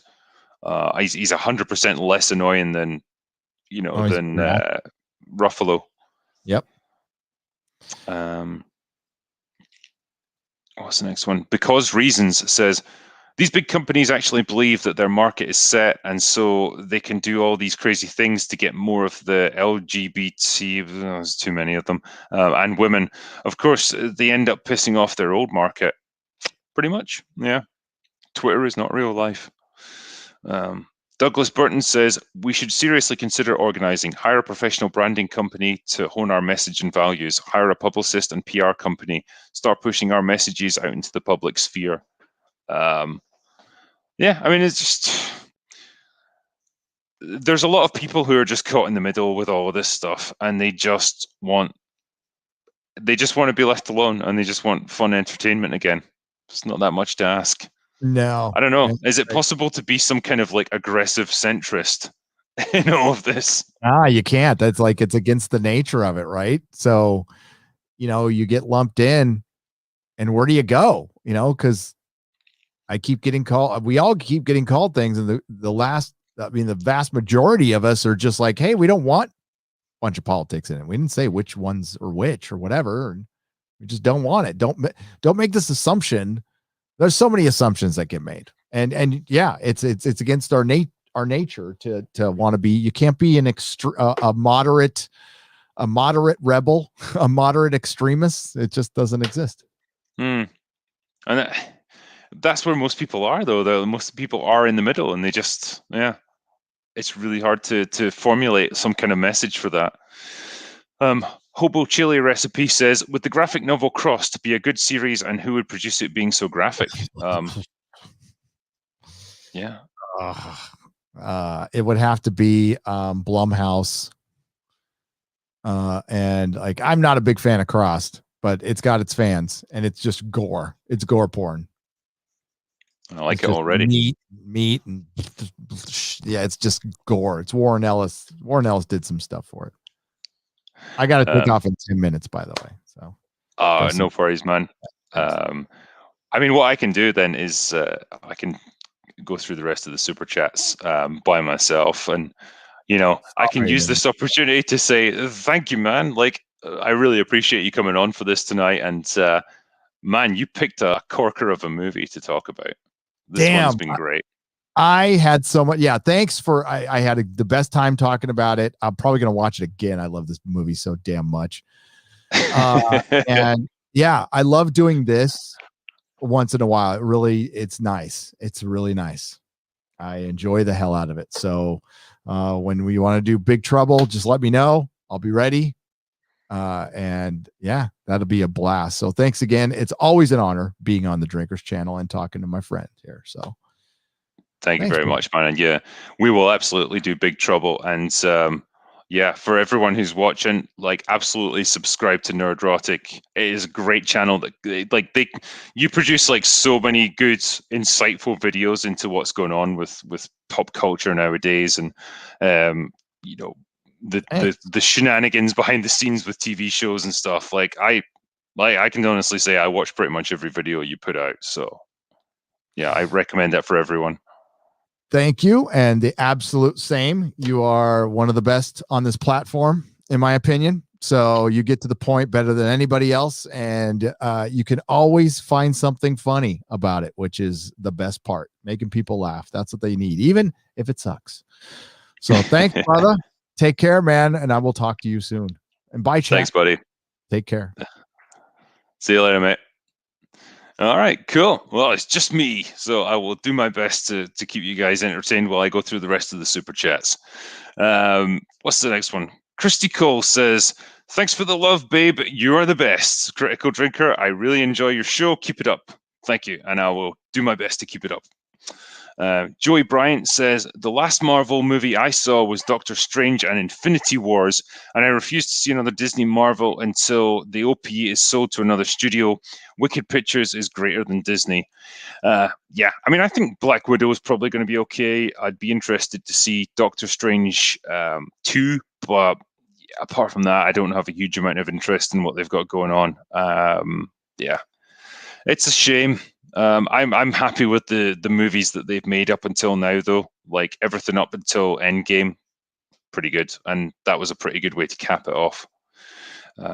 Jason McNamara says, Drinker, the audio in your recent videos is getting noisy and it isn't at its best. I'm a sound editor. If you want to get it fixed in your future videos, hit me up. You'll be blown away. Yeah, I'm sorry about that. That was just me changing where things are located in my office. And I think the sound that people were hearing, there's a bit of a buzzing sound. I think it was actually just the fan from my PC. And I totally didn't pick it up until the video was out and published. And yeah, there it was. So I'm aware of it now and I know what I have to do to stop it. I just need to move further away from it. So you shouldn't see it in future videos. Enoch Mammon says, I've been rewatching the DCEU lately. If they were to have a Ben Affleck series where they adapted episodes and had sweet guest stars such as Batman villains, Nic Cage as Two-Face and Karen Gillan as Poison Ivy, for example, they'd be set. That'd be great. I mean, I don't think you would ever get Ben Affleck in for a TV show, but yeah, I definitely like to see him get his own solo Batman movie because, man, I feel like he's earned it with all the shit that's has happened with the Snyder movies. It'd be good to see him just get a proper Batman film to himself. Trenton Quinn says, Will and Gary's cruelty-free range cocaine. Yeah, that's it. We're environmentally conscious and we're all about helping people with our cocaine habits. So that's the way to do it. What's the next one? Geekster says, Hail Drinker, just finished Sacrifice and I'm excited to buy Ryan Drake Book 3. Next series in mind is Another Kingdom by Andrew Klavan. Are there any other book series that you'd recommend? What have I read recently that's good? Not really series, it's just been individual books for me, to be honest. So yeah, there's not really like a series that I could point out to you. I never really got into the Game of Thrones novels. I've read one, I think, but it was out of sequence. So yeah, I couldn't really say. XSC 1972 says, Hi, WASP was white Anglo-Saxon Protestant, an 80s term for Bonfire of the Vanities. Is Wolf of Wall Street was the WASP version of Goodfellas? Interesting question. Is Wolf of Wall Street was the WASP version of Goodfellas? I honestly couldn't tell you there, to be honest, and I'm not sure I fully understand the question, so I'm sorry. It is 2 a.m. here. Boss Doris says, is there any hope that this culture war will end? There's no way most people want to tread as lightly as this for the rest of their lives. I'm an aspiring YouTuber and the threat of endless harassment is foreboding. No, I don't think it will end. And it gives me no pleasure to say that, to be honest, because I wish it would. But I think as long as social media and the internet exists now, you're always going to get it. I think the only thing you can hope for is that there's going to be at least some kind of compromise reached, because as it stands, it's just all out war, and it's so just it's so negative all the time. It's hard not to get caught up in it. What's the next one here? Victor Tango Kilo. Drinker, have you ever had a Kentucky Mule? Ginger beer, bourbon, and lime. Ginger beer, bourbon, and lime. I don't think I have had that, actually.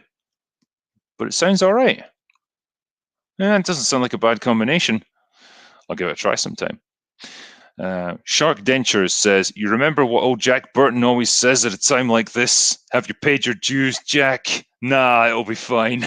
I wish he'd said that. Swab Hog says, all this talk about Kurt Russell movies, Drinker needs to review, and I haven't heard Captain Ron brought up. Far from perfect, but underrated, I think. Yeah. Good film.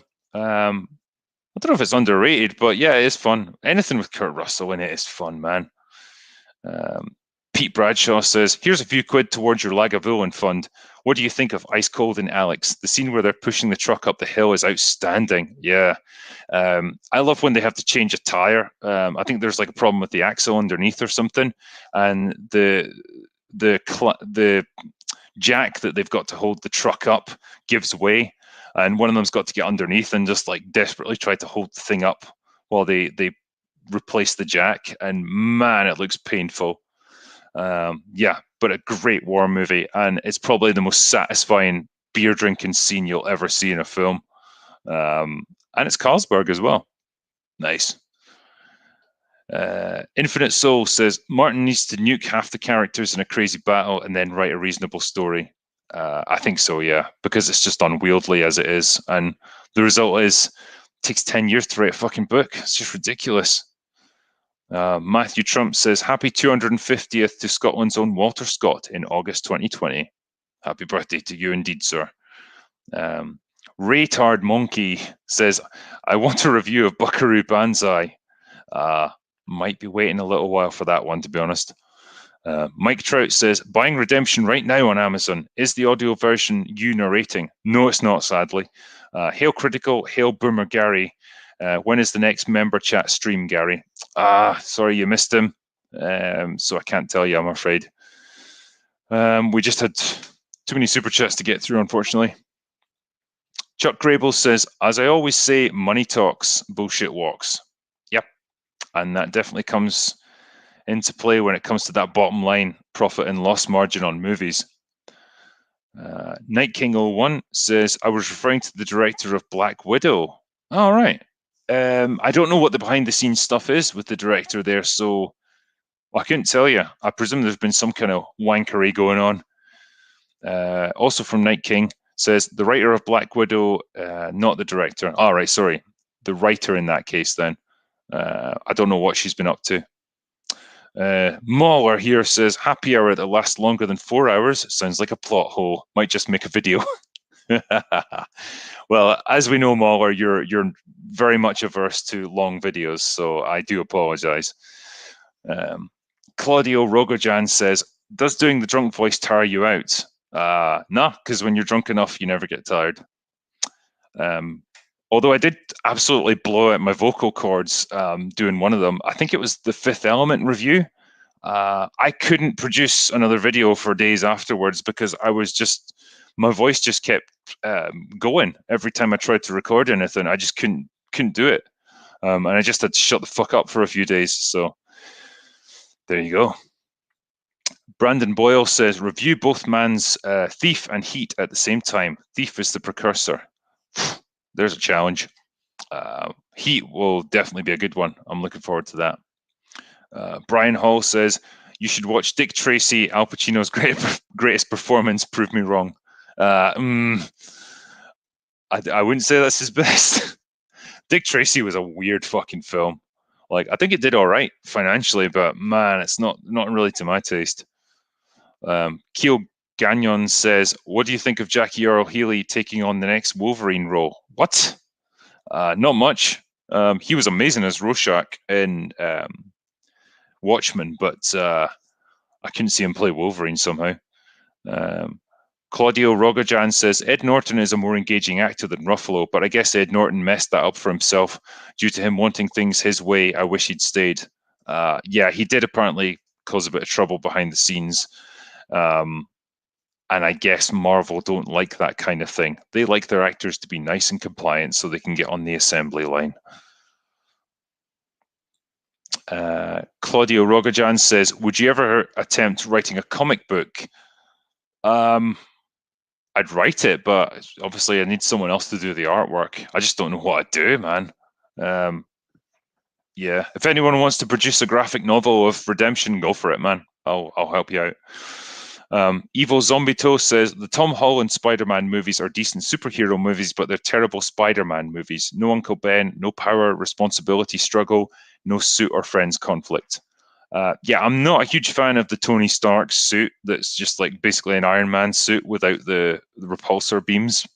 It's too high tech for Spider-Man. I mean, I'm not an expert in the comic books by any means, but yeah, it feels like they glossed over a lot of the essential aspects of his character just to try and tell their own story with it. Daniel the One says, Drinker, have you read Lee Child's Jack Reacher series? I've not read all of them, but I've probably read 4 or 5. And they've been all right. Like, I guess my issue with them is they're a little bit formulaic, and Reacher himself is a little bit too invincible. Like, he never even seems troubled by most things. So it's like kind of watching, it's like reading a book version of a Steven Seagal movie. He can just do anything and beat anyone with no effort. And yeah, it's not really, it's not what I would look for in a protagonist. And there's no real character growth to him. Also from Claudio Rogajan, do you mind doing the drunk voice right now?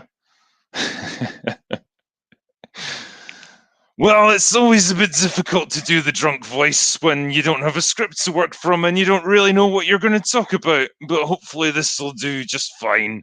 Now go away now. There we go. Give me a second just to catch up here.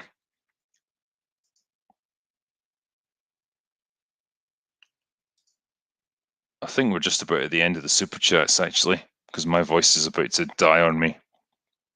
Oh yeah, here we go. Joe Daly says, Drinker, I just found your channel last week and I'm a huge fan. Thank you.